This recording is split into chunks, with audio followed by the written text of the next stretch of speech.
Chapter 235. It all started with the Blood Cloud Beast Soul Stone from a few months ago. After Crown Prince Ebalion obtained the Blood Cloud Beast Soul Stone, he kept it carefully. He spent the next 2 months trying to become a Master Sorcerer. Finally, he reached the bottleneck of the Master Sorcerer level a few days ago. Ebalion couldn't wait to find the Soul Stone as he prepared to advance to the time rank. He was going to use it for fusion. The Blood Cloud Beast was extremely rare on the mainland. It was comparable to a level 7 or 8 magic beast. Ebalion had heard people say that once the Soul Stone of the Blood Cloud Beast was fused into the magic scepter, it would definitely have a mysterious effect. Moreover, the Blood Cloud Beast Soul Stone might also contain the long-lost 8 Desolation spell. Fusing with the Soul Stone immediately after the breakthrough was undoubtedly the best result. This time the Blood Cloud Beast Soul Stone came at the right time. When he thought of how he asked Ebiming to hand over the Soul Stone in front of everyone from Wuxia Everlasting House, Ebalion felt a sense of pride. Ebiming, so what if you're brave and warlike? Father thinks that you're an ominous person. You'll be like that damned mother of yours. Once you've lost your value you can go to hell. Ebalion was 1 year older than Ebiming. He had seen Ebiming's mother before. She was also the most beautiful woman in Zhou State, Empress Li. He still remembered that the first time he saw Empress Li was in the palace. His mother brought him to pay respects to Empress Li. Empress Li, the legendary woman who single-handedly supported the Emperor of Zhou State, appeared accompanied by a group of palace maids. When Ebalion saw her he felt dizzy. He only felt that in front of Empress Li, his mother became insignificant. Her skin was as white as snow, her lips were full, and her eyes were captivating. Her long hair was tied up high like a pile of dark clouds. In front of Empress Li, all the women in the harem were just decorations. That kind of beauty could only be found in the sky.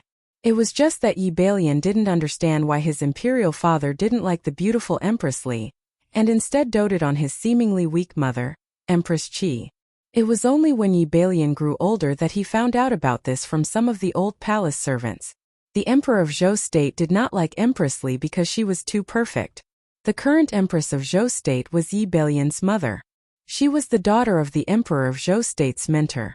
The Emperor of Zhou State and Ebiming's mother could be considered as childhood sweethearts. They grew up together. When the Emperor of Zhou State was still a prince, he married the eldest daughter of the richest merchant in Zhou State, Madame Li. She later became Ebiming's mother. Relying on the money and aid from Ebiming's mother's family, the Emperor of Zhou State finally ascended to the throne of Crown Prince. However, half a year after he was made the Crown Prince and married the Crown Princess, he used the excuse that the Crown Princess had no children to invite the secondary consort Qi to his home. At that time Madame Qi was already pregnant with the current Crown Prince, Ebalion, who was 6 months old. Outsiders felt that it was unfair for Empress Li. As the daughter of the richest merchant in Zhou State, Empress Li wasn't just famous for her beauty.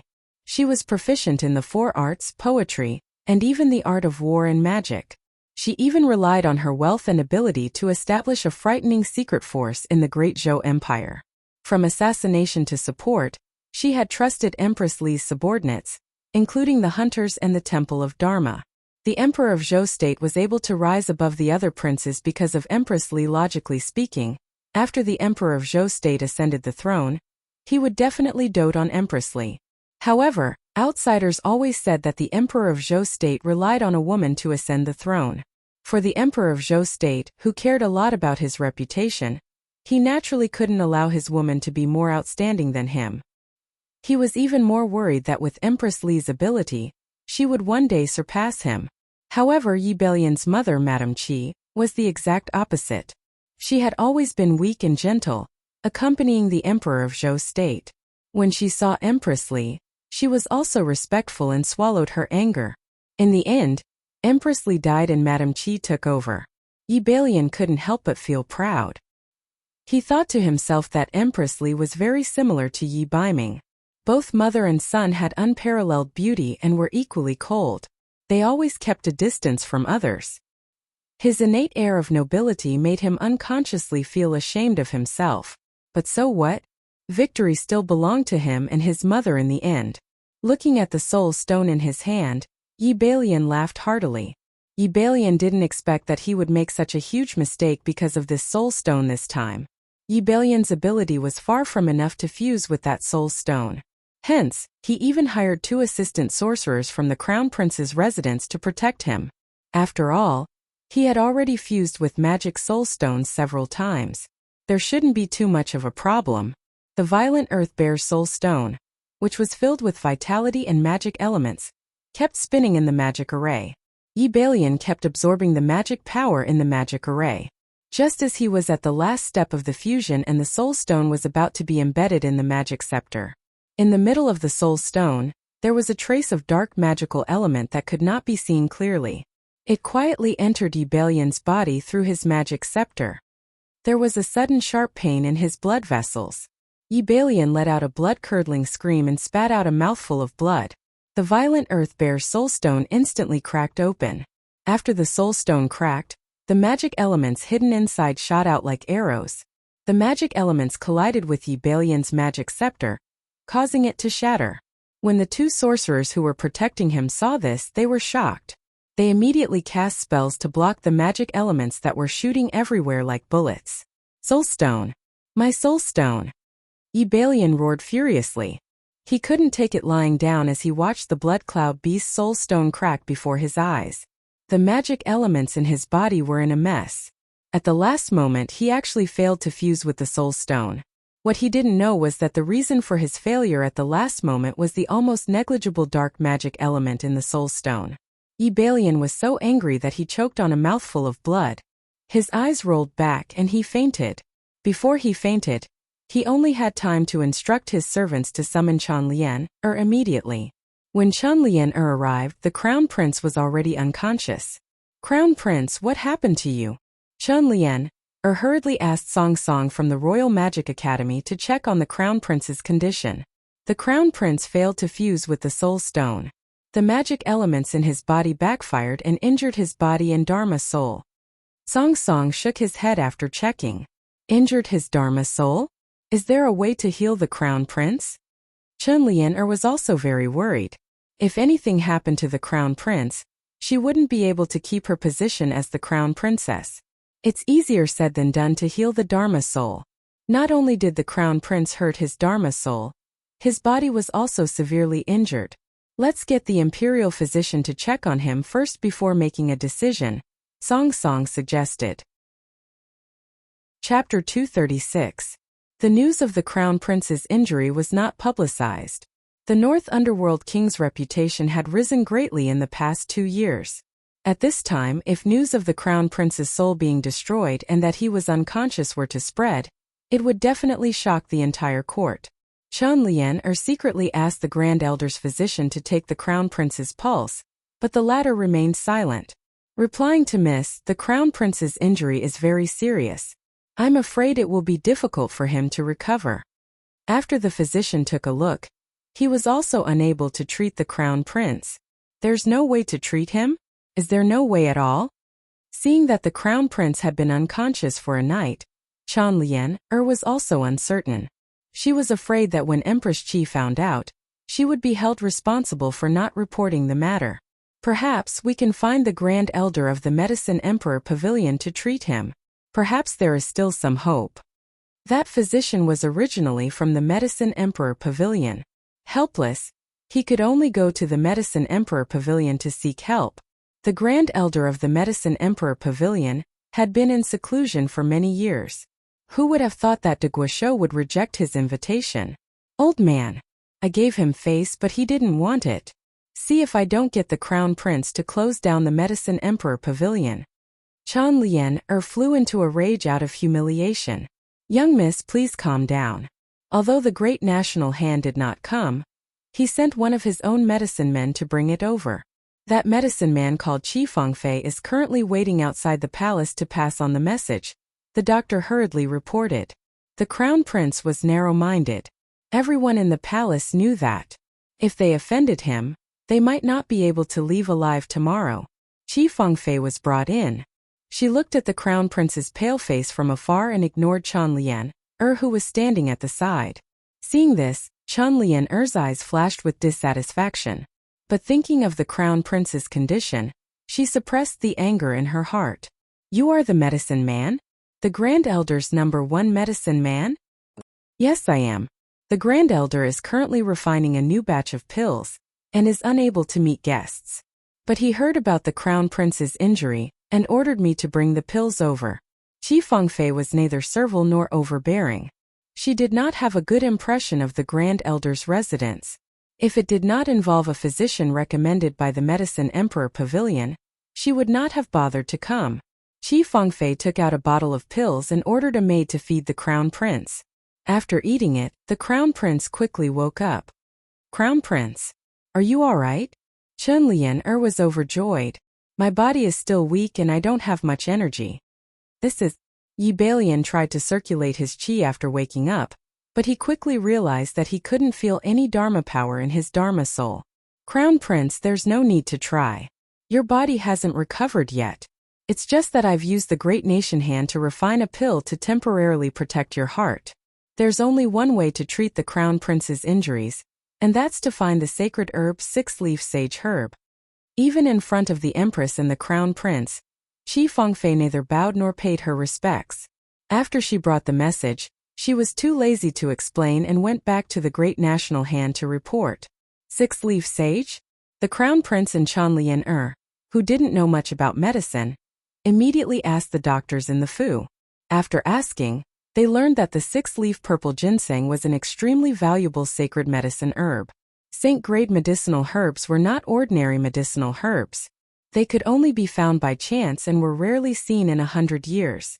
Especially the 6-leaf sage ginseng, its rarity was one of the best among the saint-grade herbs. Sage ginseng only had a single purple leaf every 100 years. To grow 6 leaves it would take a total of 600 years. Zhou State didn't have a medicinal herb like the 6-leaf sage herb. Legend had it that in later Qin, this sacred herb had once appeared. Later Qin? Why did it have to be later Qin? If it was any other country, they could secretly send envoys to other countries to borrow the herb. But it just had to be later Qin. The relationship between Zhou State and later Qin was very complicated. The two countries' borders were connected to the north and south, and they were both countries that ruled by martial arts. A few years ago they had been constantly fighting. Later, under the agreement of the martial saint experts of the two countries, they signed a ceasefire agreement. On the surface there hadn't been any real conflicts, but in reality there had been small skirmishes at the border. No matter what, this Crown Prince's soul cannot be destroyed. No matter what method we use, we must find the 6-leaf sage herb. The Crown Prince had obtained a bottle of medicinal pills from the Great National Hand of the Medicine Emperor's Pavilion that could temporarily stop his injuries. Then let's report this to the Emperor and ask him to send an army to later Qin to ask for the 6-leaf sage herb, Chen Lian'er suggested. No, we can't let Zhou State do it, and we can't let Father know about this. When I asked for the soul stone, I patted my chest and promised that this time, my cultivation would definitely break through to become a master sorcerer. Now, not only did I fail to advance, I almost became a cripple. Yi Balian couldn't hold back his anger. Then what should we do? If we don't use an army, how are we going to travel such a long distance to later Qin? Crossing the country's borders requires a pass. Chen Lian'er was also a little angry, complaining that the Crown Prince was being unreasonable. The pass isn't only available to the army.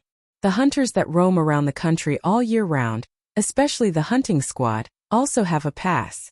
Immediately go to the Hunters Guild in Yujing and issue a normal mission to find medicinal herbs. Find a hunting squad of about 20 people, and we will set off for later Qin today. This time Yi Balian made his decision very quickly.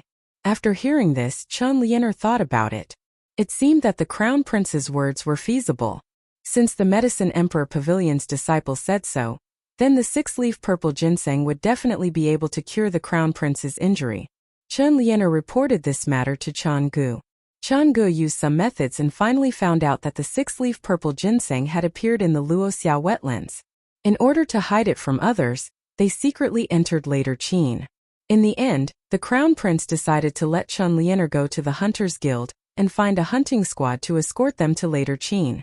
The hunting squad couldn't be too weak, but it also couldn't be a well-known hunting squad in the country. Chen Lian'er went to the Hunters Guild and asked around. she found that there were almost no hunting squads that fit the above criteria. Coincidentally, Zhou Quan and a few others passed by at this time. Seeing such a young and beautiful girl like Chen Lianer distressed, Zhou Quan recklessly went up to strike a conversation with her. Chen Lianer saw that their cultivation wasn't bad. After asking around, she found out that they were a hunting squad that had just been established. Chen Lianer took the opportunity to hire this hunting squad. Only then did Yun Sheng know the whole story of the matter. "Young Master Yun, did we get into big trouble?" Zhou Quan finally understood. They had actually accepted a mission from the Crown Prince of Zhou State. Although they had never met the Crown Prince of Zhou State, they had all heard that the Crown Prince of Zhou State wasn't someone who was easy to get along with. "Not only did we get into big trouble, we got into big trouble. We've already accepted this mission. You guys go pick 20 brothers first. I'll go to the dojo to arrange the matters at hand. We'll set off on the next day," Yun Sheng said gloomily. "Hey, I say, godly Dr. Yun, why are you still picking people? Aren't there 2 already standing here?" Cheng Bai's pretty face immediately came up. Thank you. Cheng Shang and Delancey's tips. A certain Fu Zi who is in a weak state. Thanks everyone for their encouragement and votes. Chapter 237. When Yun Sheng heard Cheng Bai's voice, she glanced at Yi Baiming, who was standing leisurely at the side. Her face reddened slightly as she lectured Zhou Quan. "Why would a stranger appear in our encampment?" Zhou Quan muttered. "That person said he's your retainer. I think he looks decent and doesn't look like a swindler." The hunters at the side all shouted loudly. "Zhou Quan, you're not being honest with your words. Little brother Jun clearly said that he's young Master Yun's man. He said that he's worried that young Master Yun would encounter danger while on a mission, so he wants to go with everyone." The people in the military camp were all men. Usually they would speak without thinking. But now that they were calling him a man, Yun Sheng, who was very thick-skinned, blushed. "Who said that he's my man? This great aunt has nothing to do with him at all." Yun Sheng didn't know what kind of messy thoughts Night Fox had instilled in this group of men while she wasn't around. "Hey, come on, young Master Yun. You women just love to do this. My wife said that you women, the more you say no, the more you say no, the more you say yes." The men roared with laughter. Yun Sheng almost choked on her breath. She glared at Yi Baiming and pulled him to the side. "What are you doing here?" Yun Sheng said irritably. "Naturally, I'm here to help you. I'm your retainer. If you're in danger, I naturally have to be your human shield." Yi Baiming smiled flirtatiously. His words all fell into the ears of the hunters who were eavesdropping at the side. Everyone jeered together. "Young Master Yun, just give in. Such a good man. There won't be anyone like him after this village." "Do you know who he is?" "He's Zhou State's Baiming Wang," Yun Sheng said irritably. The hunters were all shocked and stared at Yi Baiming non-stop. "Young Master Yun, your husband is actually a prince. That's amazing." The hunters admired Yun Sheng even more now. They couldn't tell that not only did their deputy commander know medicine, she could also make friends with a big shot like the Northern Underworld prince. "Everyone, there is no need to panic. It doesn't matter if I'm a prince or Miss Yun's retainer. The moment I stand here, everyone can just treat me as a member of the hunting corps. Cheng Bai, distribute the meat and wine we brought to our brothers." Yi Baiming smiled and asked Cheng Bai to take out the meat and wine that they had prepared earlier. This dazzled everyone's eyes. The way everyone looked at Yi and Cheng instantly changed. To this group of hunters, anyone who had meat and wine was a good brother.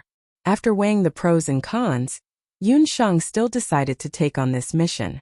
Personal grudges aside, the 6-leaf sage herb was very important to her. In order to prevent Yun Songlong from objecting, Yun Sheng ordered everyone not to tell Yun Songlong about going to later Qin. As for Cheng Bai and Yi Baiming, Yun Sheng only chose Yi Baiming to accompany her. As for Cheng Bai, she decided to leave him in the hunting corps in case the hunting corps received other missions when she wasn't around. In addition, Yun Sheng also chose many hunters with Zhou Quan as their leader.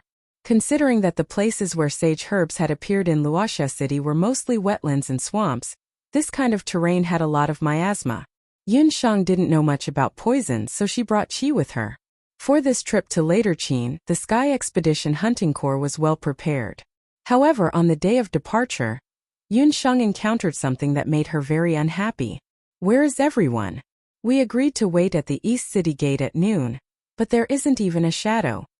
After waiting for more than an hour, they saw a few palanquins stop in front of the East City Gate. After seeing those palanquins, Yun Sheng and Yi Baiming raised their eyebrows. In Zhou State, only Crown Prince Yi Bailian dared to use a golden palanquin. As expected, the first to get off the sedan chair was the Crown Prince of the Great Zhou Dynasty, Yi Bailian. Following the Crown Prince's sedan chair was the enchanting beauty Chan Lian. In the last sedan chair sat an unfamiliar man. "What are you doing here?" Chan Lian alighted from the palanquin like a peacock spreading its tail. When she saw the handsome Yi Baiming, she couldn't help but be delighted. However, she immediately saw Yun Sheng, who was standing shoulder to shoulder with Yi Baiming. Yi Baiming was dressed in black, Ruma was dressed in black, and Yun Sheng was dressed in a blue magic master's robe.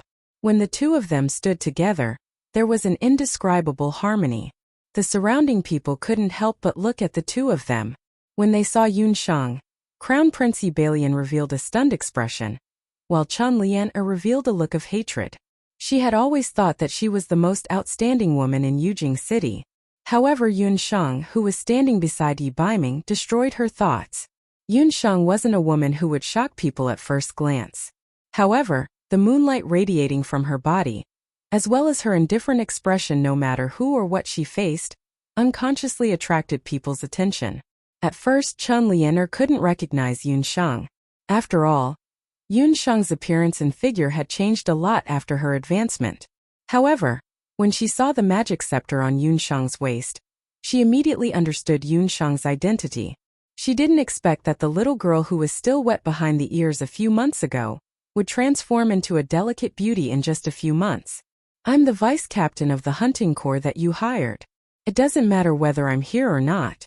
However, you made the entire hunting corps wait for an hour. Shouldn't you apologize?" Yun Sheng didn't care whether Chan Lian was the employer or not. "Impudent! Where did this reckless brat come from? How dare you insult the future crown princess?" A man with a hooked nose walked out from the crown prince's entourage. The man's name was Wuxia. When he spoke, he even deliberately touched the summoner ring on his finger with a condescending expression. In Zhou State, there were very few summoners. Wuxia himself was a scepter summoner. He wasn't originally from Zhou State. He was a collateral descendant of a small family in Penglai. In Penglai, where summoners gathered, he was only a third-rate person. Because of this, he wasn't valued in his family and was depressed. Therefore, he came to Zhou State. Coincidentally, the Crown Prince's mansion was recruiting aides. As a summoner, Wuxia was treated very well. It turned out that although Wuxia came to the Crown Prince's mansion, he didn't have a chance to show his talent. When he accidentally learned that the Crown Prince was going to go to later Qin incognito, he volunteered and claimed that he had been to Wuxia City. He wanted to use this opportunity to show his talent in front of the Crown Prince. Yi Bailian's trip was a secret operation. He didn't dare to bring too many people. Except for a few secret guards, he only brought 2 magicians and the summoner Wuxia. As soon as Wuxia finished speaking, he was slapped in the face and his whole body flew out. Everyone only felt a gust of cold wind on their faces. A black shadow flashed by. In the next moment, Wuxia disappeared with a whoosh. "Who? How dare you hit me?" Wuxia didn't see clearly who did it. In fact, except for Yun Sheng, no one saw clearly who did it. "It was me who hit you. Why? Do you want to hit me back?" The cold voice instantly made the surrounding temperature drop to 0. Chapter 238. Lord Baiming was the one who hit him? Chan Lianer's face was so dark that water could be wrung out of it. What was his relationship with Yun Sheng? "You, Lord Baiming, why are you with this low female sorcerer?" Wu Xiong's face was slapped by Yi Baiming. His mouth hurt. He spat out a mouthful of saliva and found that it was a mouthful of blood. There were also a few broken teeth mixed in the blood. As a summoner, how could he be a match for Lord Baiming, who was a warrior without a summoned beast? Wu Xiong finally remembered that he had a master. He hurriedly looked at the Crown Prince for help. Crown Prince Yi Bailian secretly sized up Yun Sheng. He could tell that her relationship with Yi Baiming was not shallow. He had been attracted by Yun Shang's special aura. Chen Lianer also said that Yun Shang was also a student of the Royal Magic Academy. How could he not have noticed such an otherworldly beauty? Second brother Wu Xiong is my aide. You should at least give a reason for hurting him. Yi Baiming was displeased. Yi Baiming was not giving him face by teaching his aide a lesson in public. This was the second time that Yi Baiming had humiliated him in public. I am her retainer. If someone humiliates her, I naturally have to retaliate. I only gave him a slap because of the crown prince. Otherwise, it would not have been as simple as a slap. Yi Baiming had a cool smile on his face. Retainer? Nonsense. You are a prince of Zhou state. How can you be a retainer for a commoner? Yi Bailian was shocked. Chen Lianer clenched her fists. Her red nails almost broke in her palms. Could it be that Yi Baiming had fallen in love with that bitch? Impossible. Absolutely impossible. Back then, when she had no choice but to switch to the crown prince for the sake of her family's interests, he had been depressed for a long time. He must have known about the hostile relationship between him and that wretched girl. That was why he offered to be her retainer. Big brother, who said that retainers are inferior? Have you forgotten that our great-grandfather, Emperor Chongning of Zhou State, was once someone's retainer? Yi Baiming still had an elegant smile on his face. Great-grandfather was once a retainer, but his retainer later became the esteemed law overlord, Empress March. On the other hand, she's just an ordinary sorceress. How can the two of them be mentioned in the same breath? Yi Bailian looked down on Yun Shang. At most, this young girl was just good-looking. The relationship between Empress Ma and Zhou State's Emperor Chongning had always been a legend on the mainland. The two had met in the mainland's elite camp. They had met when they were 16, and they had remained good friends until the end of their lifespans. During this time, Emperor Chongning served as Empress Ma's martial retainer for 10 years, accompanying her through the bloodshed and power struggles of the Law Temple, all the way until Empress Ma ascended to the position of Law Overlord. The relationship between the two was like that of lovers but also like that of close friends. No one knew the truth. However, before Empress Ma died, she had said that her ashes would be buried with Emperor Chongning. No one expected that Yi Baiming would compare his relationship with Yun Shang to Emperor Chongning and Empress Ma. In my eyes, she's not an ordinary person. She's not even 8 years old, but she's already an archmage. Who can guarantee that she won't become the second Empress Ma in the future? An archmage under the age of 8 was rare in Zhou State. Chen Lianer was an archmage, but she was already 11 years old. As for the crown prince, he was 13 years old and was only a peak archmage. A 7-year-old archmage might be rare in Zhou State, but it's nothing in the Law Temple. What right does she have to be compared to Empress Ma? Chen Lianer saw that Yi Baiming was protecting Yun Shang, and felt even more indignant. She couldn't help but reprimand him. Then what if she wasn't even an apprentice magician before she was 6 years old? Chen Lianer was speechless. She wasn't even an apprentice magician before she was 6 years old? Looking at Yun Shang's magic scepter, there were indeed 2 soul stones embedded in it. This meant that she had broken through to become an archmage in the past year. With such talent, she would be considered a monster even in the Law Temple. Her surname is Yun? Could she be the daughter of sky magician Yun Songlong? Wu Xiong muttered. In the Great Zhou dynasty, to have such talent and coincidentally have the surname Yun, and looking at her age, Yun Shang's identity was self-evident. Seeing that everyone's eyes were focused on her, Yun Shang couldn't help but feel a headache coming on. However, thinking about it carefully, it didn't feel bad to have someone protecting her like this. Perhaps having a retainer would be pretty good too. But thinking about Yi Baiming's identity, Yun Shang immediately suppressed this thought. Now that they knew Yun Shang's identity, the Crown Prince's group was more courteous to her. After setting off, apart from the Crown Prince's own horse carriage, the hunting corps also gave Yun Shang a ride in the carriage to take care of Yun Shang.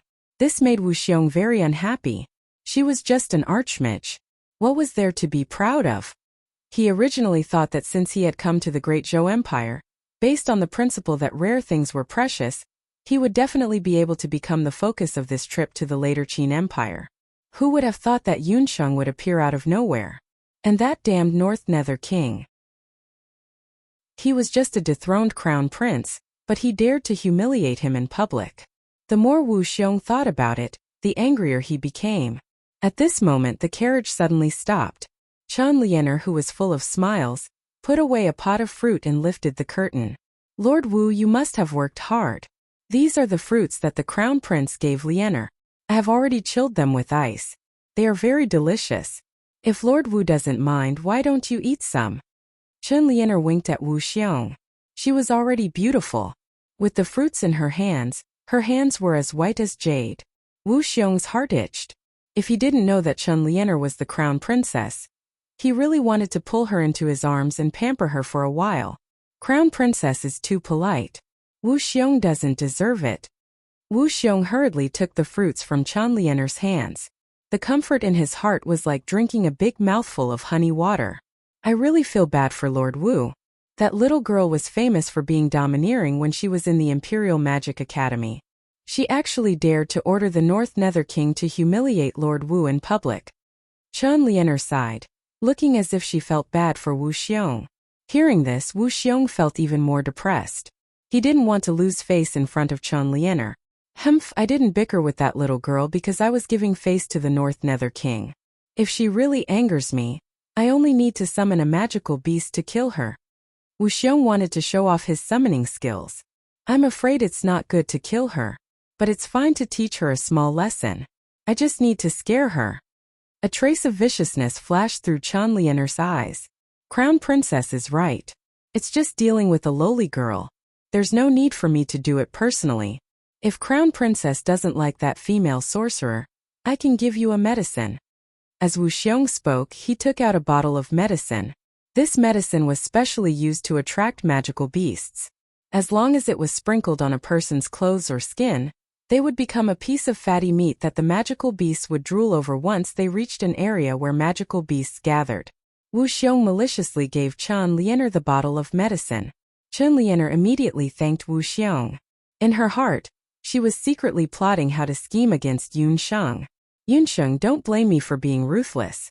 If you want to blame someone, you can only blame yourself for provoking the man that I like. Chapter 239. Chen Lianer wholeheartedly schemed against Yun Sheng. But what happened in the next few days made Chen Lianer grit her teeth. Yi Baiming's retainer was truly a retainer. He really did not leave her side for 12 hours a day. Even if Chen Lianer wanted to do something, she did not have the opportunity to do so. However, not everyone liked this kind of treatment. At least, Yun Sheng was very repulsed. Why are you sharing a carriage with me? Don't all men ride alone? Yun Sheng was annoyed. She looked at a certain man who was sitting in the carriage and leisurely flipping through a book. The Heaven Extermination Hunting Corps trip this time had many carriages and few horses. Apart from a few women, the Crown Prince Wu Xiong and the others, most of the people rode horses. Even Qi, who Yun Sheng had pulled along, was no exception. However, when Yun Sheng squeezed into the carriage allocated to her, she discovered that Yi Baiming was already sitting in the carriage. Yi Baiming was fully prepared for this trip. There was a table, tea, fruits, snacks, and some books in the carriage. At this moment, Yi Baiming was leisurely reading a book. The carriage was considered spacious, but with a man who was no less than 1.8 meters tall, it immediately became much cramped. Yun Sheng was sitting far away, but she could smell the rosin and mint fragrance coming from Yi Baiming's body. With Yi Baiming around, it was like carrying a portable incense burner with her. I am your retainer. A retainer is a personal bodyguard. That's why I can be at your beck and call, Yi Baiming said with a matter-of-fact expression. Personal bodyguard? Do you mean that you have to follow me wherever I eat or drink? Yun Sheng's face darkened. She did not think that anything would happen to her in a group of dozens of people. Besides, that stupid Crown Prince of Zhou State was also in the team. If something really happened, it would be him. If you need it, this prince will spare no effort to protect you. Yi Baiming glanced at Yun Sheng as the corners of his mouth curled up in a malicious smile. At this moment, the carriage jolted. Yun Sheng wasn't paying attention, so her body tilted and she bumped into Yi Baiming's arms. Yun Sheng's heart skipped a beat when she felt the warmth of his body. Yun Sheng had the urge to vomit blood. This fox was born to be her nemesis. Don't misunderstand. I have never really agreed to let you be my retainer. The reason why I asked you to come with me is because of the dual cultivation you mentioned earlier. I want to see if the effects of magic will be doubled if we cultivate together. Yunshang sat down and began to meditate. Under Yunshang's sleeping state, the redness on her face quickly faded and a pure light similar to moonlight appeared on her body. Yi Baiming chanted and quickly formed an independent magic barrier around the carriage. This way, even if the two of them did anything in the carriage, the outside world would not be able to hear it. After preparing everything, Yi Baiming also sat cross-legged and began to meditate. This carriage seemed to form an independent space. The light emitted by Yunshang and Yi Baiming's magic souls enveloped each other. The two of them felt that the magic elements in their bodies were unprecedentedly abundant. This was especially so for Yunshang. Although she did not know what level Yi Baiming's magic realm had reached, just by relying on the senses of her Dharma soul, Yunshang could feel that there was a scorching heat around him that was like the sun. If her magic soul was the moon, then Yi Baiming's magic soul was the sun. Under the effect of his magic soul, Yunshang's magic soul was slowly filling up. Yi Baiming also felt very subtle. Originally, he said that he wanted to cultivate both magic and magic in order to find an opportunity to be more intimate with Yunshang. Who would have thought that after meditating together today, he would also discover something special? In the past year, he had been killing blood cloud beasts everywhere. Firstly, it was to improve his cultivation and fuse with the beast's blood. However, because he was in too much of a hurry, there was a large amount of hostility and dark magic elements left in his body. Although these hostility and dark magic elements were suppressed by Yi Baiming's fighting aura, they would still flare up from time to time. Combat Strength had once said that if he couldn't find a way to channel them, it was very likely that he would one day explode like Shangguan Ta. But today, after meditating together with Yunshang, he felt that the dark magic elements and hostility in his body were gradually calming down. It was as if he was bathing under the moonlight, and his mood was at ease. This feeling would only appear when he was with Yunshang. The two of them influenced each other until half a day later, the convoy stopped in the wilderness. Your Highness, Lord Baiming, we set off a little late today and can't reach the next town in time. Let's set up camp in the wilderness today and sleep for the night. Zhou Quan's voice sounded. Yunshang and Yi Baiming also woke up from their respective meditations. Zhou Quan looked at the sky and saw that it would be dark soon. It was difficult to travel at night. There were many forests and shrubs in this area. Bandits and the like were secondary. If they encountered a group of flying magical beasts, it would be the most difficult to deal with. After traveling for half a day, everyone looked tired. However, when Yunshang and Yi Baiming alighted, both of them were in high spirits, especially Yunshang. Her face was flushed, and her skin looked as if it was covered by a layer of moonlight, sparkling and translucent. However, Yunshang and Yi Baiming were at odds with each other when it came to the allocation of tents. There are only a few dozen tents in the entire convoy. The Crown Prince brought more people over, so there aren't enough tents. I'm your retainer, so I naturally have to sleep in the same tent. Yi Baiming narrowed his eyes with a cunning expression.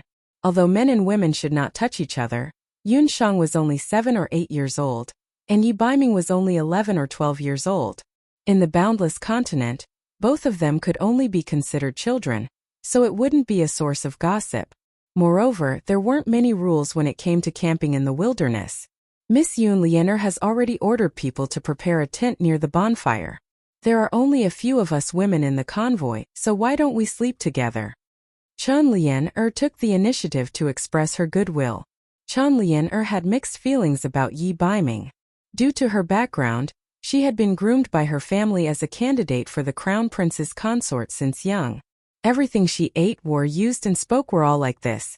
Even when she got close to Yi Baiming, who was the Crown Prince at that time, it was also carefully planned. The unexpected appearance of Yi Baiming being crippled forced her to slightly change the trajectory of her life. Relying on her looks and family background, she quickly gained Yi Bailion's favor. She would still be the Crown Prince's consort of Zhou State. If she hadn't seen Yi Baiming the last time, her feelings probably wouldn't have changed much. However, Yi Baiming appeared again. Not only did he appear again, but he also changed his image from before. This man was like a fragrant poppy flower, unknowingly making people sink into him. Thank you very much. You can sleep in the same tent as me. Yun Shang had never felt that Chan Lian was so pleasing to the eye as she was today. Chan Lian politely led Yun Shang outside the tent and pointed to a mattress that had already been laid out on the ground. Yun Shang didn't stand on ceremony. After the sun set and everyone had a simple meal, Yun Shang closed her eyes and rested. She heard a rustling sound beside her, and a fragrance of cosmetics drifted over. When she heard the fragrance of cosmetics, Yun Shang immediately became alert. This fragrance wasn't right. Chapter 240. When Yun Shang smelled the fragrance of the rouge, she immediately became alert. This was not an ordinary rouge fragrance, but a kind of knockout powder with a knockout effect. As expected, this Chan Lianer was up to no good. Not long after the knockout powder drifted over, Chan Lianer probed, "Miss Yun, you seem to be very close to Duke Baiming? How did you two meet?" Yun Shang snorted vaguely. "Lord Baiming, the Crown Prince, and I were childhood sweethearts. He was very good to me back then," Chan Lianer rambled on. It was nothing more than what had happened in the Great Zhou Palace when they were young. Chan Lianer only stopped when she heard a series of even breathing from Yun Shang's side. "Miss, she's asleep," Chan Lianer's maidservant asked. "It can't be wrong. If there's no antidote, a normal person only needs to smell a little of this knockout powder to faint. Lowly woman, how dare she try to steal my man?"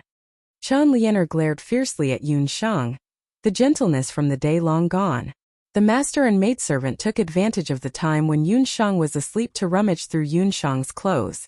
"Miss, the powder that Master Wu said can attract magical beasts. As long as we sprinkle it on this woman, she definitely won't be able to escape tomorrow." There was the sound of clothes rustling. Yawn. Chan Lianer felt a gust of cold wind and couldn't help but sneeze. "Put down the tent flap properly." Where did the cold wind come from? Chan Lianer was puzzled. The maidservant was also confused. She had checked all the doors and windows of the tent. Where did the cold wind come from? The two of them looked in the direction of Yun Shang. She was still lying down. The two of them didn't notice that the magic scepter under Yun Shang's body had strangely lit up when the cold wind blew. At dawn, Yun Shang stretched herself comfortably. "I slept so well last night. I didn't even know when you came in." Chan Lianer smiled guiltily. She watched as Yun Shang changed into the clothes on the side, and a sinister smile flashed across her eyes. After exiting the tent, Yun Shang saw Yi Baiming standing outside with dark circles under his eyes. She didn't look too good either. After Zhou Quan reorganized the troops, he dismantled the tents, reorganized the formation, and continued forward. After passing through the relatively flat plains, the hunting corps quickly entered Zhou State, the rather famous Huangdang waterfall area. There were many rivers in the Huangdang waterfall area, and there was an amazing waterfall at the mouth of the river. Zhou Quan had already explained to everyone on the way that if they wanted to head to the sunset wetlands, they had to first cross the Yellowdang waterfall area. The water in this area was turbulent, and there were many water arrowfin fish at the bottom of the river. The water arrowfin fish was a 4th grade magic beast, and their king had even reached the 5th or 6th grade. Even though they weren't high-level magic beasts, they liked to move in groups. They also had wings and could jump out of the water at any time. The teeth of the fish were highly poisonous. Once it touched a wound, it would cause the skin and flesh to fester. The water arrowfin fish also liked to move in groups, and there could be thousands or even hundreds of them when they moved.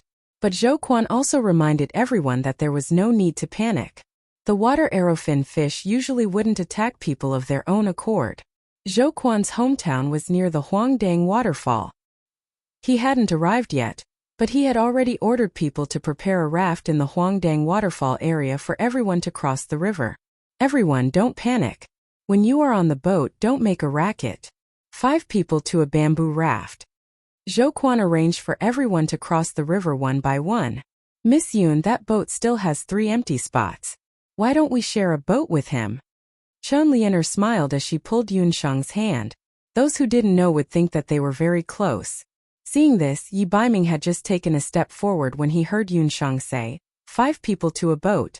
"Wang Yi, you should move to another boat?" Yi Baiming glanced at Yun Shang. Seeing her bright smile, and then looking at Chen Lianer and her servants on the same boat, he thought that something wasn't right. He didn't ask any more questions and boarded another bamboo raft. But from the corner of his eye, he kept looking at the bamboo raft that Yun Sheng was on. The boat entered the center of the river. Due to the rapid current, the bamboo raft kept spinning in place. Even though this area wasn't very scenic, there were many mountains on both sides of the river. It was a good place to enjoy the scenery. A gentle river breeze blew.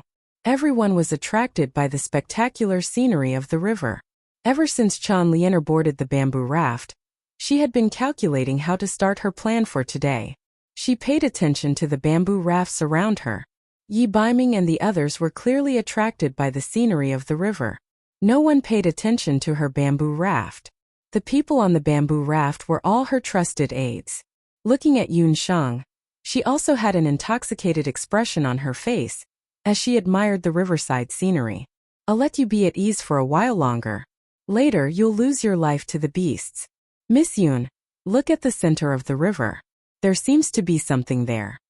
Chen Lianer suddenly spoke and pointed at a whirlpool in the center of the river. What? Why can't I see it clearly? Yun Sheng followed Chen Lianer's finger and looked.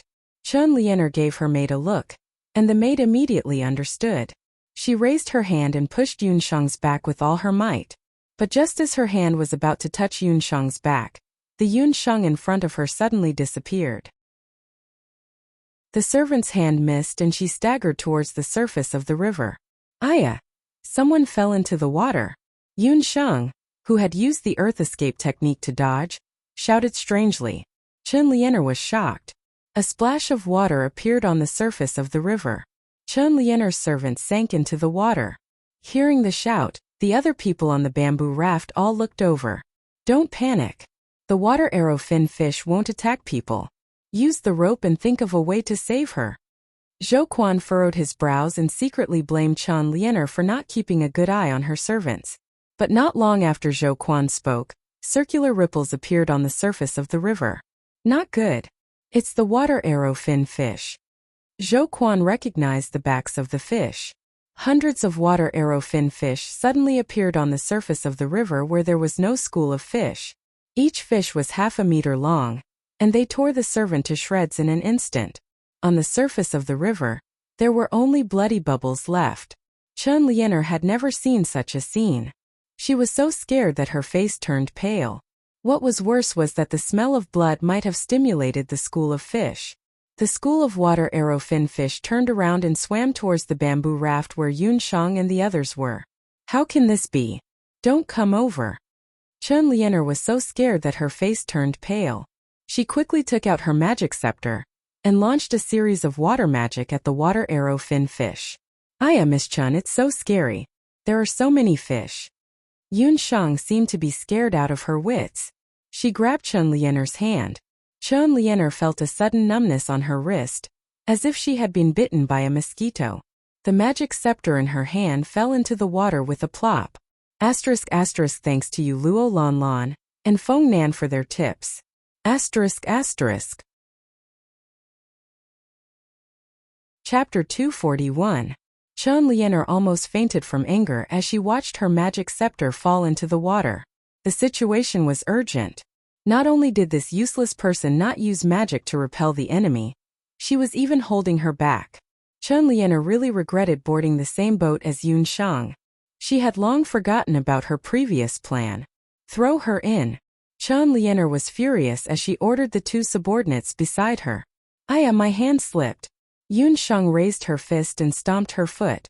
In a fluster, she had already kicked the two people beside her into the river. If you want to use her to feed the fish, get in first. In a short while, Yun Sheng and Chen Lianer were the only ones left on the bamboo raft. Although Yun Sheng and Chen Lianer were both magicians, Yun Sheng's body was much better than Chen Lianer's. Just as the two of them were fighting, hundreds of water arrowwing fish gathered on their backs and formed a dense swarm. Quick, go and help. When Crown Prince Yi Bailian saw this, he felt pity for the fairer sex and hurriedly ordered his men to rescue her. He ordered a few soldiers beside him to attack the water surface. This attack caused the already turbulent water surface to become even more chaotic. Your Highness, you must not. You cannot attack the school of fish directly, otherwise you will attract more fish. By the time Zhou Quan realized this, it was already too late.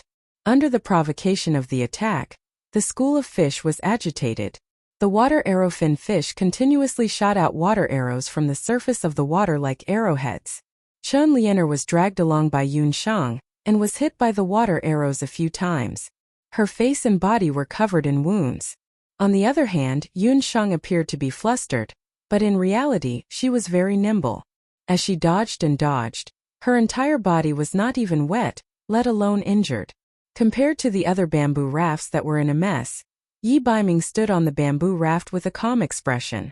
Why don't you go and save her? Abandon and Yi Baiming were on the same bamboo raft. Don't you think that she is having a good time? Yi Baiming smiled and looked at Yun Sheng on the bamboo raft, who was hiding here and there while messing with Chen Lianer.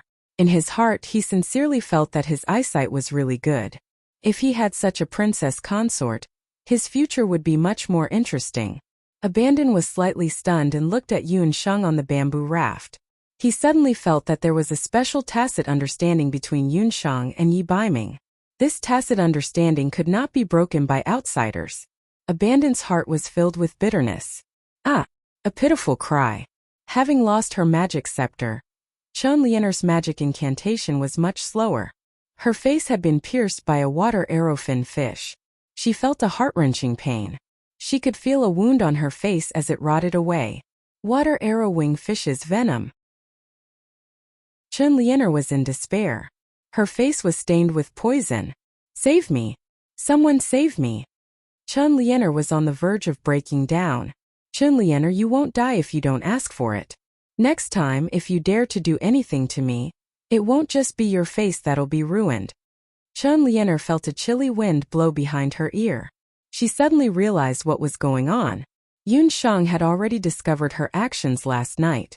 The next moment, she felt a strong force pushing her away.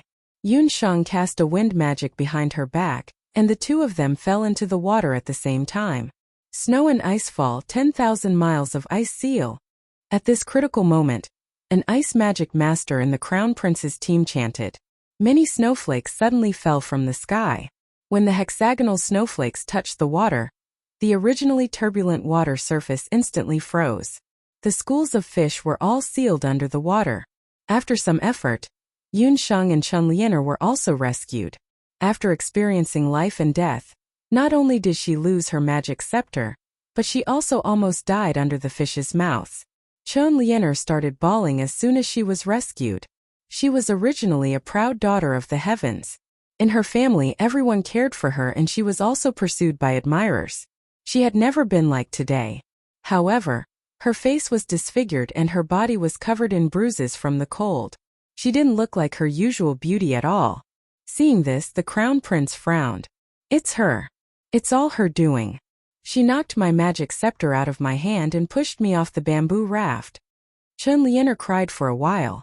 Seeing that no one was paying attention to her, she looked at the culprit, Yun Sheng. She was still wearing Yi Baiming's coat. Miss Chen, how can you say that? You both fell into the water at the same time. Moreover, I saw Miss Yun trying to swim over to save you after you fell into the water. Do you have any evidence? Yi Baiming pretended to have a headache and asked Chen Lianer for evidence. Hearing this, Chen Lianer became even sadder. Evidence? Where would she get evidence? Everyone on the bamboo raft was dead. Could it be that she could catch a few water arrow-winged fish and interrogate them? Chen Lianer was very depressed. She realized that she had underestimated Yun Sheng. After this farce, Chen Lianer was still very unhappy with the Crown Prince because of her face. She kept insisting that there shouldn't be any scars on her face. She also asked the Crown Prince to give her a pill after he found the 6-leaf purple ginseng and refined it into a pill. The Crown Prince was so upset that he could only agree in the end. Chen Lianer could only wear a gauze hat and follow the group to the border of Later Qin. 3 days later, the group finally arrived at the border between Later Qin and Zhou State, Wuxia City. 5 kilometers outside of Wuxia City was the place where the 6-leaf purple ginseng was rumored to have been found, Wuxia Swamp. Wuxia City, even 100 years ago, was only a small, unknown city. It wasn't famous among the border cities of Zhou State. However, more than 90 years ago, an old hunter accidentally found a sacred herb, the six-leaf purple ginseng, in the wetlands outside of Wuxia city. In the end, the Saint-grade sage herb was sold for a sky-high price of 10,000 imperial purple gold coins. Since then, Wuxia city's name was like a storm that swept across the entire continent. The hunters and merchants of various countries who were hoping to make a fortune all flocked to Wuxia city, hoping to be lucky enough to find the sacred herb. It was also because of this trend that Wuxia city prospered. It was originally a small city, but it quickly grew into a medium-sized city between Zhou State and later Qin. Every year, no less than 100,000 people went in and out of Wuxia city. This place unintentionally became the busiest commercial area between later Qin and Zhou State. All the famous merchants of the boundless continent would appear here. However, other than that old hunter, no one else found the purple ginseng outside of Wuxia city. It wasn't until half a month ago that there was a rumor that a 7-leaf purple ginseng was found near Wuxia city that Wuxia city once again became the focus of the world's attention. Yun Shang and the others came this time for the 7-leaf purple ginseng. Chapter 242. The herbs in the boundless continent ranged from common grade to rare grade to sacred grade. The first two could be obtained through wild harvesting and artificial planting. But if the herbs reached sacred grade, it would be different. They grew in remote environments and were difficult to cultivate by artificial means. Once sacred grade herbs matured, they would emit a fragrance. This fragrance would attract high-level and even domain-level magical beasts.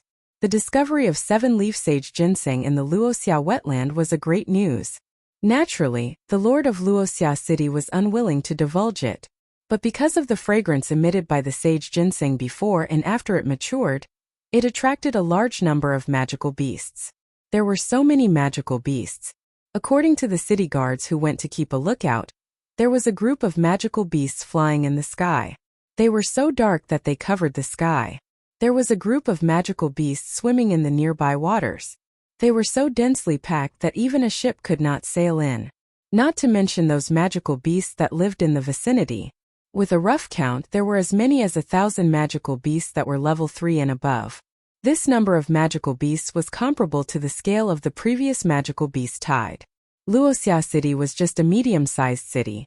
Naturally, it was impossible to exterminate so many magical beasts in one go. If the later Qin army was deployed, not to mention the heavy losses, the army would have to crawl a long distance. By the time they rushed over, the 7-leaf sage ginseng would have matured and fallen into the magical beasts' mouths. Fortunately, after the lord of Wuxia city pondered for a night, he released a hunting mission to hunt magical beasts the next day. There were a number of magical beasts outside the city. Hunters from all over were welcome to kill them. Every time they killed a magical beast, they could go to the residence to receive a certain amount of gold coins. But after the hunters entered and exited the Wuxia wetland, they discovered that the magical beasts in the area were too dense. Then, there were rumors that the 7-leaf sage ginseng was unearthed there, which attracted so many magical beasts. So when Yun Shang and the rest arrived at Wuxia city, the city was already filled with hunters and adventurers. After Zhou Quan submitted the clearance pass, he was allowed to enter the city after a round of inspection. Just as Yun Shang and the rest dismounted and entered Wuxia city, on the city's more than 10 meters high city walls, a middle-aged man with a beautiful beard was sizing up the few people who entered the city from afar. This person was the city lord of Sunset City, Yi Qingcheng. He was about 40 years old. Although he was the city lord of a city, he looked very amiable. His eyes were like torches. He noticed the crown prince of Zhou State at first glance, but then his gaze stopped on Yi Baiming. In the past year or so, the news of Dark North King killing blood cloud beasts had spread to other countries. Even his appearance was drawn in all kinds of pictures and transmitted to the political leaders and city lords of various countries. At first glance, Yi Qingcheng couldn't help but praise him in his heart. It was said that the crown prince of Zhou State was an idiot. The former crown prince, Yi Baiming, was a famous figure. Today, he saw that the rumors were true. The emperor of Zhou State actually gave up on such an heir, and appointed the boastful Yi Balian as the crown prince. With such a move, Zhou State was not far from being destroyed. The news from Zhou State was accurate. The crown prince of Zhou State was indeed lured to later Qin by the rumor of sage herb. It seemed like he had to inform the crown prince. It was time to carry out the plan. City Lord Yi thought to himself. Below the city. Crown Prince, don't worry. I've already prepared a place to stay. Everyone can rest for the night. Tomorrow morning we'll go to the city to ask around. Zhou Quan finally arrived at Wuxia city smoothly after rushing all the way. He was also relieved. He suggested that after everyone settled down, they could have a good meal together. Before Yun Shang set off, she handed over the matters of the hunting squad to Zhou Quan. She wasn't interested in drinking and eating, so she simply left alone with the excuse that she wasn't feeling well. Not long after nightfall, Yun Shang avoided the guards on the city wall and climbed up the city wall alone. She looked at the Wuxia wetland in front of her. Although the night was dark, Yun Shang could still vaguely see the Wuxia wetland in front of her with Shenong eyes. She felt that this trip to the later Qin wasn't as simple as it seemed. The so-called wetland was an area similar to a swamp. Wuxia city was located in a tropical area. There was plenty of rain in this area, and over the years, it formed a swamp area. Looking from the highest point of the city wall, the sky above the swamp area was dark. It looked like a black cloud, but if one looked closely, they would realize that the black cloud was moving from time to time. A powerful demonic beast's aura came from afar. Obviously, the information that Zhou Quan gathered earlier was not complete. According to the demonic beast's aura, there are more than 10,000 demonic beasts residing in that area. With her summoner's intuition, Yun Shang could roughly sense that the number of demonic beasts residing in that area was definitely not less than 10,000. And even from afar, she could feel that there was a very strong force among them. It was even similar to the centipede ant king's aura that she felt earlier. Could it be that the 9-leaf purple ginseng attracted a domain-level demonic beast? Yun Shang didn't dare to be careless. She had to enter the Wuxia wetland with the main group tomorrow morning. If there was a mistake in the military intelligence, the Heaven Expedition hunting squad might be wiped out. Yun Shang didn't want to see unnecessary casualties, so she immediately summoned the puffed egg. Combination Combat Technique 1 Flight. With a flash of light, Yun Shang quickly merged with the puffed egg. But this time, Yun Shang didn't transform into her human form. Instead, she chose to maintain the egg-shaped appearance of the puffed egg. She was going to enter the Wuxia wetland alone under the cover of the night to check out the situation. Because she sensed the aura of a domain-level demonic beast, she suspected that it wasn't as simple as an ordinary 7-leaf purple ginseng in the depths of the wetland. Soon the puffed egg flapped its wings and flew towards the Wuxia wetland. Once she got close to the Wuxia wetland, Yun Shang felt a dizzying miasma. There was also a bloody smell in the miasma. Obviously, a large number of demonic beasts had gathered here, causing a small-scale fight for territory nearby. Seeing an egg flying over, a bull-shaped demonic beast residing at the periphery of the Wuxia wetland was the first to discover this sneaky egg. It roared. "How dare you roar at this egg?" The puffed egg was enraged. With a heavy blow, a rank 5 demonic beast the size of a bull was smashed into a meat patty by the puffed egg. So savage. The demonic beast's eyes revealed a trace of horror. The world of demonic beasts was very simple. The one with the biggest fist was the boss. Although the puffed egg was small, it didn't affect its savage nature. The demonic beasts were frightened and didn't dare to stop the puffed egg. The puffed egg and Yun Shang smoothly entered the depths of the Wuxia wetland. "Dear Master, there seems to be a rank 9 peak demonic beast in front. Also, I smell a very fragrant and delicious smell." After passing through a densely packed demonic beast gathering area, the puffed egg stopped in an area. Chapter 243. In the Wuxia wetland, Yun Shang also smelled a fragrance. She looked in the direction that puffed egg said. In front of them was a marshland that looked like a field. Compared to the large number of magical beasts gathered in the periphery, the number of magical beasts in this marshland was greatly reduced. Yun Shang and puffed egg carefully flew another 1 mile. Yun Shang immediately realized why there were so few magical beasts in this area. There was a 9th grade magical beast in front of them. It was an eagle clawbat king. At this time it was close to night. The eagle clawback king was constantly circling around, letting out waves of hissing sounds. When the nearby magical beasts heard these sounds, they all stayed far away. With the experience of the centipede ant king, Yun Shang could be sure that this bat king was a genuine 9th grade magical beast. If they really fought, it would be really difficult to deal with. Before Yun Shang entered the wetland, she found that most of the magical beasts nearby had wounds on their bodies. It seemed that these magical beasts had tried to break into this area earlier, but because of the eagle clawback king, they didn't dare to get close. At this time they were resting in the periphery, preparing to launch the last round of attack. Dear Master, where is the fragrance coming from? Puffed Egg found that in the center of the marshland, there was a plant that emitted a faint purple light and was releasing a tempting fragrance. Just by smelling this fragrance, it could make people feel relaxed and happy. The head that was a little dizzy because of the miasma also became much clearer in an instant. 7 leaves? Yun Shang looked carefully and found that there were 9 leaves on the slender stem of the plant. It's not a 6-leaf purple ginseng but a 9-leaf purple ginseng? Yun Shang was shocked when she saw it. Earlier Steward 1 clearly said that it was a 6-leaf purple ginseng, but now it was a 9-leaf purple ginseng. Could it be that the people of Wuxia City deliberately hid it? Yun Shang had wronged the city lord of Wuxia City this time. His spy only found traces of the purple ginseng near the Wuxia wetland. When he wanted to go and confirm the specific grade of the purple ginseng, the magical beasts who smelled the sacred grade medicinal herb had already heard the news and rushed over. That scout had no choice but to return to the city to report. His original words were that it was at least a 7-leaf sage herb. After more than a year of nurturing in the boundless continent's medical system, especially after taking over the Wushuan Limitless Hall's medicine hall, Yun Shang's understanding of saint-grade medicinal herbs had also increased by a lot. 9 was a very special number in the boundless continent.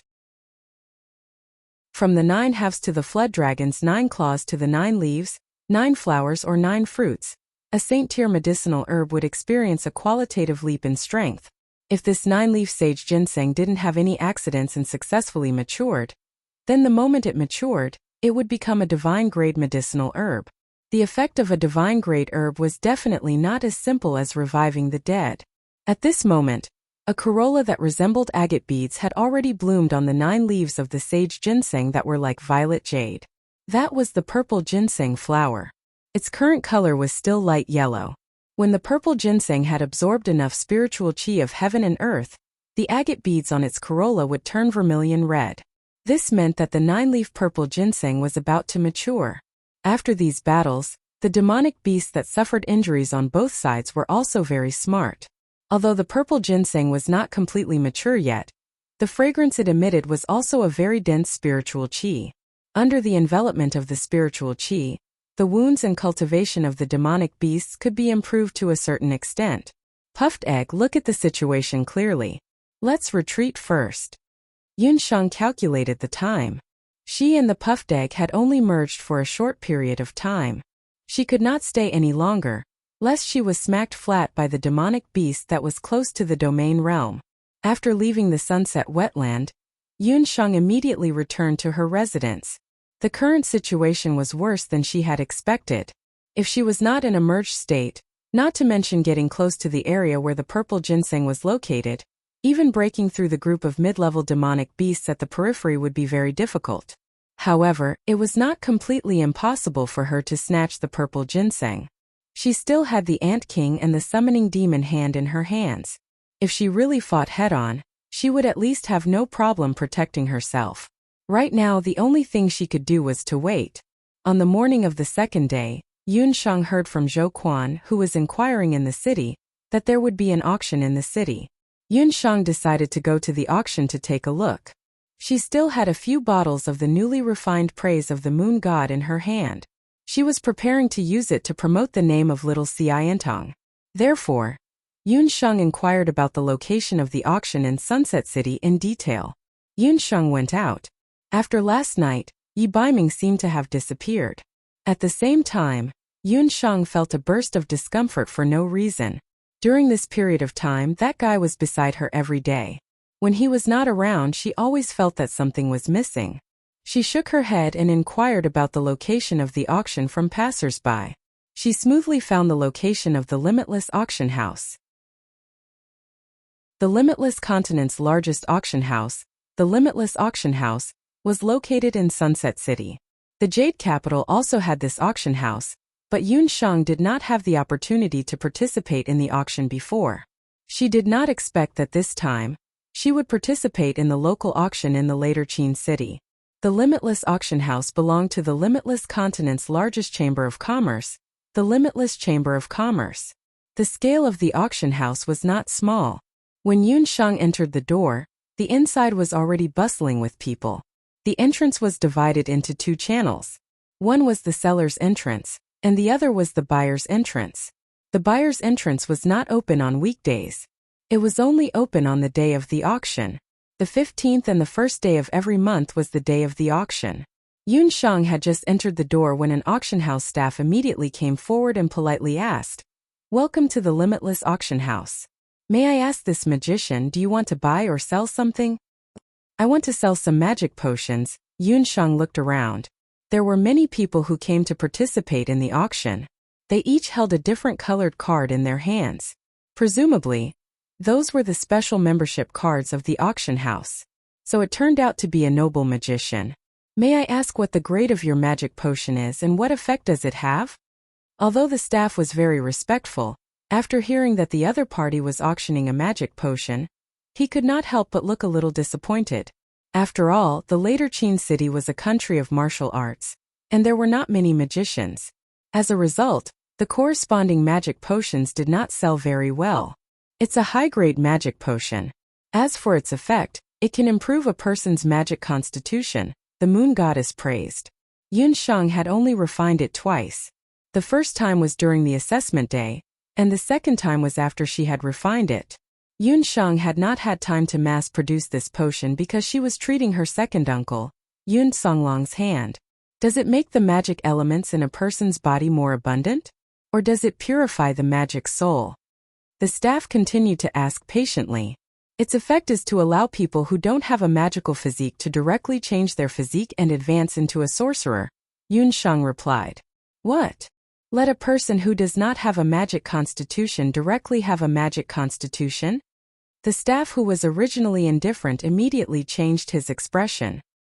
He hurriedly went to the auction house's chief auctioneer, who was also the manager of the auction house, and told him this unbelievable news. Chapter 244. While waiting for the chief auctioneer to come, Yun Shang looked around the Everlasting Auction House. The Everlasting Auction House's customers were divided into different levels, and the same was true for the sellers. They were divided into black iron sellers, silver sellers, gold sellers, and diamond sellers. Don't underestimate the Everlasting Auction House's seller level, because in addition to representing the seller's auction price, it also corresponded to the buyer's level. In other words, once Yun Shang became a seller here, she would also enjoy the corresponding treatment of a buyer. Black iron sellers could enjoy a 10% discount, silver sellers could enjoy a 20% discount, gold sellers could enjoy a 30% discount, and diamond sellers could enjoy a 50% discount. In addition, once you become a silver seller of the Everlasting Auction House, you could enjoy the treatment of bulk purchases in the Everlasting Auction House. Bulk purchases could include weapons, magic tools, medicinal herbs, important mineral resources, and even some equipment that couldn't be purchased in the market. Yun Shang's praise of the moon god was originally not eye-catching, but after knowing that it could let magic waste be reborn, the value of the praise of the moon god was different. This bottle of potion can really change a person's magic physique? Soon the Everlasting Auction House's chief auctioneer, Zhou Qingchuan, rushed over. Yun Shang originally thought that the chief auctioneer would at least be a middle-aged man, but she didn't expect that the one who came was a very young man, about 20 years old. He had a handsome appearance, well-dressed, light purple hair and amber eyes. On his face there was always a smile, but as for what was in the depths of that smile, it was unknown. The young man's name was Zhou Qingchuan. He was the auctioneer who was dispatched to Wuxia City more than a year ago. When he heard that someone sent a rare magic potion, he hurried over. Who would have thought that the person he saw was a delicate and refined female magician? The girl in front of him had a white complexion, but it wasn't the kind of unhealthy white. Her eyes were very bright, and when she smiled, a pair of dimples appeared at the corner of her mouth. Zhou Qingchuan took a few more glances, and when he found that Yun Sheng was looking at him with a surprised expression, he couldn't help but blush. After a cough, he changed into a businesslike tone. Yes, you can check it. Yun Sheng took out the potion. But you need to be careful because there is only one bottle of this potion. Yun Sheng understood that the rarer something was, the more valuable it was. With her current abilities, it would not be difficult for her to refine the praise of the moon god. However, in front of these cunning auctioneers, she still held back. As the chief auctioneer of the Wuxia auction, Zhou Qingchuan's eyesight was naturally extraordinary. He looked at the color and saw that it was a bottle of red potion. As soon as he opened the bottle, he could feel the abundant magical elements. Zhou Qingchuan's expression changed. Under normal circumstances, the minimum price of a high-grade potion was around 10,000 gold coins. But if it was a new potion that had never appeared in the market before, then the value and significance would be different. The people who bought this bottle of potion might want to improve their magical physique, but it was also possible that the potion department of the major magic academies, as well as the competitors of the potion department, might want to buy this bottle of potion as a research object. Give this respected potion master a black iron membership card. Our auction house will buy your potion. The minimum price is 10,000 gold coins. According to the rules of the auction, black iron ranked members will receive 90% of the auction proceeds, and the remaining 10% will go to the auction house. Zhou Qingchuan ordered someone to deliver a black iron ranked membership card to Yun Sheng. After Yun Sheng received the membership card, Zhou Qingchuan asked another question. I don't know which magic academy this potion master belongs to. Or is he a freelance potion master? If he came from a famous magic academy, then the minimum price of this potion could be higher. Yun Sheng thought for a moment. Little Xia. In addition to obtaining a certain amount of gold coins, her other purpose of this auction was to promote the reputation of the Xiantong. Listening to this name, it seems to be a traditional medical center, right? Zhou Qingchuan recalled several famous medical centers in the continent. Except for the Medicine Emperor Pavilion, he had never heard of a medical center called Smiling Xiantong. It's an old medical center headquartered in Mount Daoi's Hunter Citadel. The medical center has recently been reorganized and changed its business to sell all kinds of medicine and magic potions. Yun Sheng's lips curled as he smoothly introduced himself. Selling potions and finished medicines, wasn't that just a nondescript medical center? Zhou Qingchuan was hesitating in his heart, but on the surface he remained calm. He politely sent off Yun Sheng and informed her that 3 days later, it would be the 15th, the day of the Everlasting Auction House's auction. Yun Sheng could bring her black iron membership card to the auction site. Her card could carry 3 people at the same time. Watching Yun Sheng's graceful figure disappear in the street, Zhou Qingchuan pondered for a moment. Send someone to investigate the medical center called Little Xiantong. Also, check the origin of that magician. Zhou Qingchuan was not an ordinary auctioneer. In fact, he was one of the direct descendants of the Everlasting Chamber of Commerce, which was a part of the Everlasting Auction House. The reason why he was sent to the Wuxia city was because of some special reasons in his family. Zhou Qingchuan was an extremely ambitious person. Originally, he could have fought to be exempted from this kind of trial, but he asked to start from the branch of the auction house. He had been here for more than a year, but the income of the auction house had increased by 10 times. This time, because of the appearance of the 7-leaf purple ginseng near the Wuxia city, Zhou Qingchuan, who was extremely business-minded, wanted to use this opportunity to raise the income of the auction house to a high point. At this time, if he could get a controversial new potion, then the effect would undoubtedly be very good. After sending his subordinates to investigate the origins of Little Xiantong and Yun Sheng, Zhou Qingchuan immediately checked the order of the auction items in the auction booklet. After careful consideration, Zhou Qingchuan placed Yun Sheng's Praise of the Moon God in the middle position and wrote an introduction in his own handwriting. Then he ordered people to distribute the auction booklet to the major families of the Wuxia city, as well as the main restaurants and inns in the city. The Everlasting Chamber of Commerce's investigation of Yun Sheng was done quietly, but shortly after Yun Sheng entered the auction house, someone sent the news to a certain place. Yi Baiming and a certain man were sitting together, and the one sitting with Yi Baiming was the Wanlong gambling house's Long Hua. Master, the people of the Everlasting Chamber of Commerce are investigating Miss Yun's background? What do you think?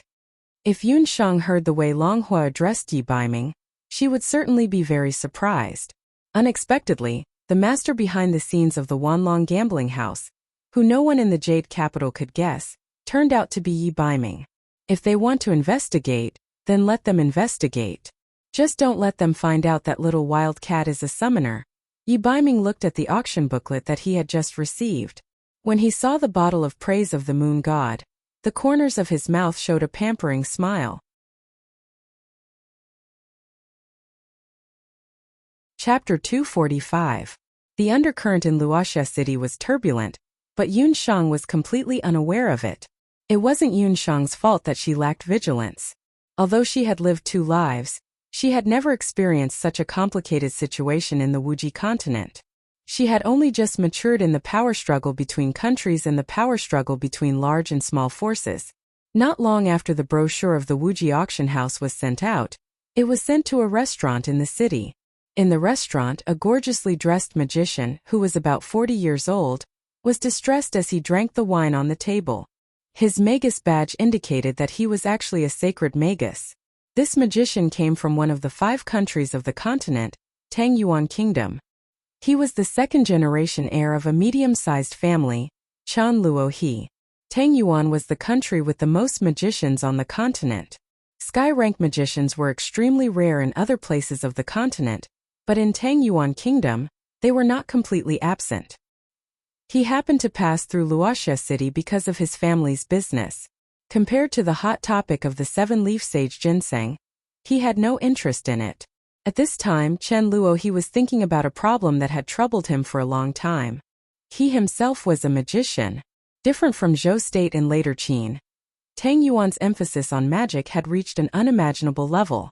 More than 40% of the people there were magicians, but Chen Luo he's only son was a waste of magic. He was about to turn 12 years old. If he still couldn't sense magic after turning 12, it would mean that he would be an ordinary person for the rest of his life. Chen Luo he had no choice but to follow the family's rules and send his only son out to manage the family's external affairs. This matter also meant that Chen Luo he's status in the family would plummet. Chen Luo he only had one son, so he naturally didn't want his only son to suffer. Over the years, he had been using wild moonlight grass to nourish his only son's body, but there was no improvement. Therefore, he had been inquiring about where there was a magic potion that could improve a magician's physique without any side effects. Unfortunately, he didn't have a suitable magic potion. Seeing that his son's age of 12 was getting closer and closer, Chen Luo he was also very distressed. At this time, he happened to see an auction brochure that was being discussed at the next table. Wuji Auction House, the continent's largest auction house. Since it was an auction house, there should be some rare things. Perhaps there would be a suitable magic potion on it. Chen Luoha wanted to give it a try and ask for a brochure. But to his disappointment, the items being auctioned were all ordinary items. Some magic spells, some combat skills, some protective gear, and some finished potions. Just as he was about to give up, he saw the 13th item on the brochure.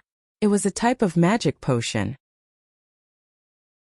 Moon Goddess's Praise, a miraculous potion that can allow magic trash to directly advance into a mage. It has no side effects, a high-quality potion. When he saw this line, Chen Luoha's eyes suddenly widened. As a mage, he had never heard of such a magic potion. However, this red liquid was undoubtedly a shot in the arm, instantly waking him up from the effects of the alcohol. This was it. His son's trash physique could be saved. Chen Luoha was wild with joy. Looking at the base price of this potion, it was only 10,000 gold coins. The Chen family was a medium-sized magic family in Tangyuan. As the number 1 person under the patriarch, Chen Luoha was naturally quite wealthy. In his opinion, not to mention 10,000 gold coins, even if it was 10,000 purple gold coins, he would not hesitate to take it out. Chen Luoha hurriedly asked for the specific date of the auction, eagerly waiting for the auction to begin 3 days later. A few days later, the auction would be held as scheduled. Yi Baiming, who had not seen him for a few days, was like a cat that had smelled blood, immediately following him.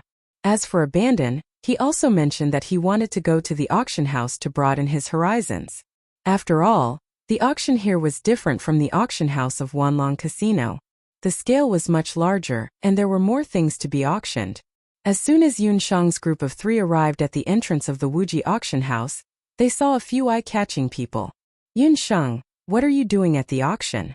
This is not a place where any random cat or dog can come. Chan Lian who was wearing a gauze hat, saw Yi Baiming behind Yun Shang, and her eyes burned with anger. In her opinion, Yun Shang was a public student who couldn't even afford the tuition fees. In an auction house that could easily cost thousands of gold coins, the appearance of someone like Yun Shang was simply a stain. Miss Yun, you've come. Steward Zhou ordered me to wait for you here. All members of the auction house can go through the special passage.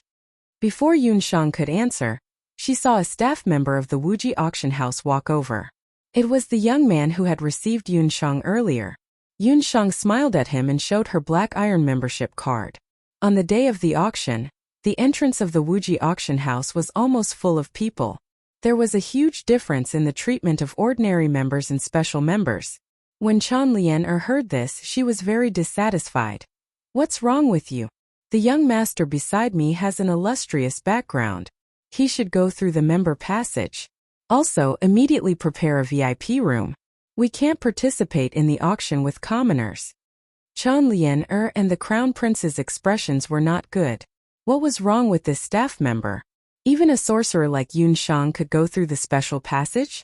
That staff member glanced at the arrogant Yi Bailian and Chan Lian. Haha, may I ask who the two of you are? Do you have any tokens to show? Chan Lian originally thought that after saying this, the other party would definitely be frightened and apologize. Who knew that the staff member acted as if nothing had happened? Tokens? Yi Bailian forgot one thing. He was stepping on the land of Later Qin. He wasn't the crown prince of Later Qin. He came to Later Qin incognito, so he couldn't directly expose his identity. Moreover, Yi Bailian was used to being unscrupulous in Zhou State.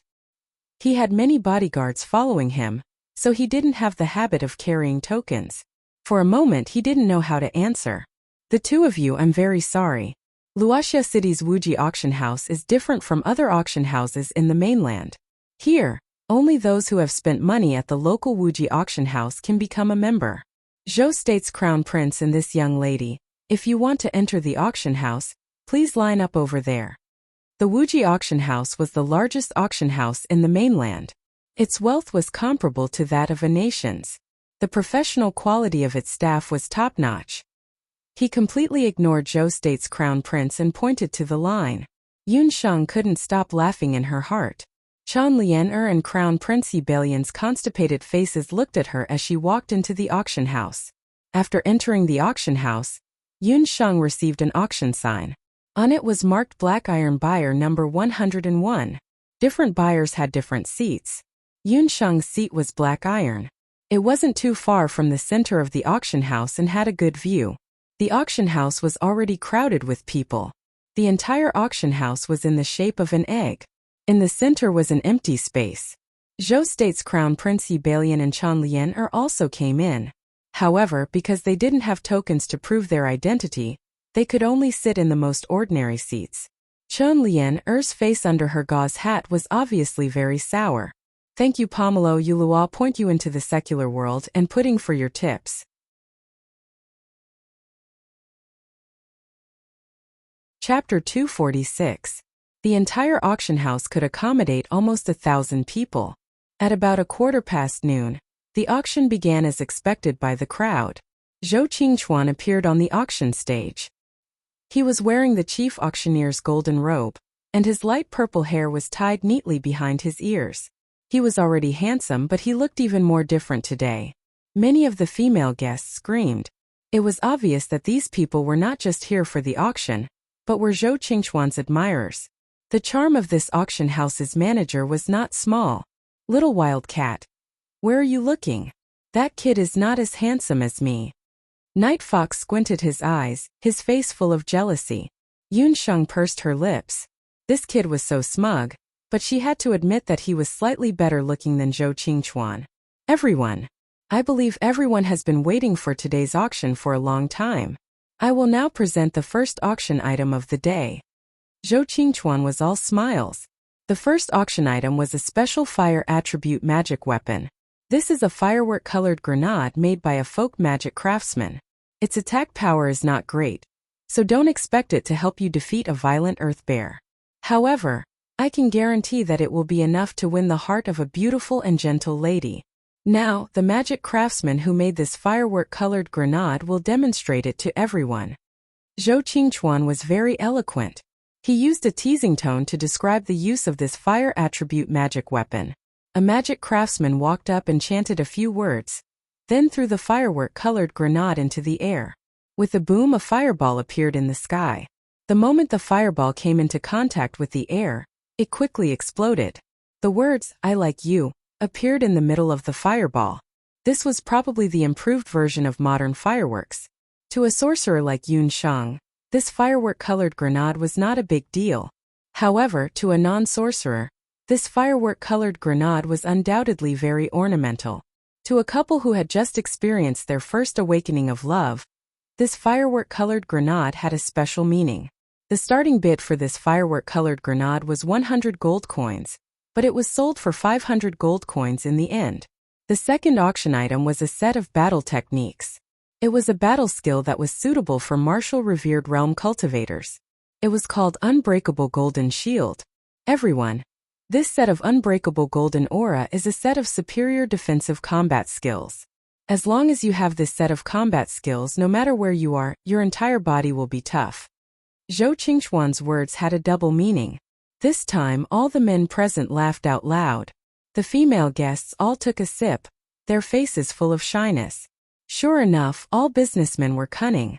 This so-called invincible golden dipper was probably the modern definition of a golden gun that never falls.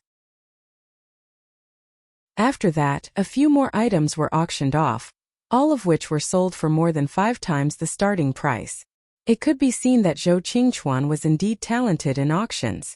He was always able to grasp the itch in every customer's heart and raise the price to the highest. What Yun Shang wanted to see was the final price of her bottle of Praise of the Moon God under Zhou Qingchuan's lotus tongue. The next item to be auctioned is a magical potion that has never appeared in the continent. It has an unusually beautiful name, called Praise of the Moon God. Zhou Qingchuan deliberately paused for a moment. I believe that most of the people present have already seen the description of Praise of the Moon God in the brochure. I have been an auctioneer for 5 years, but I have never seen any potion that can directly promote a magic waste to a magician. As far as I know, this is something that the medicine of the Imperial Medicine Pavilion can't do, nor can the temple. When Zhou Qingchuan said this, he noticed that the eyes of at least 10 people in the audience had lit up. Next, let's proceed to the 13th auction item. The Gospel of the Magicians, the Praise of the Moon God refined by the newly risen Little Xiantong. Zhou Qingchuan ordered people to deliver the Praise of the Moon God. Little Xiantong? Which medical center was that? There was no well-known medical center on the continent called Little Xiantong. Almost all the people in the auction house were guessing the origin of Little Xiantong. Unfortunately, most of them had blank looks in their eyes. They had never heard of this name before. The color of the potion was as gorgeous as the morning glow.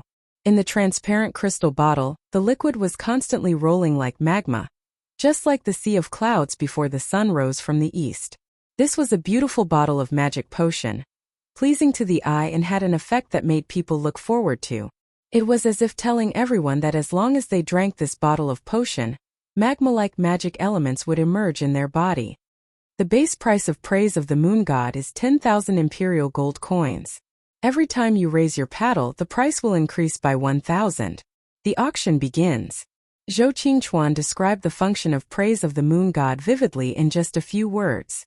Even Yun Sheng herself couldn't guarantee that the effect of Praise of the Moon God could be described so appropriately.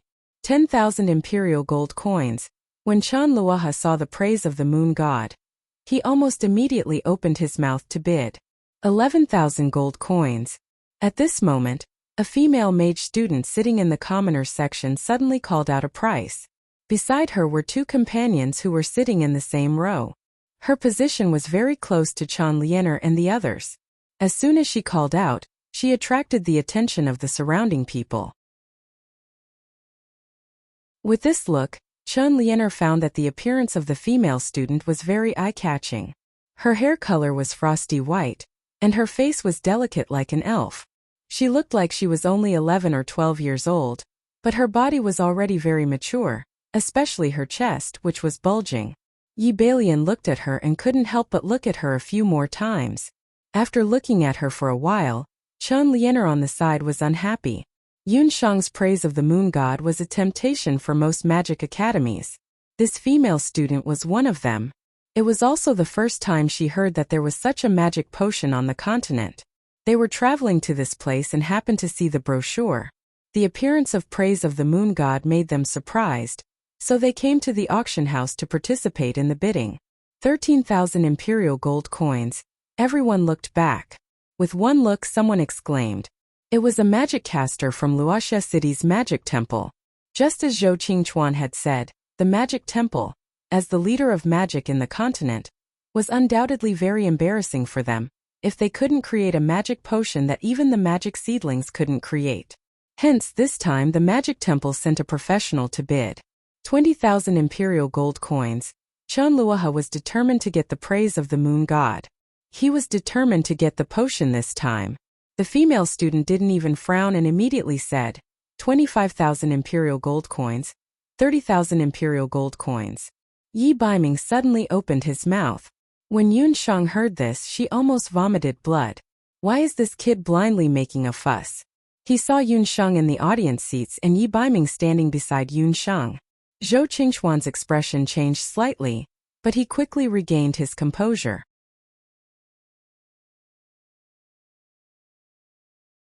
Chapter 247. Zhou Qingchuan wasn't surprised by this kind of situation at the auction. It wasn't surprising that someone would do something like this. He thought that Yun Shang wanted to raise the price of her potion, so she let Yi Baiming bid. Fortunately, Yi Baiming's bid was soon squeezed out by a new round of bidding. After a new round of bidding, the price of the praise of the moon god reached an astonishing 60,000 gold coins. And looking at the momentum, the increasing price will continue. This made Zhou Qingchuan, who originally thought that 50,000 gold coins would be the final price, very surprised. He must win that bottle of potion. Chen Luoha looked at the price and suddenly raised his bidding card. 100,000 gold coins, suddenly increased by 40,000 gold coins? This price made the people who were still participating in the bidding can't help but shrink back. A bottle of high-grade potion, 100,000 gold coins, that was 10,000 imperial purple gold coins. Even if this bottle of potion was a unique product, it was too expensive. In the end, the bottle of praise of the moon god was sold for an astonishing price of 10,000 imperial purple gold coins. At the moment when the price was sold, various speculations about the little Ci Entong suddenly exploded in the audience. This was a new record for the transaction of high-grade potions in the continent. 100,000 gold coins. Yun Shang was also shocked by this price. She didn't expect that a bottle of high-grade potion could be sold for such a high price. After the praise of the moon god, the auction continued for half an hour. All the products were sold at a good price. After the auction was over, Yun Shang went to collect her auction proceeds. When she walked out of the door, she happened to see the several magicians who participated in the auction earlier. Along with the crowd, the Crown Prince of Zhou State, Yi Balian, Chen Liener and others came out. Blue, what should we do? That bottle of potion was bought by someone. After walking out of the auction, the several magicians whispered. They looked like students of the Magic Academy, but the magic robes they wore were very different from ordinary magic robes. Even Yi Balian, who was born in the royal family, couldn't tell what material the magic robes were made of. The crowd was crowded. At this time, the frost-haired female student who was thinking about something was bumped into by someone and happened to bump into Yi Balian. Yi Balian hurriedly supported her. Looking at the female student closely, Yi Balian's eyes flashed with a touch of surprise.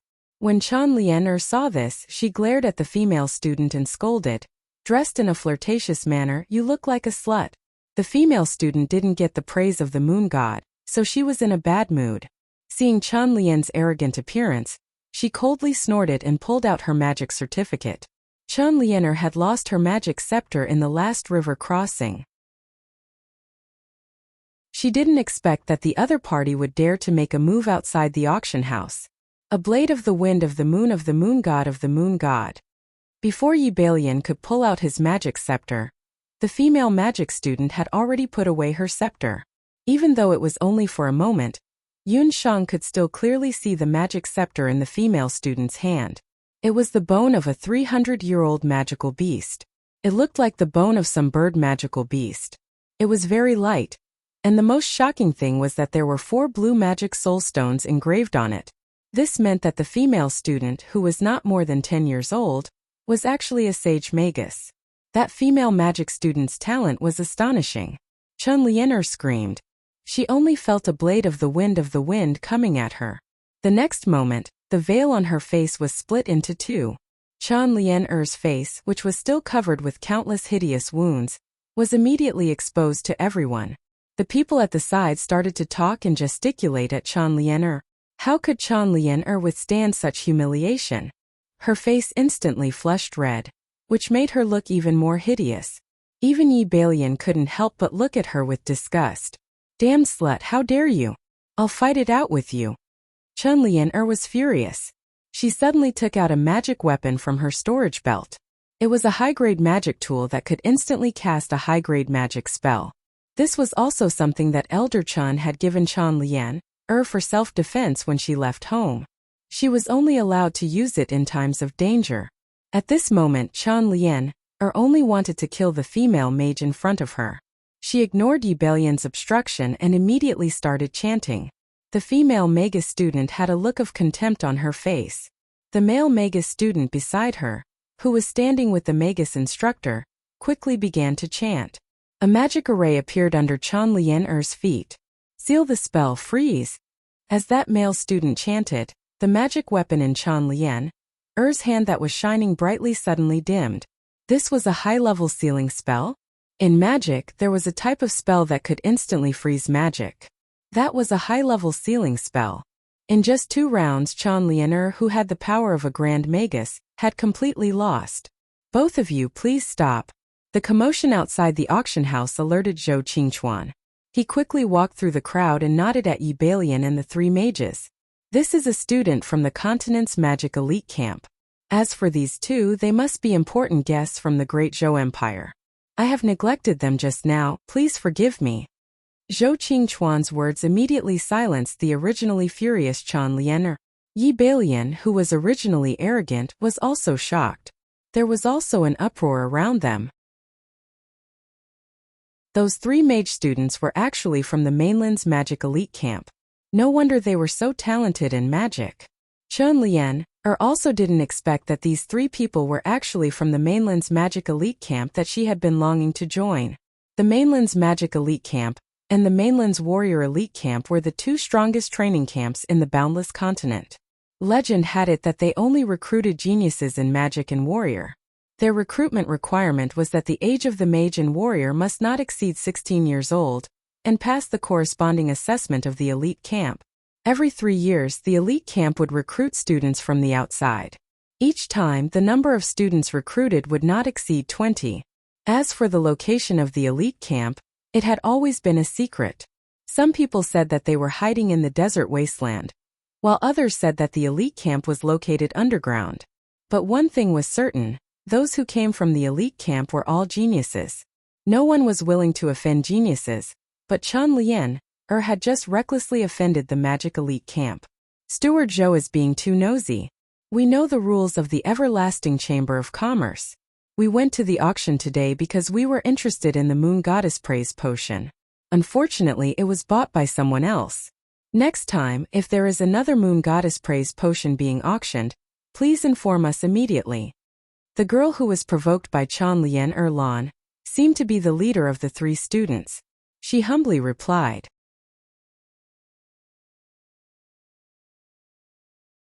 Chapter 248.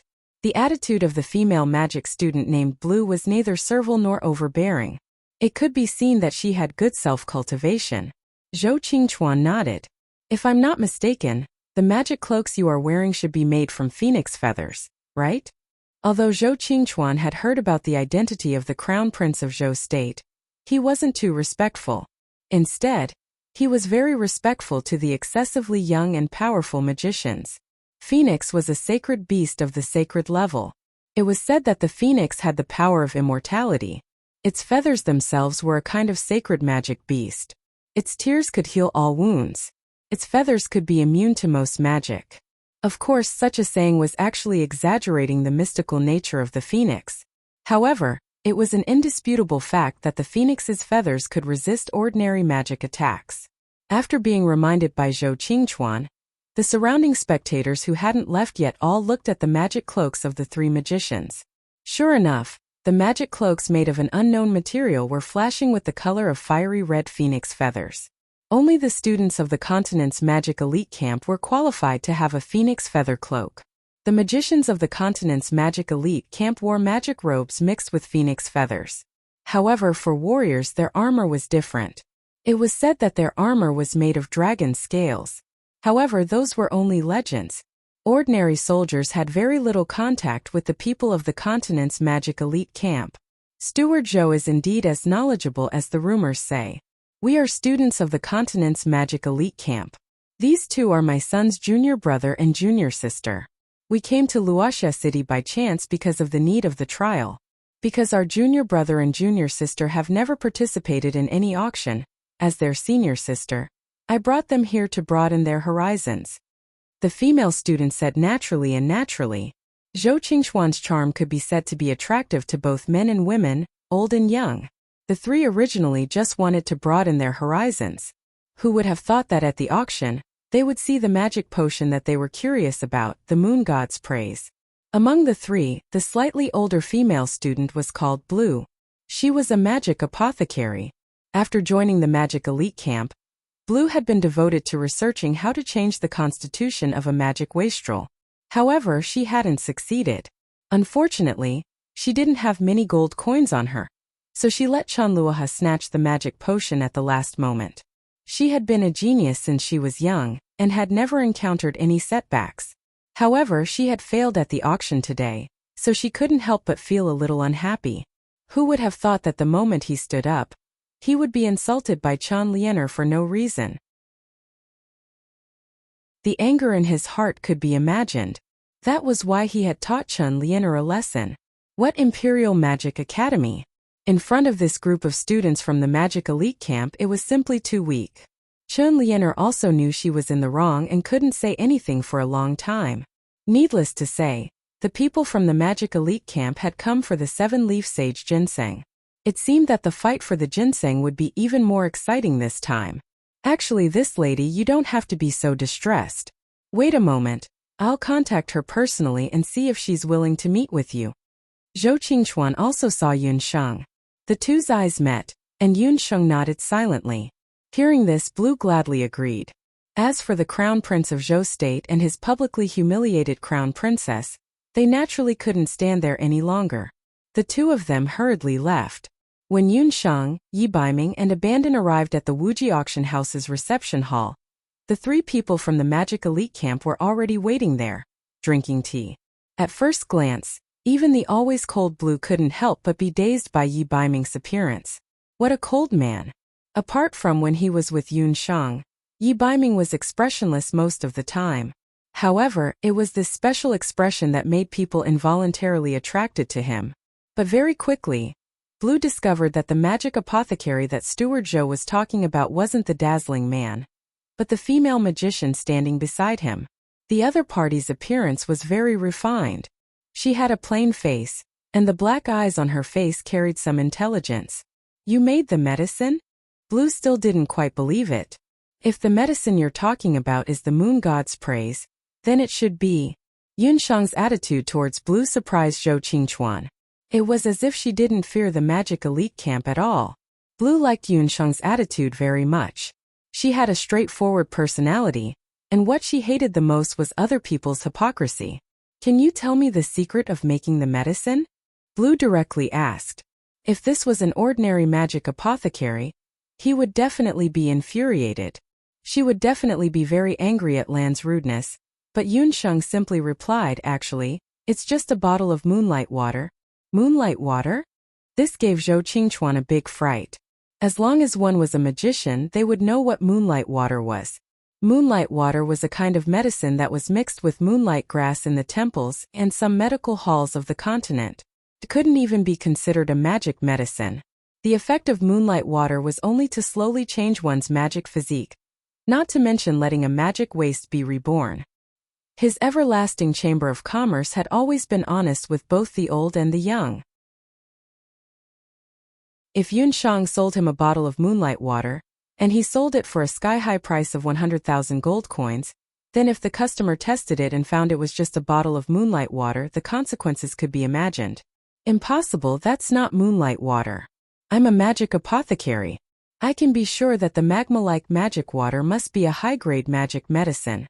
Blue thought that Yunsheng was hiding it from her, and secretly blamed Yunsheng for not being honest. Hearing this, Zhou Qingchuan breathed a sigh of relief. It's moonlight water, but it's made from magic medicine. The magic elements used to make this moonlight water are water and fire. Yunsheng pointed at Abandon. If you still don't believe me, you can ask the magician next to me. He was there at the time when I successfully made it. Abandon didn't say anything and just nodded. Water and fire elements, weren't those two elements mutually exclusive? Someone actually used two elements that could explode at any time to make a new type of magic medicine. This female magician isn't crazy, is she? The possible consequences of conflicting magic elements acting together made the three elite magic camp students unconsciously shiver. The way they looked at Yunsheng instantly changed. If it's really like what you said, then I'm afraid that the people who can make this medicine are very limited, Blue regretfully said. She originally thought that she could comprehend this new magic medicine, but after hearing Yunsheng's words, she knew that it was impossible. This kind of alchemy method was too dangerous. She was afraid that regular magicians, including her magic mentor, wouldn't allow this kind of alchemy. In any case, I'm very happy to meet you, a bold magician. My name is Blue, a student of the mainland's elite magic camp. Blue extended a friendly hand to Yunsheng. Hello, my name is Yunsheng. My current identity is Zhou State's Wuxia Everlasting School exchange student. Yunsheng also had a good impression of this outspoken elite magician. The two people stretched out their hands at the same time and the two pairs of hands tightly clasped together.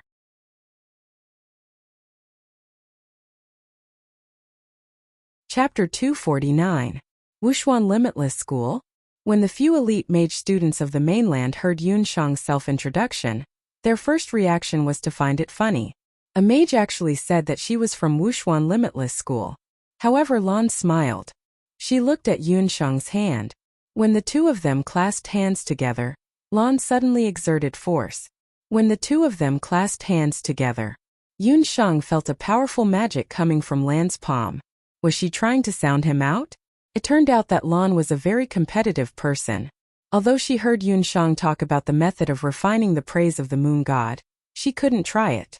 In her heart, she couldn't help but have an impulse to compete with Yunsheng. Yunsheng saw that Lan wanted to compete with her. If she withdrew her hand now, she could still retreat unscathed. However, Yunsheng wasn't the kind of person who would admit defeat. These people from the mainland's elite mage camp were still very proud in their bones. Anyway, when the time came, she would definitely compete with these people in the Sunset Wetland. She was now an archmage. She wanted to see how big the gap was between an archmage and a sacred mage.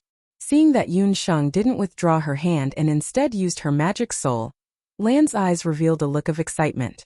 As for the other few mage students, they had a contemptuous look on their faces. They were really overestimating themselves. Sister Lan's strength, even in the mainland's elite mage camp, was ranked in the top 20. She specialized in water magic and could now skillfully use all kinds of yellow magic. A bone-chilling magic power followed Yunsheng's hand and drilled into it. Yunsheng naturally wouldn't use all of her 5 elemental magic soul's magic power. Considering Lan's magic attribute, Yunsheng chose the fire elemental magic soul as her opponent.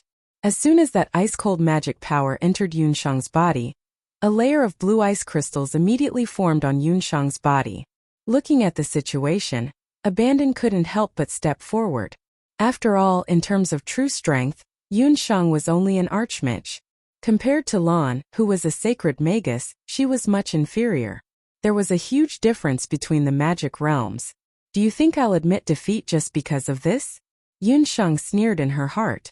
Azura seemed to know that Yunshang was just an archmage and was about to withdraw her magic.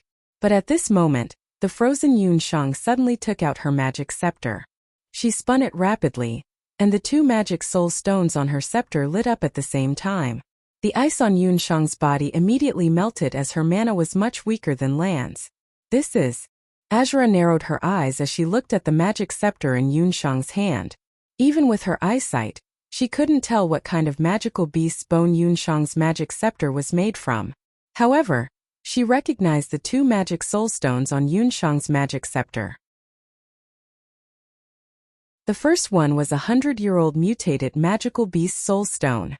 The second one, what was even more shocking was that it was actually a demon soul stone.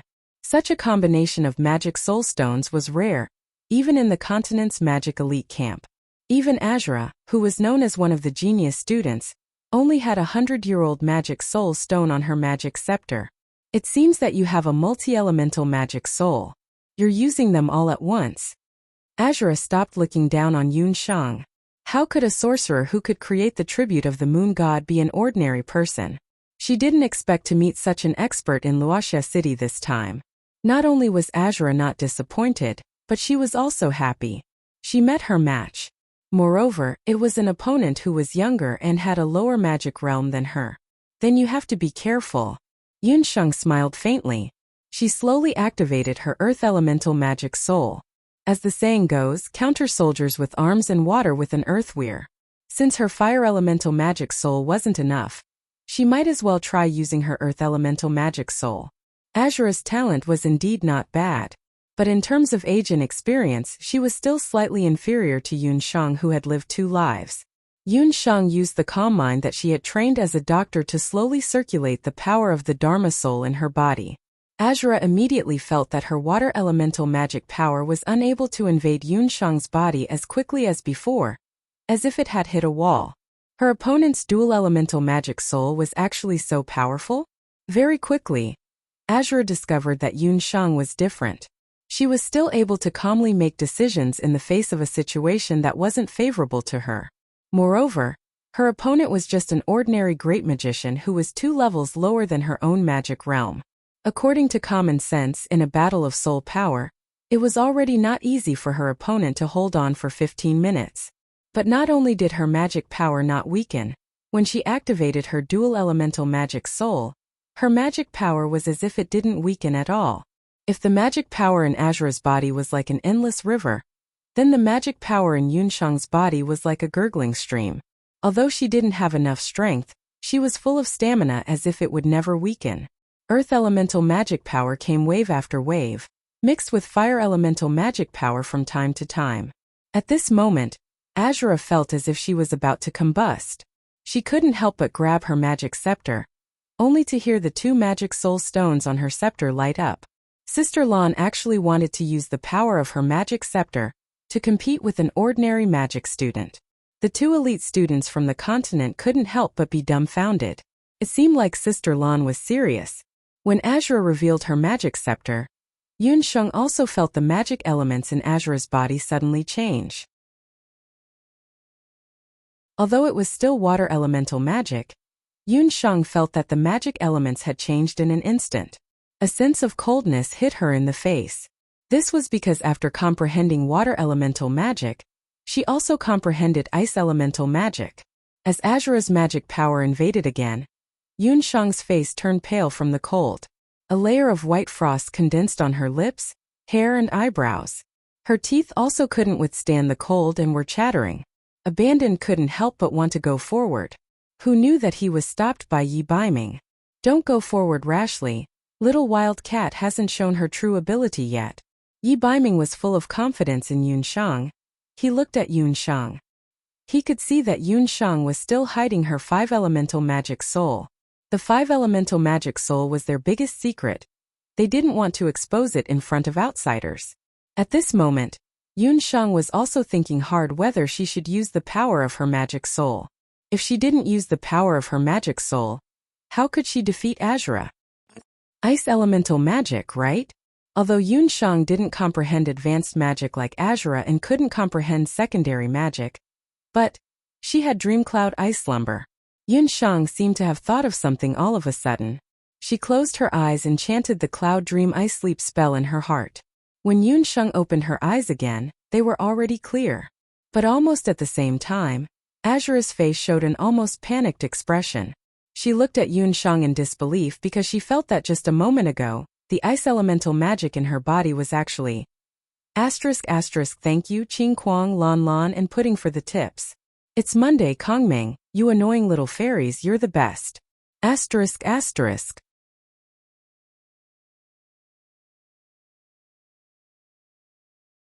Chapter 250.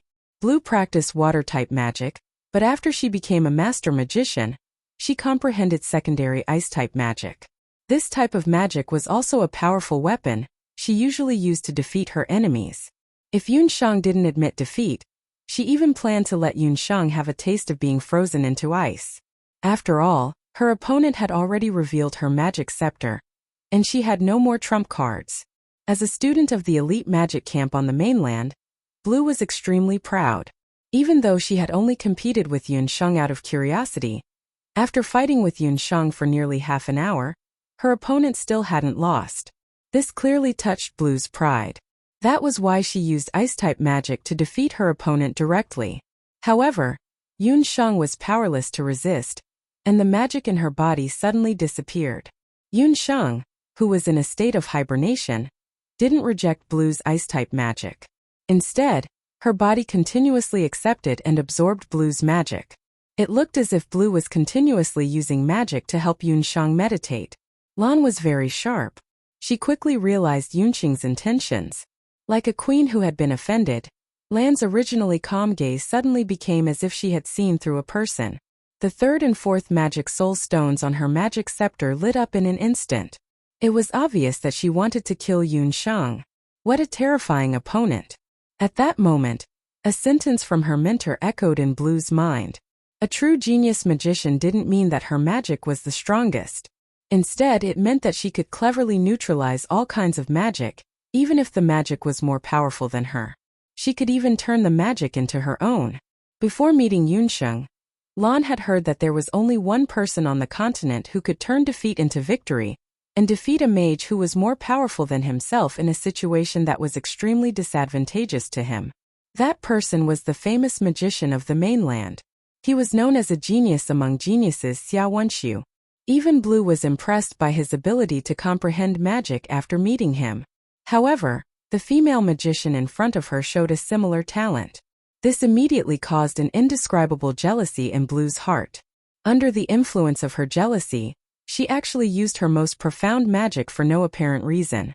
Yunsheng, who was immersed in the meditative state of Cloud Dream Ice Slumber, was completely unaware that she was enjoying the pure ice magic power that was being transmitted from Azura's body. Little wild cat, back off. Among the people present, Yi Baiming was constantly paying attention to the situation on the battlefield. When he saw the sudden change in Blue's expression, Yi Baiming's figure turned into a shadow. He attacked Yunsheng in Blue's hands. Azura felt a strange, cold force that was countless times colder than ice attack her. She couldn't even tell whether that strange force was magic or Do Qi. Under the effect of the strange force, Yunsheng and Blue were forced to withdraw their hands at the same time. Both of them took 3 steps back. Before Yunsheng, who had just broken free from her meditative state, could react, she was already in Yi Baiming's arms. Sister Lan. 2 magicians from the mainland's elite camp hurriedly came forward. In their opinion, Yi Baiming was very presumptuous. He actually made a move when others were competing with their soul power. I'm fine. Who are you? Blue's heart was like a raging river. She actually couldn't sense what method the other party used to interrupt her magic incantation. I'm also a student of Wuxia Everlasting School. At the same time, I'm also her retainer. Yi Baiming smiled brightly. This smile, however, made the magicians from the mainland's elite camp, including Blue, stunned. Yun Shang looked at Yi Baiming, who could make the stars in the sky darken in an instant. Her heart was filled with disdain. TSK, this fox is showing off again. Yi Baiming was an extremely polarized person. If he didn't want others to discover him, he could completely hide his sharpness. But if he wanted others to discover him, he could instantly shine brightly. This was also the thing that made Yun Shang the most angry. Standing next to this guy, he instantly became an inconspicuous little cabbage. It was Wuxia Everlasting School again. Blue couldn't help but feel that her abnormality was inconceivable. In the mainland's elite camp, there was no lack of monstrous geniuses of the mainland. Among them there was no lack of talented and outstanding people. But none of them could compare to this young man whose doqi cultivation was unknown. Wuxia Everlasting School was a famous martial arts school in the mainland. Blue and the others naturally knew of its reputation. But that kind of martial arts school definitely couldn't compare to the mainland's elite camp. But compared to Yi Baiming, it seemed that the people in the elite camp weren't much stronger. In Blue's memory, if there was anyone who could compete with Yi Baiming, it would be Xiao Wenshu from the temple. She had only come out for a trip, but she had already discovered two such outstanding people. It seemed that after returning to the mainland's elite camp, she would have to tell her teachers about the changes in the outside world. After being interrupted by Yi Baiming, Blue calmed down. She had a killing intent just now. After thinking about it, she was also shocked by her own actions. For a magician, killing intent couldn't be too heavy. Otherwise, it was very likely that they would become a dark magician. Blue couldn't help but think to herself, I have offended you just now. I hope Miss Yun doesn't mind. After Blue regained her composure, she once again became the cold magic genius. When she bid farewell to Yun Shang and the others, she couldn't help but take another look at Yi Baiming. Before she left, she said, I think it's very likely that we will meet again in the near future. I hope that when we meet again we won't be enemies. She had already guessed that Yun Shang and Yi Baiming had appeared here for the 7-leaf ginseng. The situation in the sunset wetlands was unclear. If they really fought over it, Blue definitely wouldn't let her guard down like today. As soon as Blue left, Yi Baiming's expression became serious. He was just about to reprimand Yun Shang. Did this lass eat a leopard's guts? She actually entered a meditative state while competing with someone in terms of the power of her magical soul. If it was another magician, or if he wasn't present today, wouldn't that mean that Yun Shang would very likely die? Thinking that Yun Shang might die, Yi Baiming's heart couldn't help but palpitate. This kind of feeling of fear hadn't appeared for a long time after his mother's death. Such a man actually said that he was the retainer of that female magician. Zhou Qingchuan was also very surprised when he found out about Yi Baiming's identity. That was a retainer. Looking at the man's words, actions and clothes, he definitely didn't come from an ordinary family. But he was willing to be a little girl's retainer. Zhou Qingchuan didn't expect that Yi Baiming was actually Yun Shang's retainer. But he clearly noticed that Yi Baiming's gaze towards Yun Shang was very unusual. Anyone with a discerning eye could see that Yi Baiming had special feelings for Yun Shang. He didn't know why, but after Zhou Qingchuan discovered this, he felt a little uncomfortable. Don't talk. After Yun Shang got out of the state of meditation, she didn't seem to have recovered. Before Yi Baiming could open his mouth to scold her, she suddenly said, I seem to have realized something. I want to go into seclusion immediately.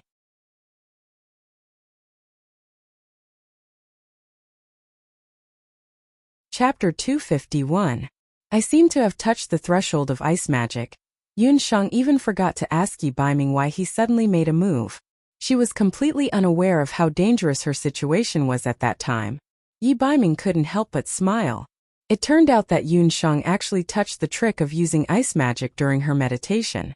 She didn't say anything and immediately left the auction house. She didn't even have time to say goodbye to Zhou Qingchuan and hurried back to her residence. She needed to meditate immediately. If she succeeded, after this meditation she should be able to comprehend ice magic. Secondary magic was different from the general nature magic. It was either a magician's innate magic mutation, or it had to rely on the acquired understanding. Yun Shang, in the state of hibernation, was stimulated by the ice magic of Lan Meng. Zhou Qingchuan looked at Yun Sheng leaving without saying goodbye, and he was also a little surprised.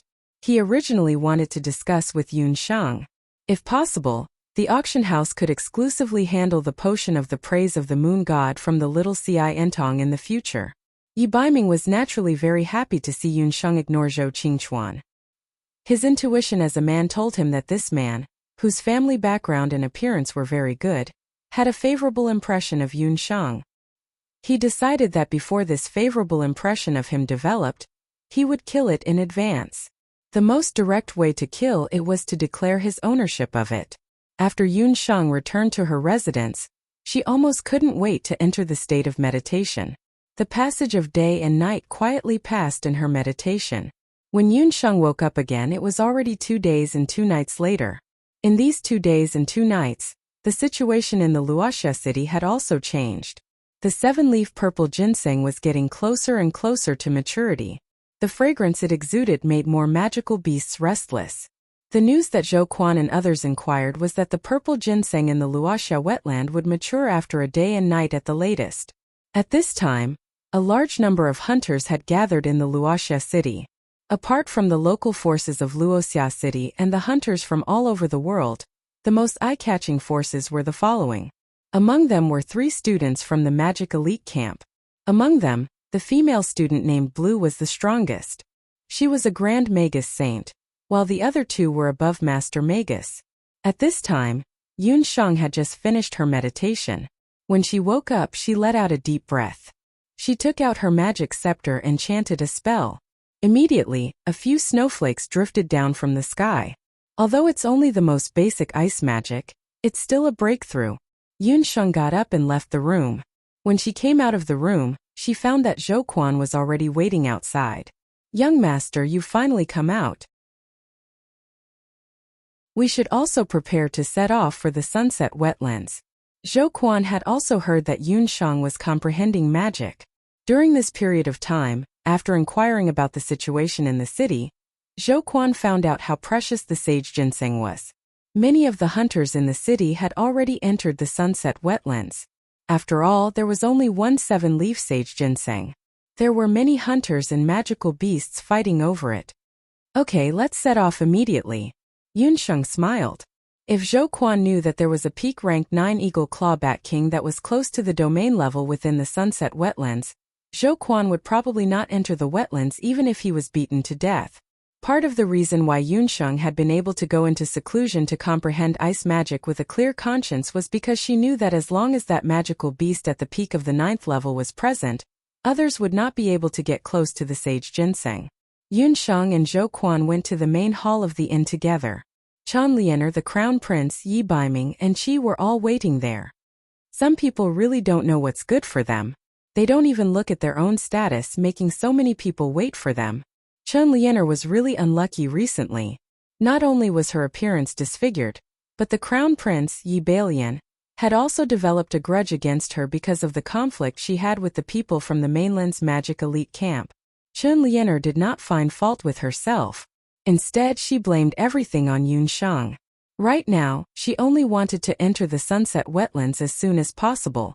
After finding the sage ginseng there, her face would be restored to normal. Everyone is clear about the situation at the sunset wetlands. Not only are there all kinds of dangerous magical beasts living in the sunset wetlands, we also do not know what is in the innermost area. For everyone's safety, we have already killed the sage ginseng. We have already decided to hunt down the magical beasts in the periphery first. Everyone, do not advance rashly. Zhou Quan informed everyone of his plan. Chan Lianer was dissatisfied. If it were up to me, we should quickly kill the magical beasts and enter the core area. If we scout the outskirts, the sage ginseng might be taken away by someone. If she had to go back with this face, she would rather die. Zhou Quan could not help but raise his eyebrows. Along the way, he had found that although Chan Lianer was beautiful, she was arrogant and unruly. Compared to his deputy team leader, she was like the difference between heaven and earth. If it were not for the fact that this was their first mission, he really wanted to throw Chan Lianer out. "Listen up, my target is the sage ginseng. You are in charge of dealing with the magical beasts in the outer area. I will bring my royal sorcerers and summoners and immediately charge into the inner area. Crown Prince Ebalion had heard from the imperial doctor that a stalk of sage ginseng was more than enough to heal his Dharma soul. The rest would be refined into pills and presented to his father and mother. They would definitely be overjoyed. Recently, Yi Baiming had been in the limelight.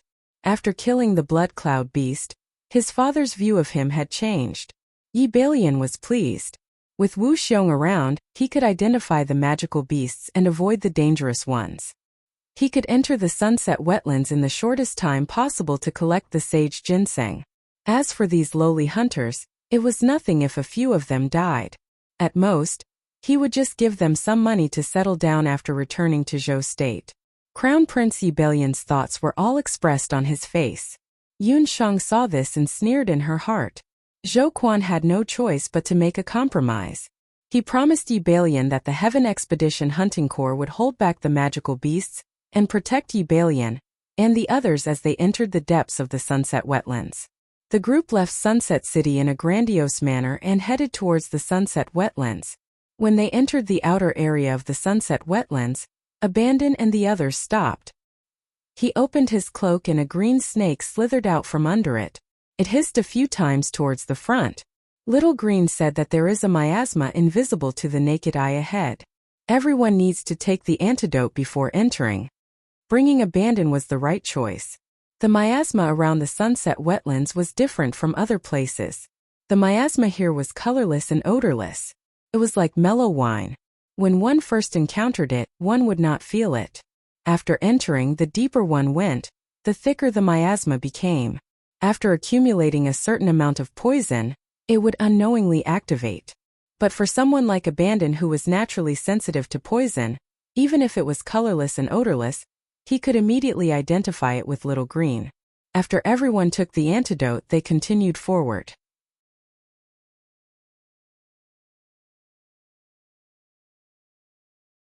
Chapter 252. As Yun Shang had been to the Wuxia wetlands before, she was very familiar with the surrounding terrain.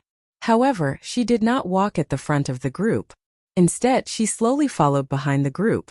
She noticed that the magical beasts near the Wuxia wetlands seemed to be much fewer than before. Look, those people and magical beasts. When Zhou Quan and the rest got closer, they realized that there was a disgusting smell everywhere. There were corpses of magical beasts and hunters everywhere.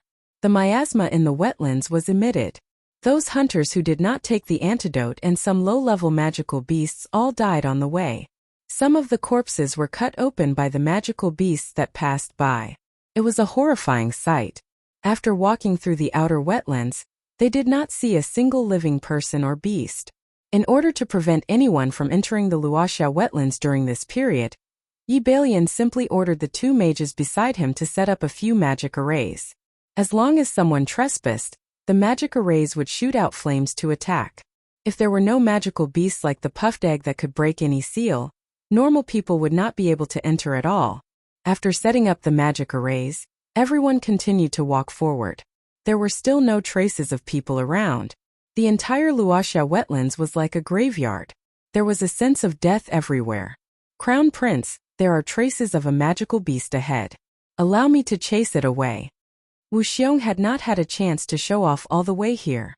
After he caught the scent of a magical beast, he immediately walked out impatiently. He raised his magic scepter and chanted. This was Yun Shang's second time seeing a summoner summon a magical beast. The first time was the female summoner called Bing Ling from the Wanlong gambling house. However, compared to Bing Ling's glacier tiger, she did not know what Wu Xiong's summoned beast was. After a series of obscure chants, a plant appeared in Wu Xiong's summoning array. It was a plant with a special shape. Yun Shang did not expect that Wu Xiong's summoned beast was not a magical beast. It was a plant-type summoned beast. At the side, Abandon and Yi Baiming were also curious. There were very few summoners in the Great Zhou dynasty, and plant summoners were even rarer in the mainland. When Yun Shang saw the magic beast, she thought of a carnivorous plant she had seen in a modern botanical garden, Nepenthes. Wu Xiong's magic herb was similar to a pitcher plant. It had a huge bag, and inside it was a corrosive liquid that could melt any plant or animal. As long as an enemy, especially a mosquito, invaded it, it would immediately devour it. Wuxiong's man-eating flower had a similar effect. After it appeared, it released a kind of fragrance. If a human were to smell this fragrance, they would only feel that it was filled with the stench of blood, making them want to vomit after smelling it for a while. But to magical beasts, this special fragrance was like the best repellent. Yunshang smelled it and found that it was similar to the smell of modern insecticides. Sure enough, after Wuxiong released the man-eating flower, even if it did not move, its smell quickly spread. Some of the magical beasts that had been lingering around immediately fled after smelling this smell, not daring to come close to Yunshang and the others. As for the eagle claw bat king that Yunshang had encountered in the core area of the wetland, it was still there. Thinking about it, that near-domain level magical beast was much smarter and more cunning. It must have known that the 9-leaf purple ginseng was about to ripen, so it guarded the purple ginseng tightly, unwilling to retreat easily. What Yunshang and the others did not know was that when they entered the core area, the magic arrays that had been set up around the periphery of the wetland were easily destroyed. The elite camp students had expected that the purple ginseng was about to ripen, so they killed their way into the middle area. Coincidentally, they also encountered the wave of magical beasts that had been driven out by Wuxiong's man-eating plant. The few of them killed along the way, and soon small mountains of corpses were piled up on the road. Under the effect of Wuxiong's summoning plant, the group quickly cleared out the magical beasts in the periphery.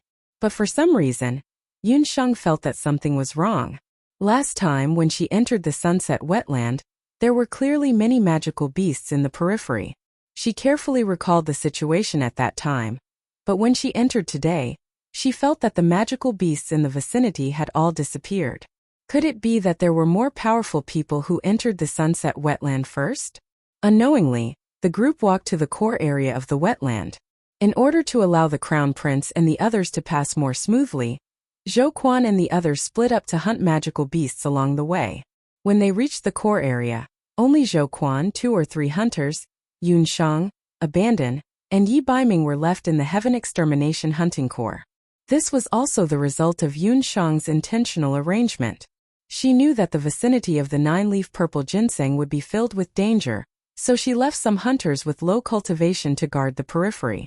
The dizzying miasma slowly dissipated, and a fresh, dew-like fragrance assailed their nostrils. "Look, what's that over there?" Chun Lian's eyes lit up.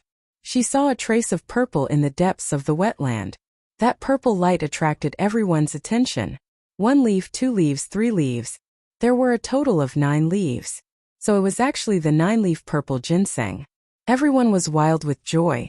Everyone knew what a 9-leaf purple ginseng meant. It was a herb that was close to divine grade. At this moment, the ginseng flower on the purple ginseng's corolla had turned completely red from its previous orange-yellow color. From afar, the 9-leaf purple ginseng seemed to be shrouded in the morning glow. Discovering the temptation of the 9-leaf purple ginseng made everyone forget about the dangerous situation in front of them, especially Chun Lian and the crown prince. They couldn't wait any longer and activated their magic.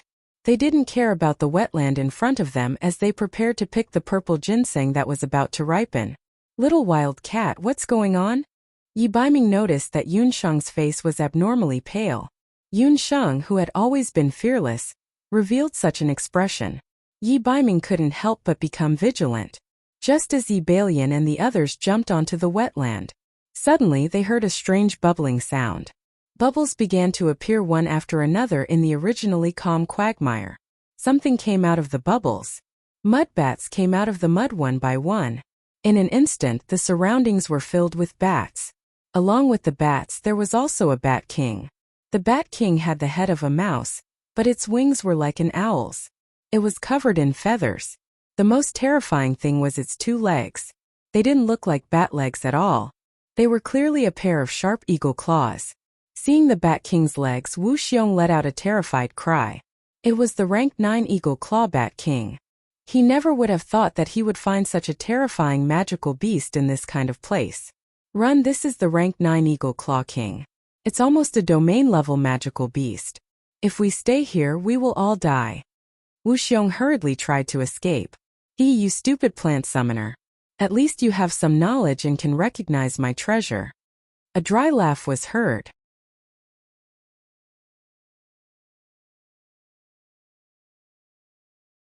Chapter 253. Inside the swamp, bubbling sounds could be heard again. The mud gradually solidified together, forming a human figure. An old man with a face even more haggard than the bark of an old tree appeared in front of everyone. When they saw the summoning ring on his hand, everyone sucked in a breath of cold air. It was a holy beast summoner. A holy beast summoner who could control high-level magical beasts and even domain-level magical beasts. They didn't expect that there would be a summoner hidden in the Wuxia wetland. At this moment, even the stupidest Yibalian already knew that they were ambushed. You are. Your Excellency, please spare me. I am a branch of the Wu family of Penglai State. Please let me go for the sake of the Wu family. Wuxiong was trembling with fear. You killed so many magical beasts along the way. Those were all food for my family's sweetheart. Since you killed them, then you will be its new food. The first one to be eaten is you, stupid descendant of the Wu family. Who knew that the Eagle Claw King had no intention of letting him go? The Eagle Claw King smelled the summoner in the crowd and only heard a squeak. It was like a golden lightning. In just a moment, its claws grabbed Wuxiong's head. Those small eagle claw bats swarmed and rushed towards the man-eating plant. Wuxiong's whole body was grabbed by the eagle claw bats. With a snap, his head was immediately separated from his body. His pitiful appearance made everyone present not dare to move. The summoner's strength was really terrifying, especially the power of his summoned beast, which was already at the peak of the 9th rank. Which one of you is the Crown Prince of Zhou State? This old man was entrusted by someone to refine the purple ginseng golden pill in exchange for the life of the Crown Prince of Zhou State. The old summoner's eyes looked back and forth among the remaining people. Finally, his eyes fell on Yi Baiming. In any case, the other party was a crown prince. His temperament and appearance were bound to be first class. Among the crowd, Yi Baiming's temperament and appearance were the most outstanding. The old summoner thought he was smart and stared at Yi Baiming. He grinned and laughed dryly. You are the Crown Prince of Zhou State? This question made Yi Bailian so angry that he almost fainted, but he couldn't deny it. The old summoner was obviously hired by someone to kill him. If he admitted it, the old summoner would kill him without hesitation. Yi Baiming glanced at the silent Yi Bailian. The corners of his lips curled up in disdain. Elder, we have no enmity between us. Why did you set such a trap for us? Yi Baiming could already tell that the entire so-called sage ginseng was nothing more than a carefully planned trap. What's the point of a dead man knowing so much? Die. The summoner waved his hand, and the eagle claw bat immediately turned its target to Yi Baiming. Wait. Just as the summoner was about to attack, Yun Shang suddenly shouted. He is not the Crown Prince of Zhou State. When Yi Baiming heard this, he looked at Yun Shang. He didn't expect that Yun Shang would speak up to protect him. When the old summoner heard that Yi Baiming wasn't the Crown Prince of Zhou State, he immediately stopped. Although he couldn't distinguish between right and wrong, he understood one principle: to kill when necessary. Since the summoner wanted him to kill the Crown Prince of Zhou State, then he would only kill the Crown Prince of Zhou State. Yi Bailian almost fainted. In fact, he couldn't wait for the old summoner to kill Yi Baiming indiscriminately. After all, Yi Baiming's reputation in Zhou State was far greater than his. Killing him was equivalent to eliminating all future troubles, and he could take the opportunity to escape this disaster. Who knew that this damned female sorcerer would expose him? Elder, haven't you heard that the Crown Prince of Zhou State is an idiot? Furthermore, he's ugly and doesn't have a good reputation in the mainland. Look at him. No matter what, he's still considered a talent. How can he be the Crown Prince of Zhou State? Furthermore, which country's crown prince would lower himself to personally come to such a place to pick herbs? Yun Shang also noticed that although this old summoner wasn't young, he didn't seem to know much about worldly affairs. Sure enough, after hearing Yun Shang's words, the other party also felt that something was wrong. The person who entrusted him to kill the Crown Prince of Zhou State had a very honorable status. He also wasn't willing to enter a place like the Wuxia wetlands. Little girl, then tell me, Where is the real crown prince of Zhou state? The old summoner looked at Yun Shang and saw that she was only an archmagus. Then, he looked at her innocent face and didn't think that she would lie. However, this old summoner was gravely mistaken. As the saying went, a dog that bites is not fierce. Under Yun Shang's harmless lowly appearance, she hid the evil heart of a poisonous witch. He's hiding in a very secluded place. Elder, if you trust me, I can take you to find him, Yun Shang said vividly. When Yi Baiming heard that Yun Shang wanted to personally take the old summoner to find some imaginary crown prince of Zhou state, he couldn't help but feel a little worried. Trust me. Yun Shang winked at him in abandon. At the same time, Yun Shang couldn't help but secretly touch the summoning hand hidden in her chest. Whether it was the other party's magic cultivation or summoning skills, he was far above her. If she wanted to successfully deceive him, she could only give it her all. Otherwise, they wouldn't have any chance of survival. The old summoner muttered to himself for a moment. Without hesitation, he followed Yun Shang forward. Wait, if we leave and that sage ginseng matures, what will we do? You treacherous little girl, this old man almost fell for your trick. The old summoner suddenly became angry. This time, he came for the sage ginseng and almost fell for Yun Shang's diversionary tactic. Elder, you don't have to worry too much. Look at the sage ginseng's flowers. Although the flowers are already red, the top layer of the flowers isn't red yet. I'm a pharmacist, I can guarantee that the sage ginseng won't mature in 2 hours. Yun Shang said with certainty. 2 hours is enough for you to capture the cowardly crown prince of Zhou state. Then you can pick the herbs and use that coward's corpse as fertilizer. Yi Bailian was so angry that he almost vomited blood again. This period of time could be considered the most sullen period of his life. He didn't have any good days. He was humiliated by the people of the everlasting Chamber of Commerce. Because he wanted to save his life, he was repeatedly humiliated by Yun Shang. Yun Shang, you little bitch. As long as he returns to Zhou state, he definitely won't let her off. Yi Baiming saw Yi Bailian's sinister gaze and a murderous intent flashed through his eyes. Yi Baiming also sighed inwardly at Yun Shang's psychological strength. In this world, perhaps only Yun Shang could make her enemy vomit blood in anger in such a critical situation. Little wild cat, the longer you know her, the more surprises you have. The old summoner was suspicious for a long time, but he still believed Yun Shang's words. He also expected that a little girl in her teens wouldn't be able to do anything big.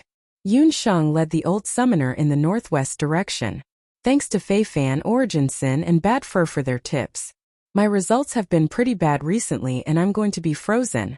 I haven't asked for a subscription since I went up. I only hope that some people will be magnanimous and delay it for 2 days.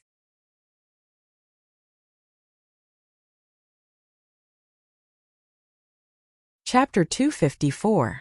Seeing that their deputy commander had been taken away, the hunters, including Zhou Quan, all expressed that they wanted to track down Yun Shang. Are you all rebelling? Who will protect me if all of you leave? Yi Bailian was furious when he saw this.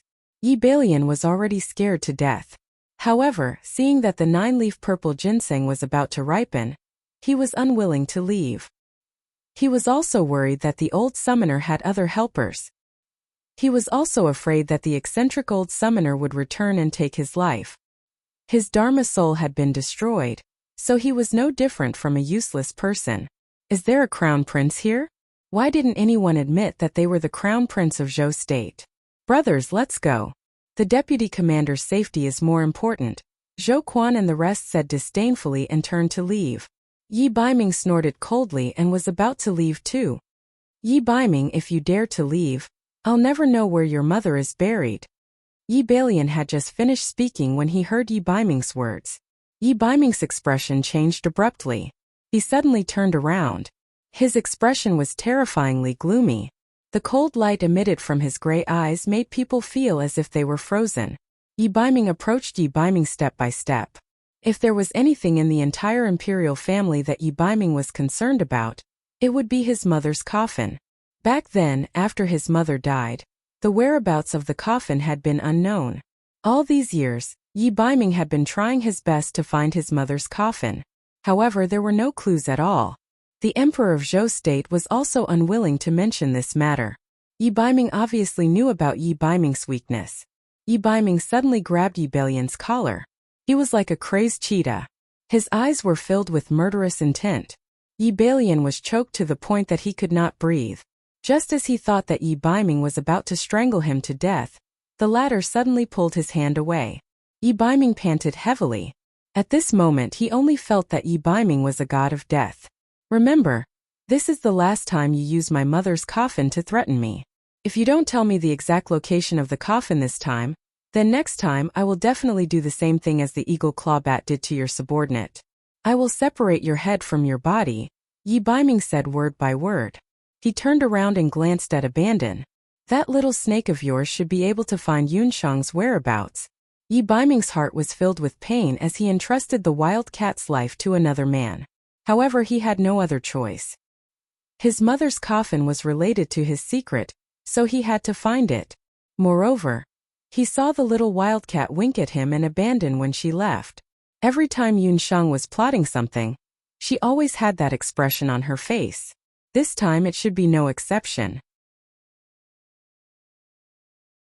Abandon walked towards the northwest without a word. In Wuxia City, inside the city lord's residence, the Dark Prince and Wuxia City Lord were waiting for a reply from the Wuxia wetlands. The Dark Prince was still the same as before, wearing a cool expression. Your Highness Dark Prince, isn't it worth it to exchange a 9-leaf purple ginseng for Zhou State's Crown Prince's life? The Wuxia City Lord's expression still carried some reluctance. That was a 6-leaf purple ginseng. In the past 50 years, it had only appeared once in Wuxia City.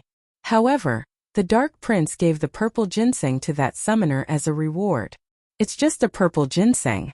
Since the Wuxia wetlands is suitable for growing this herb, I believe that in a few decades, another purple ginseng will appear in the wetlands. Moreover, I heard that it's not just Zhou State's Crown Prince who came this time. Even Zhou State's Lord Baiming came. Zhou State's Emperor only had 2 sons. If he suddenly lost 2 princes in later Qin, what would the future of Zhou State be like? The Dark Prince didn't feel any heartache for the purple ginseng. Previously, he arranged to kill the other party's hunters in Daoi Mountain Guard City. It was only a precedent. Later Qin's national strength had been growing day by day in recent years. Back then, Zhou State's Marshal Saint Yunba was so powerful that later Qin had no choice but to retreat. In the Dark Prince's opinion, annexing Zhou State was only a matter of time. This time, if he could successfully kill Zhou State's Crown Prince and Lord, Zhou State would definitely fall into chaos. Then, spending a purple ginseng would be worth it. However, if the Dark Prince knew that the purple ginseng in the Wuxia wetlands was a god-tier herb that was about to evolve, his attitude might not be so relaxed. Half a day had already passed. With the speed of Zhou State's group, they must have already entered the trap. The Dark Prince was already impatient to know the result. At this very moment, northwest of the Wuxia wetlands. Little girl, where exactly is that Zhou State's Crown Prince? He's already been gone for 15 minutes. After walking with Yunshang, the old summoner still didn't see any Zhou State's Crown Prince. Then he looked at the direction Yunshang was walking and couldn't help but become suspicious. We're almost there, senior. Haste makes waste. Yunshang walked unhurriedly. Don't think of playing any tricks. My eagle clawbat king has very sharp eyes. If it sees you doing anything, you'll end up like that summoner just now. I don't want to twist your little head off as well. The old summoner was on guard. I know. Hey senior, look at what's in front of us. Yunshang walked to the front and a swamp appeared in front of them. She glanced at him and suddenly shouted loudly. Almost at the same time, the sky suddenly darkened. What a cunning little girl. You actually dare to play tricks in front of me. The old summoner flew into a rage out of humiliation. Just as he was about to order his summoned beast to catch Yunshang, the sky suddenly darkened. The eagle clawbat immediately became alert. Immediately after, a strong pressure surged out. The surroundings were inexplicably dark. When the pressure came, the eagle clawbat on the old summoner's body let out a cry of fear. The dignified 9th-rank eagle clawbat actually fell upside down from the old summoner's shoulder under that pressure. Who is it? Which expert senior is it? The old summoner, who was originally full of confidence, broke out in cold sweat when he felt that pressure. According to his summoned beast's reaction, he was sure that there was a summoner who was stronger than him hiding in the surroundings. Stronger than a holy beast summoner. Was that a bishop summoner or not? No, it seemed to be even stronger. It was Emperor Zhao. In a place like this, they actually encountered a master at the level of Emperor Zhao. The old summoner had already thrown Yun Shang to the back of his mind. He knelt on the ground with a thud and kowtowed incessantly toward a certain direction in the darkness. Which summoning king is it? If this lowly one has offended you, please forgive me. He was completely unaware that the so-called pressure was just the pressure released by Yun Shang using the summoning hand. Reckless guy, how dare you make things difficult for my disciple? Afraid that her disguise would be seen through, Yun Shang had no choice but to use Xiao Hei's swallowing the sky combat skill to disguise herself as that hidden expert. She deliberately used a hoarse and deep voice.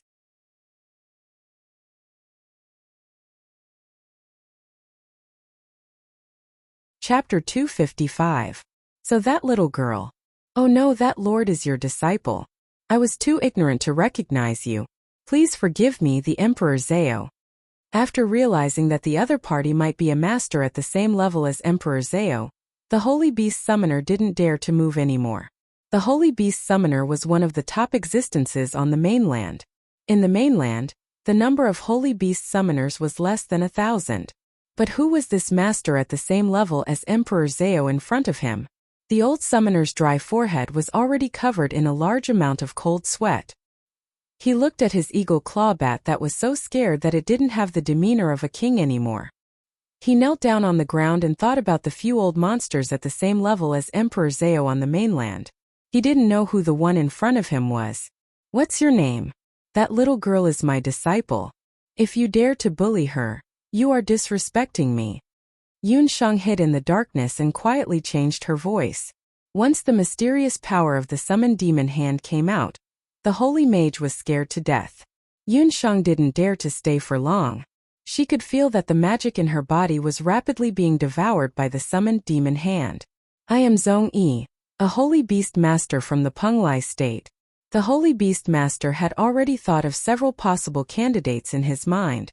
Except for the Emperor Zhao in red of the Zhao state, the other masters at the same level as Emperor Zhao on the mainland had disappeared for many years. How could they appear here so easily? Zhong Yi was suspicious. Could it be that this Emperor Zhao was a fake?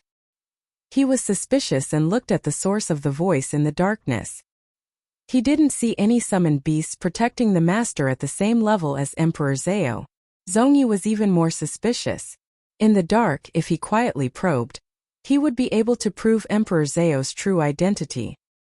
He quietly ordered the eagle claw bat to take the opportunity to launch a sneak attack. Yun Shang's eyes shone brightly. She saw the old summoner raise his head. His words and actions were somewhat suspicious.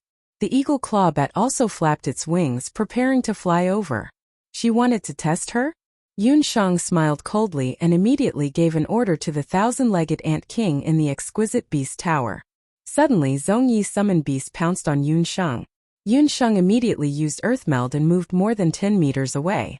The eagle claw bat missed its target, so it immediately retracted its wings and prepared to attack again. Yun Shang waved her hands and a summoning array appeared beside her. Only a series of strange buzzing sounds could be heard. A group of beast ants flew out from the summoning array. Zhong Yi was shocked. It was a group of ferocious beast ants. One of the ant generals looked very ferocious.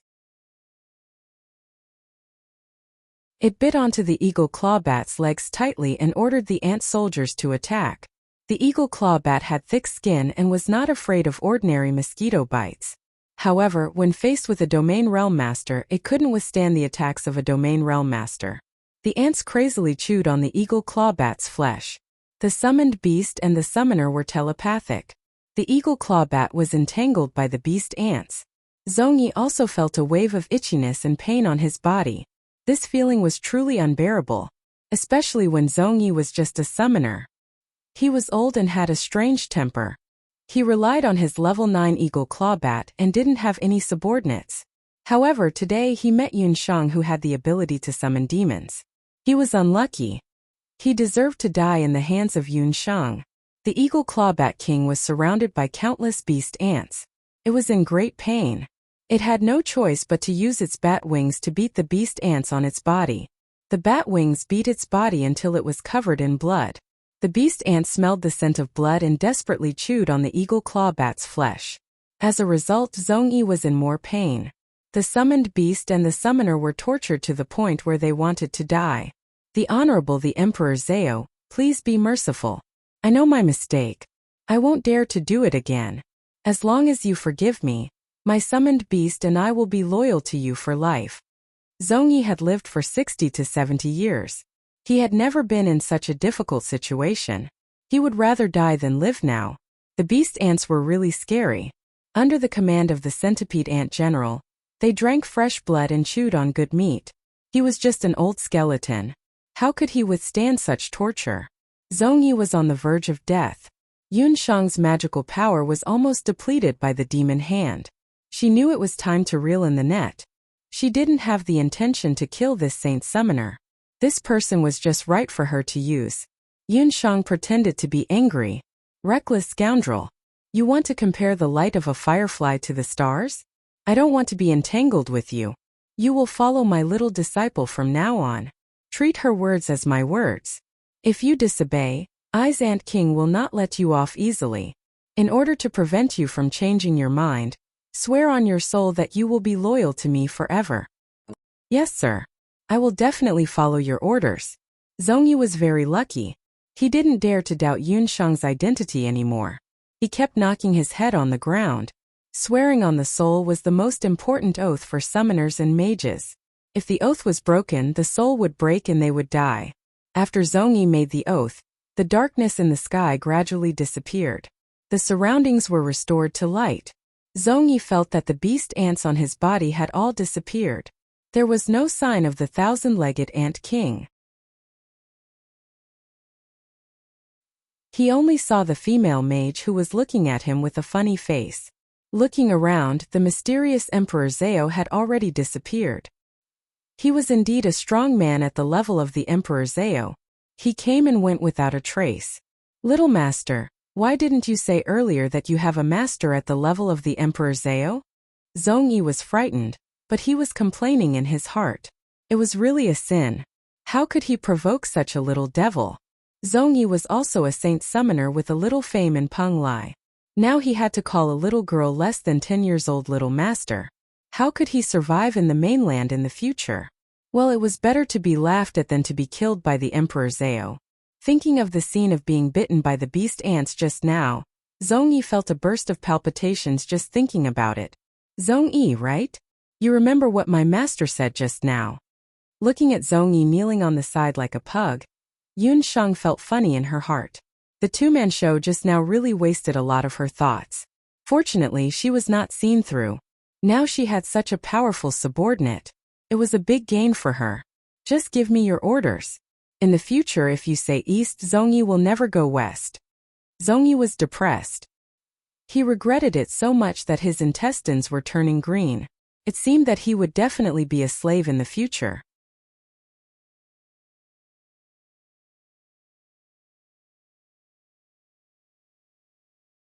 Chapter 256. Treat the wounds on you and your magical beast. Yun Shang threw over 2 bottles of meditation water and hemostatic medicine. Zhongyi drank the meditation water and smeared some hemostatic medicine on his summoned beast. As soon as he used the potion, Zhongwei felt that his mana was quickly recovering. The hemostatic potion was also very useful. Just by applying it, he and the eagle clawbat's blood stopped flowing. My lady, your medicine is really effective. Zhongyi was a sorcerer and had consumed many meditation water before, but he had never encountered such a miraculously effective medicine. I refined it myself. I am a devil apothecary and also a doctor. If you follow me in the future, I won't mistreat you. Tell me, who asked you to kill the crown prince of Zhou State? Yun Shang vaguely guessed the identity of the mastermind, but she still needed further confirmation. It's the Dark Crown Prince of later Qin. He got someone to contact me a while ago and said that the 7-leaf sage ginseng appeared in the Luoxia wetlands. The Crown Prince of Zhou State will bring people over to cook. The Dark Crown Prince promised me that as long as I kill the Crown Prince of Zhou State, he can ask the palace's pharmacist to help me refine the sage ginseng golden pill. Since Zhong Yi swore loyalty to Yun Shang, he naturally didn't dare to hide anything. Although Zhong Yi's temper was a bit strange, he was someone who kept his word. The reason why Zhong Yi needed the sage ginseng golden pill was that he suffered some internal injuries when he advanced to the holy summoner rank. In addition, Zhong Yi was getting older and his physical strength was deteriorating year by year. He heard that the sage ginseng golden pill could extend a person's life by at least 50 years, so he had been searching everywhere for the sage ginseng. This time, after he found the whereabouts of the sage ginseng, it was a pity that he didn't know how to refine pills. Since the Dark Crown Prince promised to refine pills for him, he naturally agreed. In any case, this old man had been alone for many years and didn't have any family or friends. What Crown Prince of Zhou State? What Dark Crown Prince? He simply didn't care about the competition between these countries. So the lowly life of the Crown Prince of Zhou State is only worth one sage ginseng golden pill. Don't worry, since you're following me, I won't treat you unfairly. I can also refine a mere sage herb myriad gold pill. Ever since Yun Shang refined the high-grade tribute of the moon god, her alchemy skills had improved by another level. She also had the assistance of magic, so the grade of the pills she refined was much higher than ordinary pills. Zhong Zige was an honest person. He didn't care whether it was a 9-leaf sage herb or a 7-leaf sage herb. In his eyes, it was just a medicinal herb. As long as he could pluck that sage ginseng, he would definitely be able to refine the sage ginseng myriad golden pill. Seeing that Yun Shang was so confident, Zhong Yi was overjoyed. But before that, you need to do something for me, Yun Shang whispered into the Zhong Yi's ear. After the latter heard this, he was dumbfounded. Wasn't this scheme a little too vicious? The little girl in front of him looked young, but her mind was really vicious. Okay, I'll do it now. I guarantee that little master will be satisfied. Without another word, Zhong Yi summoned his eagle claw bat and flew in the direction they came from. Yun Shang used a large amount of magic to summon the demon hand. She rested on the spot for a moment and calculated that the 9-leaf sage herb should have ripened by now. She used a transformation spell and walked towards the place where she found the sage herb. Why isn't it ripened yet? Yi Bailian and the others were anxiously waiting for the sage herb to ripen. Yi Baiming, on the other hand, was a little distracted. After Yun Shang lured the Saint Summoner away, everyone heaved a sigh of relief. The pressure brought by the Saint Beast Summoner was too great. You're still worried about that little girl, Yun Shang? Humph, I'm afraid she's already been eaten alive by the Saint Beast Summoner. Chan Lian saw that Yi Baiming was staring in the direction that Yun Shang left, and her heart was overflowing with jealousy. She didn't understand why Yi Baiming would look at Yun Shang so differently. If he had treated her as well as he treated that little girl in the past, she wouldn't have turned to Crown Prince Yi Bailian. If she dies, you all have to pay with your lives for her. Yi Baiming's gray eyes flashed with a trace of haze. Yi Baiming was a little worried that Yi Baiming hadn't returned after leaving to find Yun Shang. He already regretted letting Yun Shang leave alone with the Saint Beast Summoner. The other party had a strange temper. If he knew that Yun Shang was lying to him, who knew what he would do? Yi Baiming, the 9-leaf purple ginseng is about to ripen. Hurry and pick it for this crown prince. The 9-leaf purple ginseng's corolla was turning from orange to red. Without the Saint Beast Summoner's deterrence, the Saint Beast living in the sunset wetlands all became restless. In the wetlands swamp, several 2-meter-long earth-ridge crocodiles opened their greedy mouths. Several vultures perched on the withered branches to the side, letting out hair-raising cries. Yi Baiming glanced at the wetlands and suddenly jumped up. His body emitted a biting cold do qi, causing the nearby Saint Beast to retreat. Just as Yi Baiming was about to snatch the 9-leaf purple ginseng, from the side of the wetlands 3 figures suddenly appeared. Several high-level magic shot towards Yi Baiming. It's the elite camp of the continent. Yi Baiming's gray eyes moved and his figure flashed in midair. Yi Bailian's subordinates also took the opportunity to move. In the midst of the chaos, a burst of laughter came from the sky. Good lad, you're the Crown Prince of Zhou State, right? Let's see where you can escape to this time. The Saint Summoner's own personality, who had left and returned, descended from the sky. He grabbed the eagle claw bat's sharp claw with one hand and picked up the lone Yi Balian. Yi Balian had been sick for a long time and was already weak and powerless. Facing the Zone personality, he didn't have any strength to fight back. After being picked up by the Zone personality, he was like a lamb waiting to be slaughtered. The two mages beside him and the shadow guards who were hiding at the side were all dumbfounded. Before they could react, they heard the Zongyi roar and soar into the air. If you want to find your crown prince, go to the Sunset City Lord's residence and find the crown prince of later Qin. After saying that, he took away the crown prince of Zhou State, who was already pale with fright. The sudden turn of events left everyone dumbfounded, but everyone clearly heard what the Zone personality said. The crown prince of later Qin. Everyone immediately understood. No wonder a Saint Beast summoner would appear in such a place. It turned out that the kidnapping and assassination were all done by the crown prince of later Qin. What a sinister crown prince! After losing their crown prince, the group of guards and magicians couldn't care less about the 9-leaf purple ginseng that was about to ripen. They all immediately chased after the figure in the sky who had already turned into a black dot and rushed towards Sunset City. Chun Lianer glanced at Yi Biming and recalled his cowardly appearance just now. She gritted her teeth and stayed.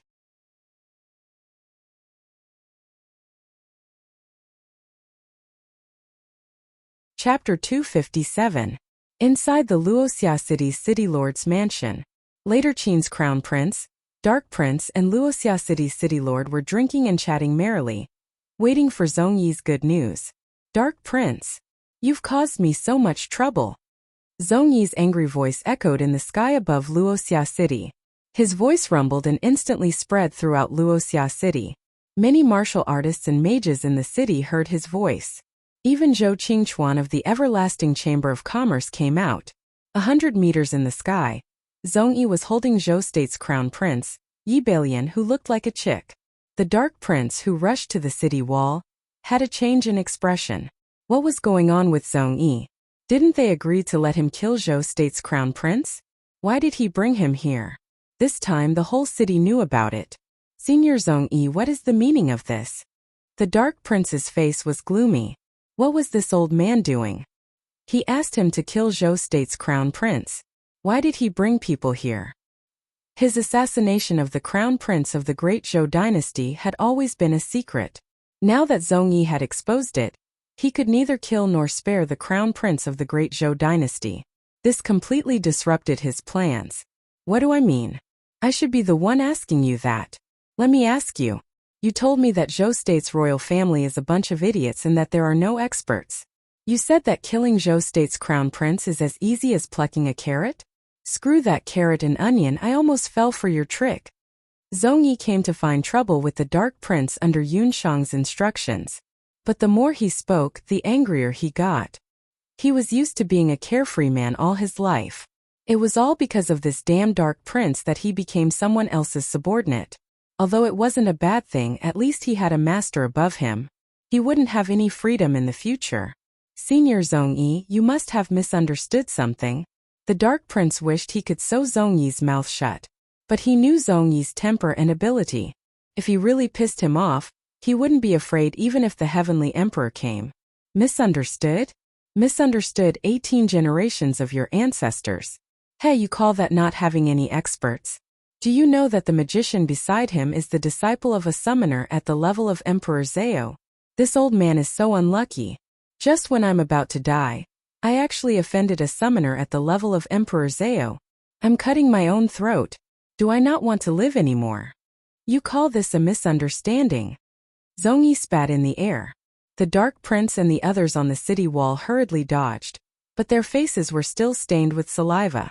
The apprentice of a summoner at the level of Emperor Zhao? Since when did Zhou State have such a person? How could there be so many disciples of Emperor Zhao in this world? He knew of one. While the Dark Prince was thinking, a small face suddenly popped up in his mind. It was her. The hidden crown prince was so angry that the roots of his teeth turned sour. It was that damned lass. Daoi Mountain City, that little lass called Yin Yuan. Ever since the hidden crown prince suffered a loss at Yunshang's hands at Daoi Mountain's Hunter Citadel in Zhou State, he had been dreaming of Yunshang's face for a long time. That tormenting little vixen. The hidden crown prince swore that if he met Yunshang again, he would definitely let that lass know how powerful he was. It was rumored that during the beast tide at Daoi Mountain, a summoner at the level of Emperor Zhao had appeared, and that summoner's disciple was announced to be Yan Yun. After falling into the hands of the same person twice in a row, one could imagine how the hidden crown prince was feeling right now. Why are you feeling guilty? You can't say anything, right? You still don't want to admit that you plotted against this old man. Zhongyi snorted twice. He suddenly withdrew his hand and threw Yi Balian down from the high ground without any warning. Under everyone's watchful eyes, the incomparably noble crown prince of Zhou State was thrown down by Zhongyi like a piece of trash. With a few cracking sounds, Yi Balian, who had a useless physique as a sorcerer, felt a sharp pain all over his body. His eyes rolled back and he fainted. What was worse was that Yi Balian was also scared out of his wits just now. After being thrown down like this, he actually lost control of his bladder and directly peed. Seeing the dignified crown prince of Zhou State in such a state, the citizens of Wuxia City all pointed and gesticulated as they discussed animatedly. Fine, you plotted against this old man. This old man is a magnanimous person who doesn't hold a grudge against a petty person. You wanted me to kill the crown prince of Zhou State, so I brought him to you. Since I kept my promise, you should also keep yours and hand over the 6-leaf purple ginseng that this old man wants. Zhongyi glared and put on the face of an old scoundrel. What? He had seen scoundrels before, but he had never seen such a scoundrel. He had already told Zhongyi that there was a 6-leaf purple ginseng in the Wuxia wetlands and even the specific location. Who knew if he had already collected the purple ginseng? When the hidden crown prince Duguxiu heard this, anger rushed to his chest. At this moment he had really become the hidden crown prince in name and in reality. His face was already as black as the bottom of a pot. Crown prince, don't say anymore. The crown prince of Zhou State doesn't look right. Zhongyi handed the crown prince of Zhou State to us in front of everyone in the city. There might be secret agents from Zhou State in the city. If we can't save him, others will really misunderstand that we are plotting to kill the crown prince of Zhou State. At that time, when Zhou State comes to denounce us, we will be in the wrong. The city lord of Wuxia City also didn't expect that his originally ingenious plan to kill someone with a borrowed knife would be disrupted by Zhongyi, causing everything to change. In the Wuxia City lord's residence, there was still a 6-leaf purple ginseng that was obtained in the early years. In order to shut Zhongyi's mouth and prevent him from pestering endlessly and making things even more unmanageable, the city lord could only take out the remaining 6-leaf purple ginseng and persuade Zhongyi to leave. The hidden crown prince then ordered people to carry the crown prince of Zhou State back to the city lord's residence. He ordered people to carefully check his condition. After this check, he discovered that many of Yi Balian's bones were broken, and his Dharma soul was also more or less shattered. He had become a cripple. The hidden crown prince could only order people to use medicine to keep Yi Balian's life. He also ordered people to search for Yi Balian's subordinates. After everything was arranged, the hidden crown prince thought of the girl that he hated and couldn't forget. Alright, since you came to the later Qin, don't think about leaving. Remember, if you find a female sorcerer in the crown prince of Zhou State's team, no matter what method you use, you must bring her back. They received the order and were about to leave when they suddenly heard the hidden crown prince say, remember, don't hurt her. This crown prince will take care of her personally. Damn Yunshang, since you came to the territory of the later Qin, this crown prince naturally has to treat you well. Looking at the Wuxia wetland again, Yi Baiming, Chan Liener, and the sorcerers from the elite camp were facing each other. ***, thank you Lon Lon the burnt fur, and Beiyu's reward ***.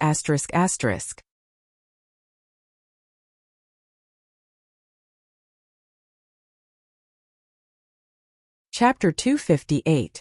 It's you. Lon immediately recognized Yi Baiming as she brought 2 magicians with her. So you guys came for the sage ginseng as well? Yi Baiming narrowed his eyes. The 3 of them were very strong. He only had Chan Liener by his side. In terms of strength, he was no match for the 3 of them. We originally didn't plan to steal the sage ginseng. But just now the three of us discovered a purple auspicious aura in the sky above the wetlands. That's why we went in to take a look. Azura and the others didn't know that there was a sage ginseng in the Wuxia wetlands. However, the purple auspicious aura in the sky indicated that there must be a treasure or a god-level herb in the area. Although the continent's magic elite camp was the top existence in the continent, if a god-level herb appeared, they would definitely fight for it. According to the rules of the elite camp, if they brought back a god-level herb, it was very likely that they would be given a chance to enter the esoteric magic field. Azura definitely wouldn't give up such an opportunity. You're no match for me. If that female magician was here that day, maybe you guys would have a chance. What a pity. Azura glanced at Chen Lian. Yi Baiming's strength was hard to estimate, but he had a pig-like companion. On the other hand, the three of them were all members of the continent's magic elite camp. The three of them cooperated well during their daily training. Even if they met an opponent twice as strong as them, they would still be able to maintain an undefeated position. Unless Yi Baiming's strength reached the level of a sky magician or a martial marquis. However, he was too young. At his age, it was impossible for him to reach that level of cultivation. What did you say? You think I'm no match for Yunsheng? What's so great about her? We're both great magicians. Chen Lianer immediately exploded. What was there that she couldn't compare to Yunsheng? In terms of appearance and cultivation, she had studied at the Royal Magic Academy for many years. How could she be inferior to a newly promoted Yunsheng? You don't deserve to fight with me. Azura's eyes suddenly turned sharp, and the magic scepter in her hand emitted a blinding light. Chen Lianer couldn't resist at all and was sent flying by the light. You guys keep him busy, I'll go pick the sage ginseng. Sage ginseng could not only be used to refine medicine, but also to refine magic medicine. Indigo quickly chanted, and with a flash of her body technique, she appeared above the swamp as if she was walking on flat ground. The two mages beside her immediately started chanting. Seal. The mage who was proficient in sealing magic quickly chanted at Yi Baiming. His advanced sealing spell could not only temporarily seal the enemy's magic incantation, but it could also freeze the martial artist's movements. However, Yi Baiming was no ordinary warrior. His strength was even above Changbai's and Bu Juxiao's. It was unknown what technique Yi Baiming used, but he left behind a series of afterimages as he dodged the magic attack. His two fists blasted out, and the two magicians felt as if they had been punched in the chest as they were sent flying. Wind incantation, wind bind, Yi Baiming chanted, and a light green wind element wrapped around Indigo. You're actually a dual cultivator of magic and martial arts. Indigo had already seen that Yi Baiming was no ordinary martial artist. However, Indigo was already prepared. She tapped the magic scepter in her hand on the swamp, and a water-type magic element quickly seeped into the originally solid ground, causing the entire ground to become muddy. Yi Baiming's body sank down. He did not hesitate at all. A cold aura spread out from under his feet. The originally muddy swamp immediately turned into a frozen ground. Good, you're actually a multi-elemental mage. Indigo became more and more courageous as she fought. She leaped up, and the magic soul stone on the magic scepter in her hand shone with a terrifying light. The two of them fought like this for a few rounds, and for a while there was no clear winner. This person's magic cultivation was actually so powerful? Indigo was considered one of the top experts in the continent's elite magic camp, but she didn't have much of an advantage over Yi Baiming. This made her very surprised. Could it be that this dual cultivator of magic and martial arts had also reached the level of a holy mage? Indigo couldn't help but laugh at her own thoughts. Impossible. If he really had such talent, then why hadn't he been selected to enter the elite magic camp? That was where the true geniuses should gather. On the other side, the 9-leaf sage ginseng was already emitting an intoxicating fragrance. The two mages from the continent's elite magic camp, who were originally entangled with Yi Baiming, were already unable to deal with the surrounding magical beasts that were almost going crazy from the aroma. Scram! Yi Baiming was the closest to the sage ginseng, and at this moment, several level 6 and 7 magical beasts pounced over. Indigo took the opportunity to rush forward, and was about to snatch the sage ginseng. Pop pop, ugly woman. The sage ginseng is our master. Just as Indigo's hand was about to touch the sage ginseng, a strong repulsive force came from behind her. Indigo thought that it was a sneak attack, and with a wave of the magic scepter in her hand, she launched a magic attack at the attacker. An egg. When Indigo saw the attacker, she was shocked. What did she see? An egg with wings. Yibiming also saw the puffed egg. He was overjoyed. The puffed egg's appearance was too unique. He remembered very clearly that it was Yunshang's unique summoned beast. What was even more surprising was that the egg's movements were surprisingly agile. It quickly dodged a few times in the air, and avoided the magic attack that Indigo was so proud of. How was this possible? That was a magic attack that she had never missed before. Indigo hesitated for a moment, and it was this fatal moment of hesitation that allowed the puffed egg to give Indigo 1,000 kilograms fall without hesitation. Indigo only felt a strange force coming at her, as if there was 1,000 kilograms pressing down on her. Her feet sank, and she was already pressed into the mud by the puffed egg. Puffed egg, well done, I'll give you credit for this. A burst of cheerful cheers sounded. Yunshang used Earthmeld to avoid a few magical beasts that were pouncing on her. Under Yibiming's gaze, she took a few big strides and scuttled to the 9-leaf sage ginseng that was about to ripen. In the battle just now, the 9-leaf sage ginseng that was about to ripen had completely ripened. The fiery red corolla on the top of the ginseng's head emitted a glaring red light. The red light turned into a pillar of light that shot straight into the sky like a sharp sword. When the red pillar of light suddenly appeared, it could be seen from miles away. And at that time, Yunshang's hand had just touched the jade-like leaves on the 9-leaf sage ginseng. Yibiming's expression suddenly changed. Almost at the same time, Yunshang also felt that something was different. The world suddenly darkened, as if the sky was about to collapse.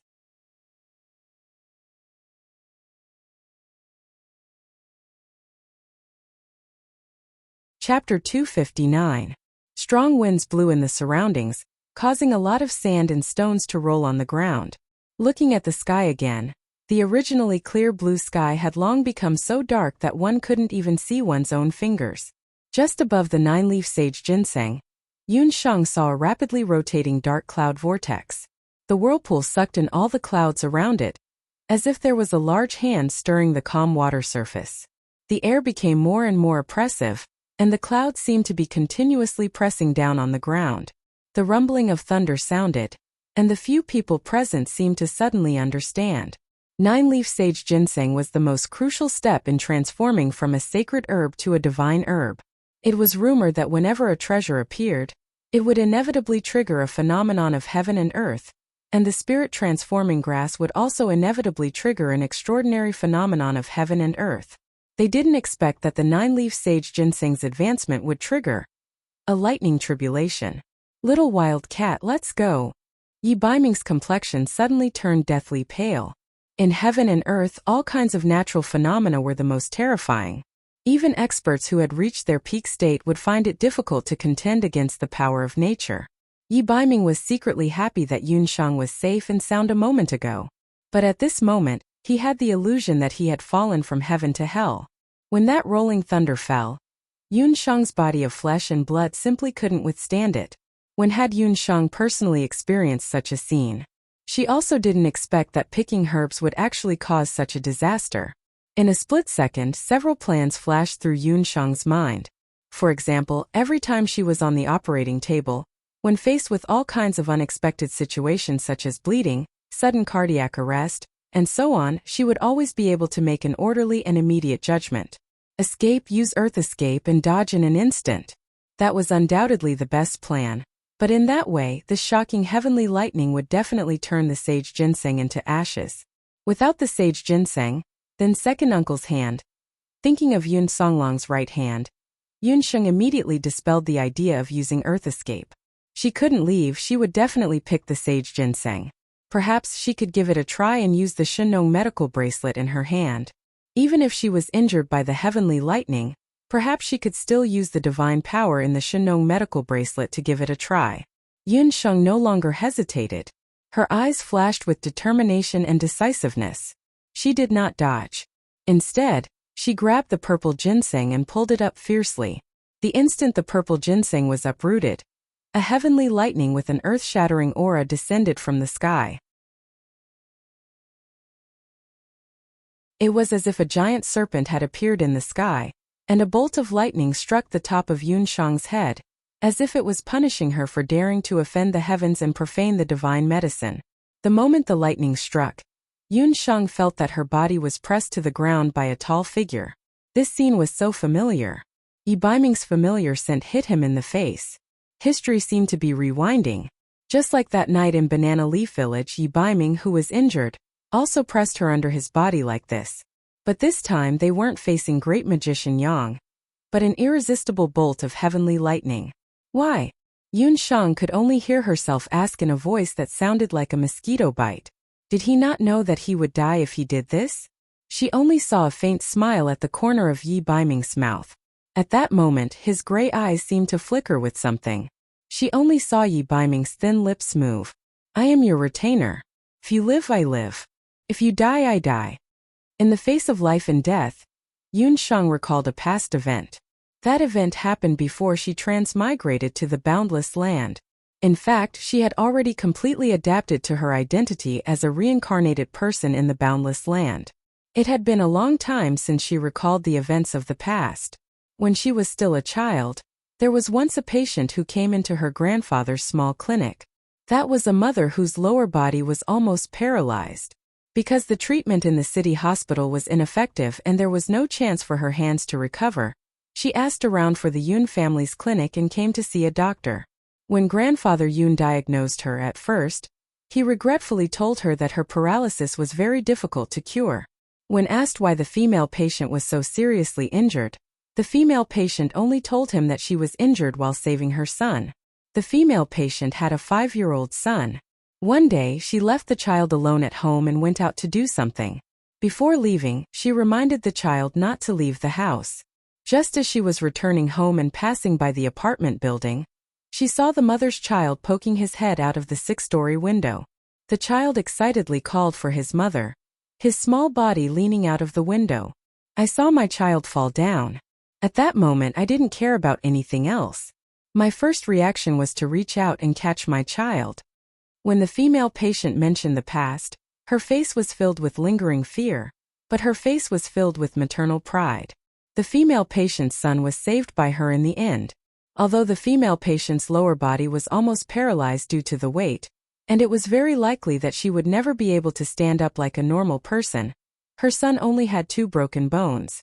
After Yun Shang studied medicine from a doctor's point of view, she disapproved of the act of catching someone with bare hands.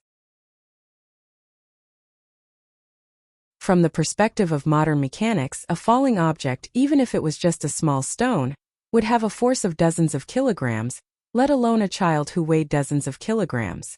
She remembered that she had asked the female patient if she regretted doing so. The female patient said that she didn't regret it. In fact, she didn't have time to think about the consequences at that time. Because of this incident, her lower body was very likely to be paralyzed for the rest of her life. When Yun Shang heard the female patient's words, she was touched. Although she had never been a mother, she still remembered those words clearly. At that time, Yun Shang was just a child, but the smile on the female patient's face and the smile on Yi Baiming's face were full of love and affection. When her grandfather heard those words, he was touched. In the end, he used his 3rd hidden needle to penetrate the female patient's body. At that time, her grandfather's health was already very poor, but he still chose to use his precious internal energy to save the female patient. When her grandfather died, the female patient was already able to walk. She brought her child and came to pay her condolences in person. But why did Yi Baiming feel this way about her? Yun Shang's heart was filled with a strange feeling that she had never felt before. She crazily pushed Yi Baiming away. He didn't want her to die, but she also didn't want to implicate others. Lan He and the other magicians from the mainland's elite camp were also stunned by this scene. They didn't even understand why the 2 people would disregard each other's lives to save each other.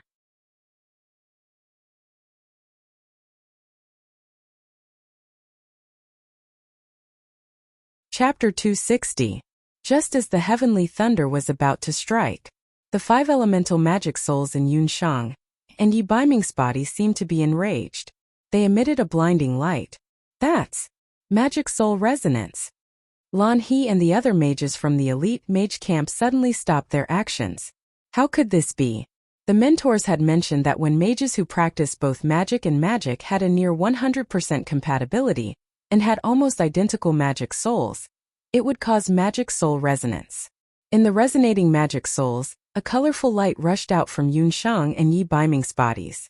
That ray of light formed a colorful magic shield around the two of them.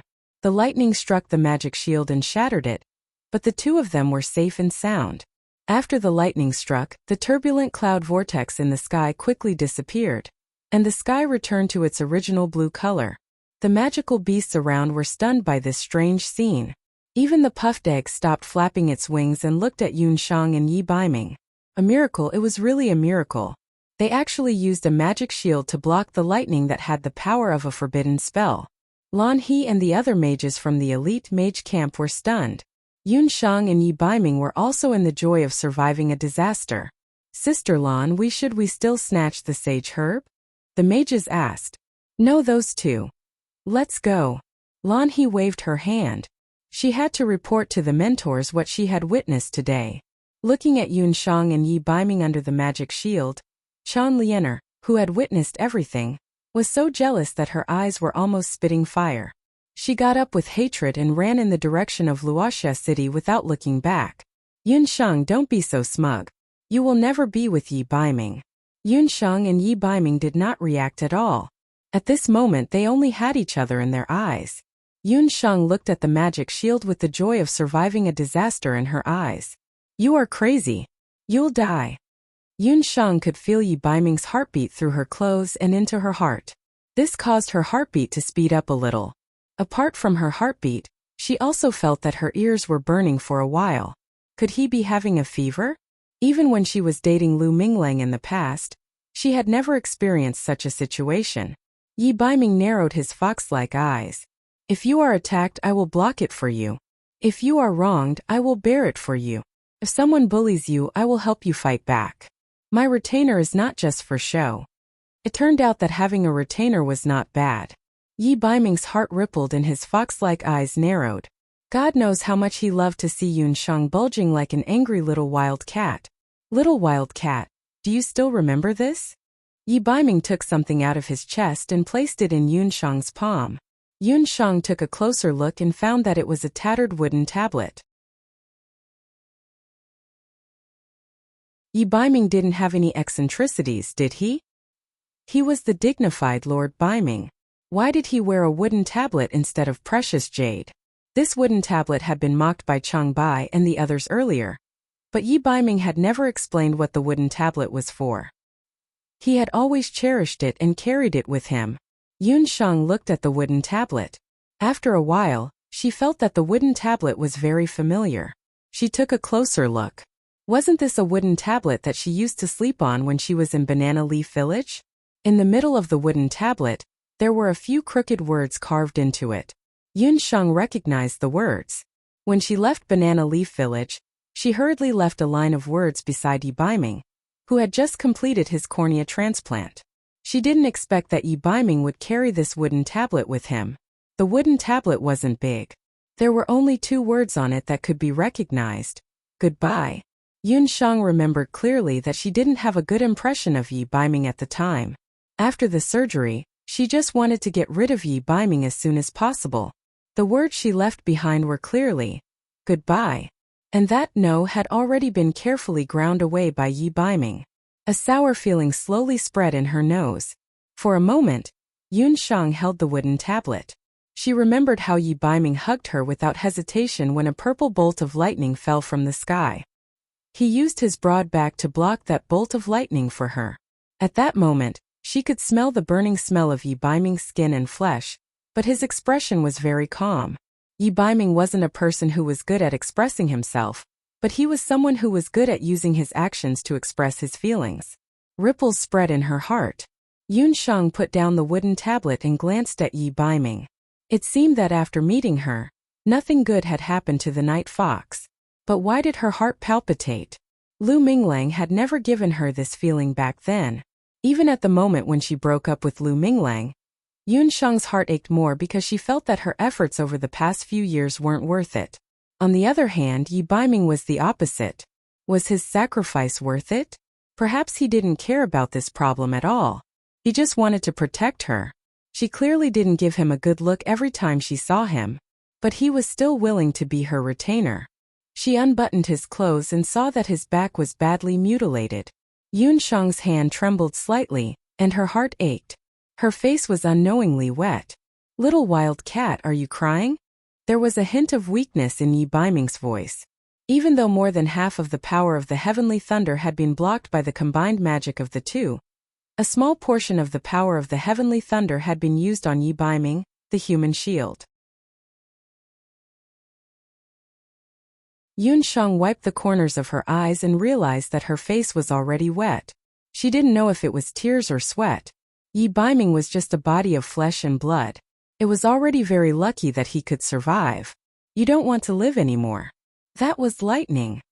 Yun Sheng was almost venting her anger on Yi Baiming's body. "You're the one who doesn't want to live. For Yun Songlong's hand, you're even willing to give up your own life." Yi Baiming was also very angry.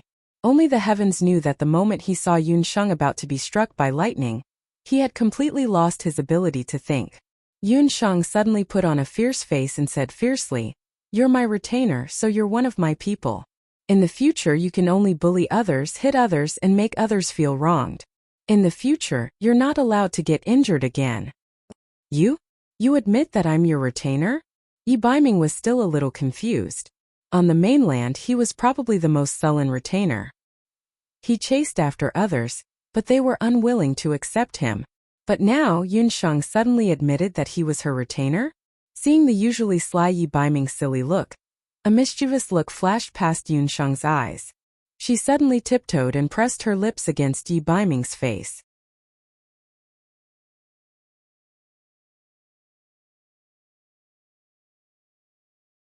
Chapter 261. Yun Sheng couldn't help but have a mischievous feeling. She took another step closer and suddenly with a smack she kissed Yi Baiming on the cheek. Yi Baiming was instantly stunned. Yi Baiming's beautiful side profile revealed an unnatural blush. The so-called beautiful man's shyness was very pleasing to the eye. "From now on you are my Yun Sheng's man. If there comes a day when you betray me, I will definitely not let you off," Yun Sheng half threatened. In her previous life, because of Lu Minglang's betrayal, Yun Sheng had once thought that she would never be able to fall in love with anyone else. However, after experiencing life and death with Yi Baiming, perhaps because she had died again, she felt that her mentality had changed a little. Yi Baiming's face was red, but after Yun Sheng succeeded in teasing him, her face was full of pride. After Yun Sheng picked the purple ginseng, she checked Yi Baiming's wound. "Where's Qi?" Yun Sheng couldn't find Qi anywhere. "Hiss, it hurts, this prince can't walk." When Yi Baiming heard Qi's name, he felt a wave of discomfort in his heart.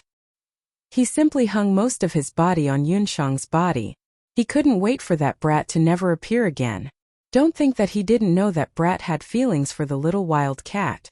Anyone who got close to the little wild cat, even if there was the slightest sign of it, he would kill them.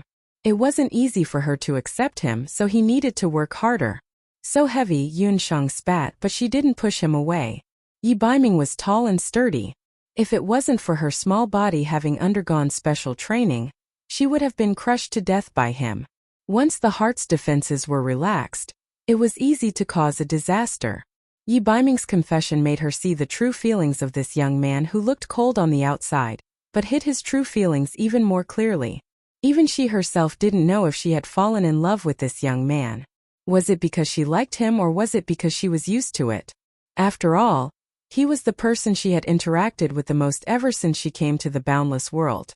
Perhaps it was when the two of them had met in Banana Leaf Village, or perhaps it was when he had taken that blow from Yunba in the restaurant. Forget it, forget it. I already owe him enough. Even her Dharma soul was obtained from this brat. In that case, she would reluctantly repay him with her body. Yi Baiming tilted his head to look at Yun Sheng. At this moment, he felt an unprecedented feeling in his heart. The girl in front of him was as bright and beautiful as the warmest ray of sunshine in winter. In the darkest moment of his life, she suddenly appeared in his life. He smiled and leaned his strong body against Yunshang's small body. An invisible warmth spread between the two of them. It turned out that there was a kind of person who, as long as she was by his side, even if she didn't say a word or look at him, she would still be able to warm his heart.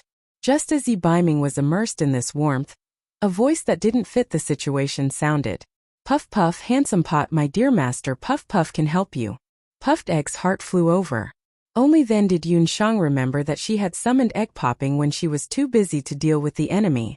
Indeed, she had used Puffed Egg to successfully suppress that female magician from the continent's elite magician camp. However, seeing Puffed Egg's intimate actions, Yunshang felt strange. Puffed Egg didn't really like humans.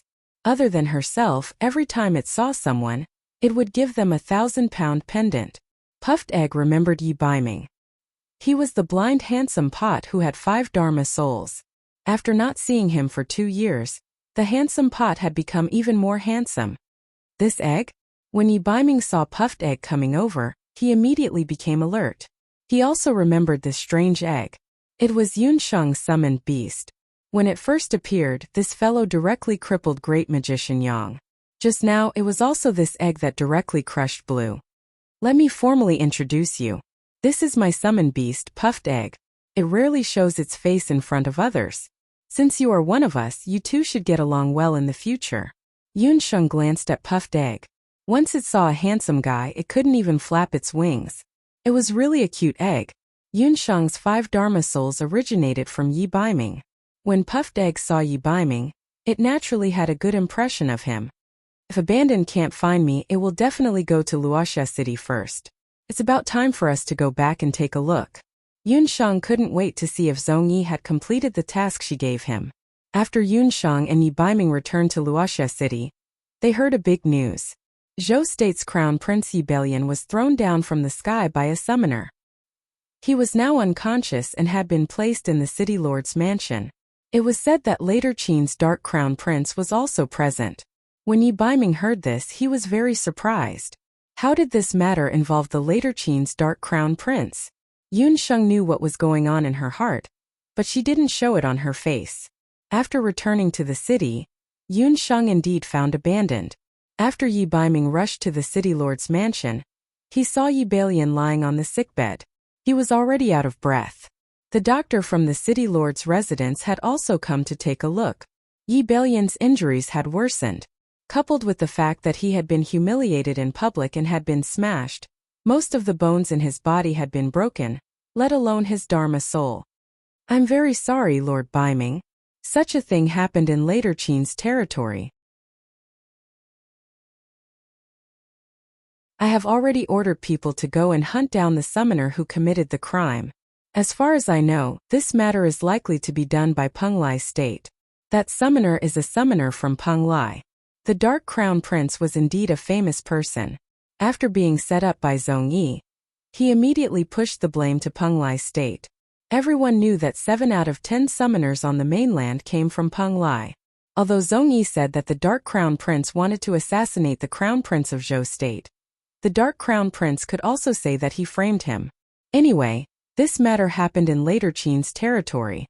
No matter how powerful Zhou State was, it was beyond their reach.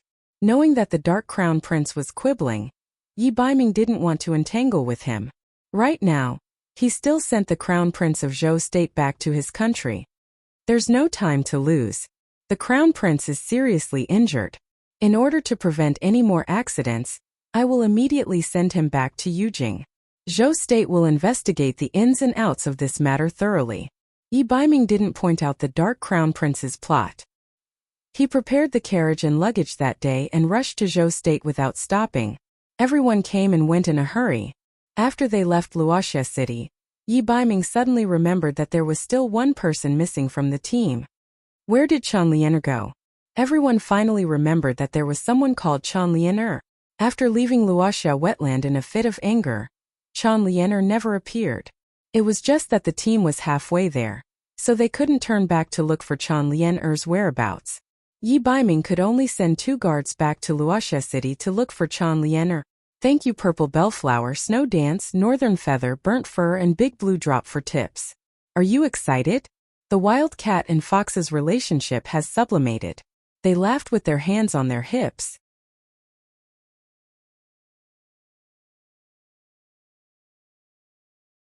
Chapter 262. In the Luoxia City Lord residence, Chan Lianer had a sack over her head. She was dizzy and only woke up after much difficulty. She remembered that when she saw Yi Baiming and Yun Shang being intimate, she left the Luoxia wetlands alone in a fit of anger. For some reason, her vision suddenly turned black and she was knocked unconscious. She was startled and looked around. The surrounding decorations were quite exquisite. It was obvious that this was the courtyard of a wealthy family. Chan Lianer was only 12 or 13 years old after all. She didn't have a magic scepter and was alone. Her heart was beating like a drum. You've already caught him? A deep male voice sounded from outside. Immediately after, the door was pushed open. The dark prince walked in with his hands behind his back. He sized up Chan Lianer, who was curled up on the bed, and snorted. Wicked girl, do you know who I am? Hearing the man's cold voice, Chan Lianer couldn't help but shiver. This man's voice was filled with hostility. How could she not know that she had offended some powerful figure in the later Qin city? Don't come over. Do you know who I am? Chan Lianer curled up in a corner. Seeing that the other party had changed her arrogant and despotic appearance to a pitiful voice, the dark prince gritted his teeth in hatred. Previously, he was blinded by that little lowly's pitiful appearance. That was why he saved her from the beast tide. Who knew that he would be tricked by her? The dark prince was incomparably arrogant and thought highly of himself.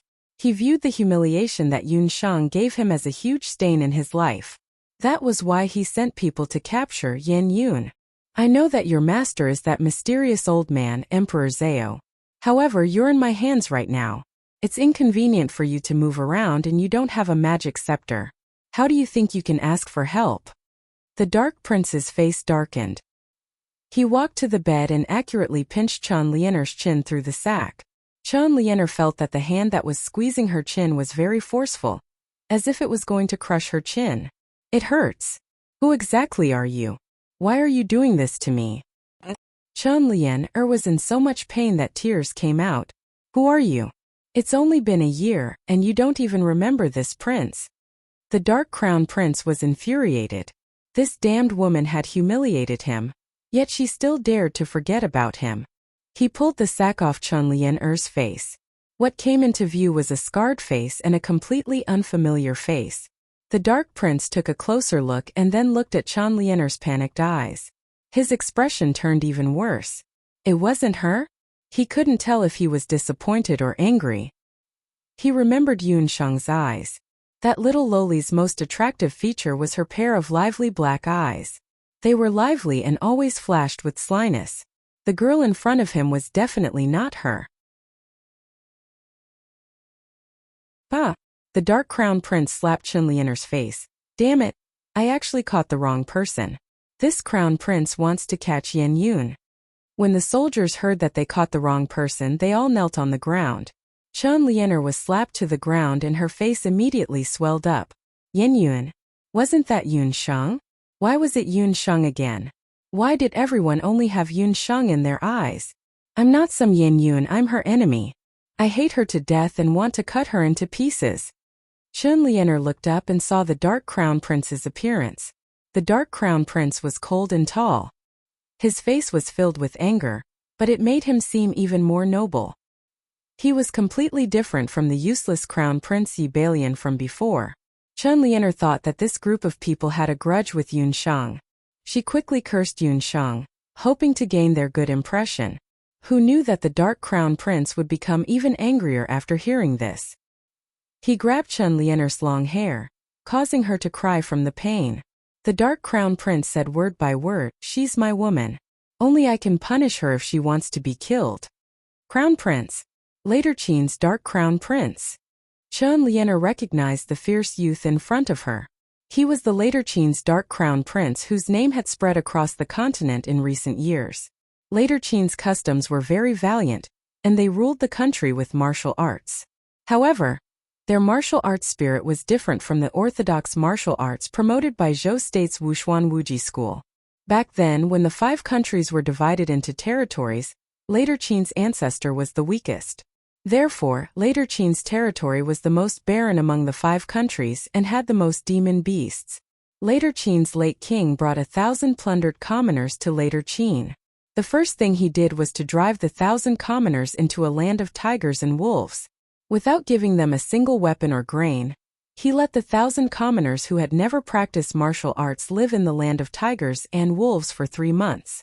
3 months later, there were only 50 people left out of the 1,000. These 50 people were the earliest batch of later Qin's residents. Since then, later Qin gradually grew stronger, and the entire country practiced the tiger-wolf style of martial arts. Once an infant reached the age of 3, they would be immediately thrown into the wilderness for training. Only those who survived could enter the country's martial arts center to cultivate. Even the nobles of later Qin were the same. The current later Qin's king had a full harem. He had more than 500 concubines, and these concubines gave birth to nearly 100 strong princes and princesses. Later Qin's king announced on his 30th birthday that he didn't choose the eldest son of the first wife to be the crown prince. There was no restriction on gender, and only the strongest could ascend the throne. It was also because of this that the later Qin's palace had more assassinations and fights than any of the 5 countries on the continent. The Dark Crown Prince was born in such an environment. His mother was only a lowly palace maid. One winter day, she was fancied by the drunk later Qin's king beside a well in the palace and got pregnant after he forced himself on her. When the Dark Crown Prince was still in his mother's womb, his mother was almost killed by the other concubines. However, after the Dark Crown Prince was born, his body was much stronger than ordinary princes. He started to shoot arrows at the age of 3, and could already lift a stone mill that weighed 200 kilograms by the age of 5. When he was 7, he broke into the harem alone and disfigured a bunch of concubines who had humiliated his mother in the past. The cruelty of his actions caused a sensation in the entire later Qin. However, when the king of later Qin's king found out about this, not only was he not angry, he even eliminated the public's opinion and made him the crown prince. He was made the crown prince at the age of 7 and formed the crown prince's secret unit at the age of 13. The name of the later Qin's Dark Crown Prince had already spread far and wide on the continent. However, such a person was ruthlessly humiliated by Yun Shang. As the future crown prince consort of Zhou State, Qian Lian naturally heard about the other country's royal family. She didn't expect that she would fall into the hands of the later Qin's Dark Crown Prince. She was so frightened that her face turned pale and her body trembled uncontrollably. "I was wrong, Your Highness Crown Prince. Please don't kill me. If you send me back to Zhou State, His Highness Crown Prince will definitely be grateful to you. I'm the future Crown Prince consort." Qian Lian kept begging for mercy. Even now, Qian Lian was still dreaming of being the Crown Prince consort. "Zhou State's Crown Prince consort? You're that trashy Bellion's woman?" The Dark Crown Prince's eyes turned cold as he sized up Qian Lian. Upon closer inspection, the Dark Crown Prince also noticed that Qian Lian's appearance wasn't ordinary. Unfortunately, there were many small scars on her face. This Crown Prince can help you heal your face and can also send you back to Zhou State. However, from now on, you have to listen to this Crown Prince obediently. The Dark Crown Prince looked at Qian Lian as a new scheme brewed in his mind. Chapter 263. A few days later, Yun Shang and Yi Baiming returned to the Jade capital. Yi Baiming escorted Yi Balian back to the palace alone. After Yun Shang settled down the heaven hunting troupe, she was a little worried about Yi Baiming's trip to the palace. Even if Yi Baiming didn't say anything, she could feel that the Crown Prince's serious injuries might implicate Yi Baiming. At this moment, Ji Yu was visiting the Medicine Emperor's pavilions when Daiguoshu in Jade Essence City. The two of them were busy people who had been famous on the continent for decades. Although one of them specialized in medicine and the other was obsessed with the refinement of magic potions, they were still bosom buddies. Medicine Daiguoshu had just finished refining his pills in seclusion when Elder Siming came to visit. "Ji Yu, your nose is really long. My pills have just been refined and you're already here. Hearing Qi Fengfei's words, Wen Deguoshu laughed loudly. Haha, Wen Qingfeng, you old man. Since you've refined a supreme-grade pill, I naturally have to come to congratulate you. A man in green walked in with Xia Wenxiu. Wen Qingfeng and Ji Yu were close to 70 years old. However, because of their maintenance, their faces were still as youthful as before. There wasn't even a wrinkle on their faces. However, compared to Ji Yu, Wen Qingfeng's black-haired Rumo looked to be in his 30s. On the other hand, Ji Yu didn't look old, but his white hair made him look like an old man. The reason why Ji Yu had white hair was because of his ability to predict the future. As Elder Siming of the Boundless Land's Dharma Temple, Ji Yu could observe the moon and the stars. His eyes could see through the secrets of heaven. However, he couldn't go against heaven's will. He revealed too many secrets of heaven and his hair turned white when he was young. Wen Qingfeng reminded him many times about this, but he couldn't help but go against heaven's will. That must be Wenxiu. You're really as talented as the rumors say. Your magic cultivation has already reached the sky realm, right? Although Wen Qingfeng and Ji Yu were good friends, both of them were giants. They only met once in 5 to 6 years. Many thanks for your praise, great national hand. After not seeing him for over a year, Xia Wenxiu was still that flawless youth. Don't tell me that the head of the temple and the young master of the temple are here to appraise my new pill. Wen Daoshuo was not a stupid person.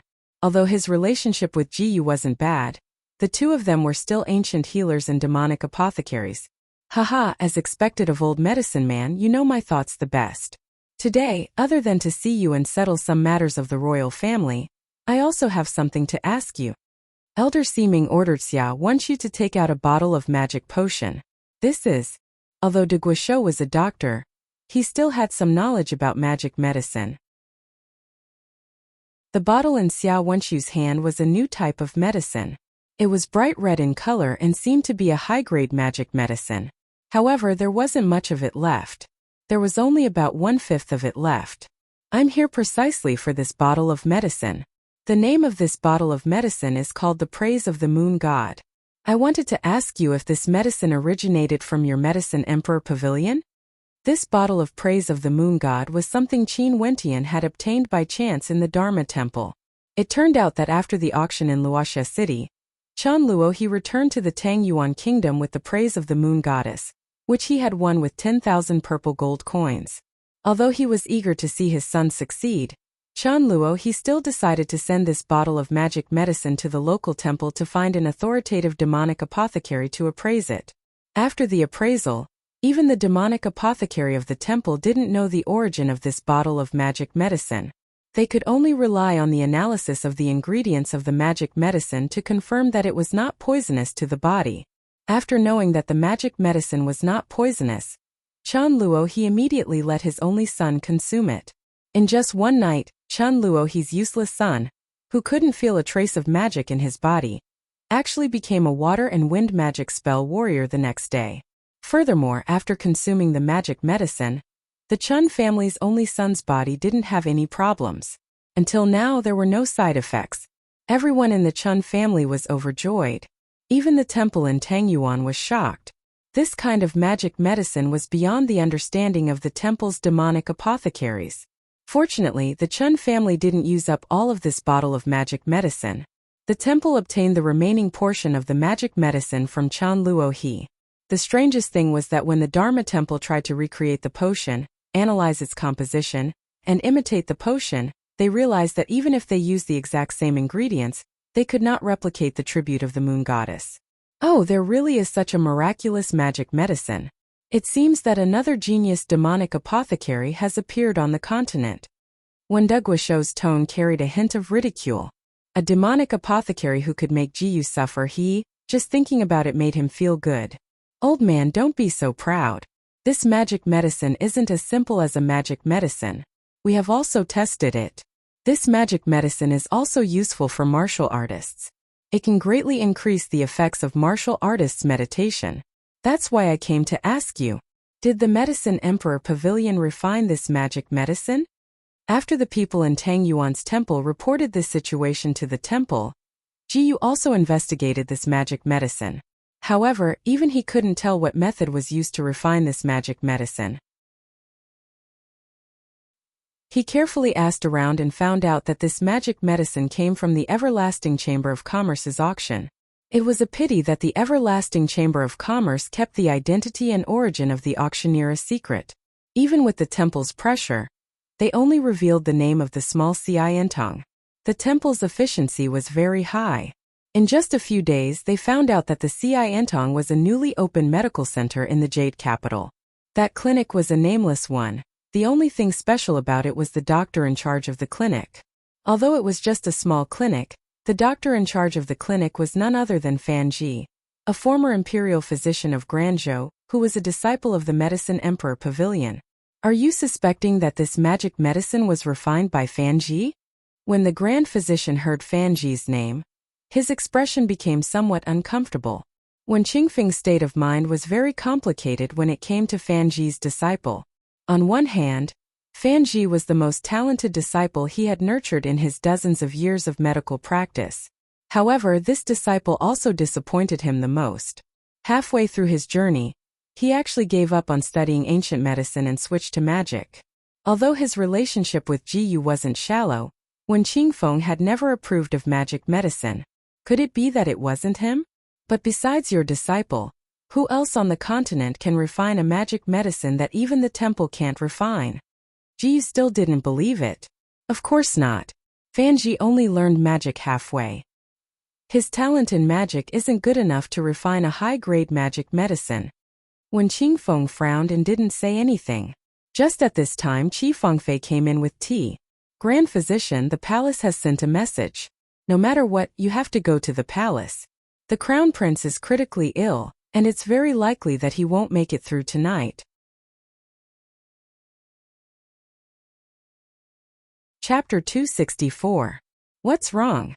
The Crown Prince's injuries haven't healed yet? Didn't I tell them to look for the 6-leaf purple ginseng? When I went to Wuxia city to treat the city lord's mother, there was a high-quality 6-leaf purple ginseng in the city lord's residence. When Daiguoshu didn't have a good impression of the imperial family of Zhou state. However, he still secretly ordered Qi Fengfei to spread the news and tell Elder Chen that there was a purple ginseng in Wuxia city. In the end, the news was passed to the Crown Prince through Chen Lian. When Empress Li was still alive, when Daiguoshu had a good relationship with the knowledgeable Empress Li. Unfortunately, he didn't have a way to treat the blind Crown Prince that Empress Li gave birth to. He felt guilty and distanced himself from Empress Li. Last time, Elder Chen ordered people to invite Daiguoshu to ask about the method to treat the Dharma soul. When Daiguoshu heard that it was to treat the Dharma soul, he was even more lazy to treat it. He only told Qi Fengfei to let the Crown Prince and the others go to Wuxia city for help. Who knew that the Crown Prince actually went to the Wuxia wetland to collect purple ginseng? News just came from the palace. The Crown Prince is critically ill and dying. The Empress is furious. She said that if Daiguoshu doesn't find a way to treat the Crown Prince's injuries, she will close down our Medicine Emperor Pavilion. Qi Fengfei was also a bit anxious. Although she didn't know the ins and outs of the matter, the Crown Prince's life was already taken by her master's medicinal pill. Why did his condition worsen after he came back from Wuxia city? Even the medicinal pill I gave him can't save his life? When Daiguoshu's expression changed slightly, his medicinal pill wasn't an ordinary medicinal pill. He used hundreds of precious and even a sacred medicinal herb to refine it. Could even bring someone back to life. If the Crown Prince couldn't be saved, then even if he rushed to the palace now, it would be too late. Old man one, don't be anxious. Actually, the two of us came here today because of the disaster in the palace. It turned out that Ji Yu had been observing the stars for the past few days and found that the Emperor's star, which represented the Great Zhou dynasty, was somewhat dim. After calculating that the royal family of Zhou state might face a calamity, he rushed over with Xia Wenxiu in order to help the royal family of Zhou state survive this calamity. The existence of the Dharma temple was originally meant to keep the 5 nations and 1 capital in check. The previous arbiters of the Dharma temple were all above the imperial family, and served the imperial family at the same time. When Qingfeng and Ji Yu were good friends, but he had always disagreed with his old friend's insistence. Old man Ji, don't tell me you're going to do it yourself? Have you forgotten what you said before? After Empress Li's death, you once said that you would no longer interfere in the affairs of the royal families of the various countries. When speaking of Empress Li, Yao de Guizhou was somewhat dissatisfied. Empress Li was one of the rare women he had met in his life. But back then, Jiyu had insisted that Empress Li was a demoness who would bring disaster to the nation. Even the previous crown prince, whom Empress Li had given birth to, had been judged by Jiyu to be a scourge. Back then, the emperor of Zhou state had treated Empress Li coldly because of this. This had indirectly led to Empress Li's madness and the crown prince's imprisonment in the cold palace. The demon fetus brings disaster to the world. The rise of Lord Baiming is already a bad omen. Once you go to the palace and take a look. The crown prince of Zhou state's fate is not over yet. Help him this once. Jiyu flicked his sleeves and ordered Xiao Wenshu to enter the palace immediately. Xiao Wenshu obeyed and left with his head lowered. You still say that the demon fetus brings disaster to the world. But in my opinion, Lord Baiming is much better than that good-for-nothing crown prince. You can't be biased against him just because you can't see the child's fate. Wen Dagua's face was full of indignation. He had personally witnessed the birth of that child. The two of them unknowingly recalled the secret news from the palace decades ago. Back then, after the emperor of Zhou state was made the crown prince, he couldn't wait to marry his concubine, Madame Qi. Although Madame Li was furious, she took care of Madame Qi in front of others for the sake of the big picture. Madame Qi was pregnant for 10 months and gave birth to Yi Bailian. Half a year later, the crown princess, Madame Li, gave birth to Yi Baiming. When Yi Baiming was born, he was a child carved from jade. Even Yi Chengtian was overjoyed. But after a few days, he realized that Yi Baiming was blind. Thus, Yi Chengtian gradually neglected the mother and son pair. After another year of service, the previous emperor of Zhou state passed away. Crown Prince Yi Chengtian finally ascended to the throne of the great Zhou emperor. Madame Li was also conferred the title of Empress. Her son Yi Baiming was also conferred the title of Crown Prince. Madame Qi was conferred the title of Imperial Consort. Due to Yi Baiming's size, the officials in the court had some objections to the position of Crown Prince. However, Madame Li had her way and eliminated the objections. In the end, Yi Baiming became the Crown Prince. When Crown Prince Yi Baiming was 5 years old, Empress Madame Li was discovered to be using dark magic in the palace. When the emperor of Zhou state found out, he was furious. He banished Madame Li to the Forbidden Palace and stripped her of her position as empress. After that day, Madame Li had a mental breakdown. She became so crazy that she couldn't even recognize Yi Baiming. Yi Baiming was then handed over to Imperial Consort Qi to raise. One day, when Imperial Consort Qi woke up, she realized that Crown Prince Yi Baiming was missing. She hurriedly sent a palace maid to search for him. However, she realized that Yi Baiming was in the palace of the deposed Empress Li. When she was found, Madame Li was already dead. And the one who killed her was Yi Baiming, who was holding a dagger. It was widely rumored in the palace that Empress Li secretly learned dark magic in order to fight for the throne. When she was pregnant with Yi Baiming, it was also because of the backlash of dark magic that Yi Baiming was born blind. Yi Baiming's body also had a portion of dark elements. He was born evil, which was why he killed his own mother. When the emperor of Zhou state found out, he was furious. He ordered people to lock Yi Baiming in the cold palace. In the name of recuperating, he set up a large number of magic restrictions outside the cold palace. The whole story was as such. If he wasn't a demon, why would he do such a disobedient thing as killing his mother with his own hands? Jiyu's face was filled with anger. The rightful ruler of Zhou state must be Yi Bailian. In the imperial court, Yi Baiming knelt on the ground. The emperor of Zhou state, Yi Chengtian, and Empress Qi sat in the hall. Empress Qi had been a mother for many years, but because she took good care of herself, she still looked like a beautiful woman in her early 30s. She glared angrily at Yi Baiming. She blamed all of Yi Baiming's injuries on him. Your Majesty, when the crown prince went out, Lord Baiming didn't report the truth even though he knew about it.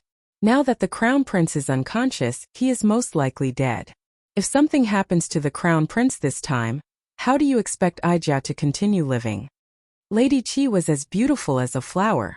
Although she had been a mother for many years, she had taken good care of herself. Her slightly thin phoenix eyes were now filled with malice as she glared at Yi Baiming. They really looked alike. This evil son who was declared to be a demon in the womb by the Dharma temple to be a country-destroying demon. This bastard who killed his mother really looked like that bitch Empress. Empress Qi gritted her teeth. She had been the Empress for many years and could be considered a first-class existence in the imperial harem. However, it was Empress Li, that woman who still lingered after her death, who had once forced her to bow and beg, who had once made her a concubine. Seeing Yi Baiming, Empress Qi couldn't help but think of the time when she was forced to be a concubine. The crown prince was in such a state, but Yi Baiming was completely unharmed. At this moment, she wanted nothing more than to skin Yi Baiming alive and torture him to death. Her son had suffered so much. She would definitely make him pay back in double. You're tuning into the Li Mei's Wuxia Whispers YouTube channel. We're so grateful for your support, and don't forget to subscribe to join us on this incredible journey through captivating stories. Your generosity through donations truly makes a world of difference, as it's the primary source of revenue that allows me to expand and enhance this channel for you. Thank you from the bottom of my heart for being a part of this adventure.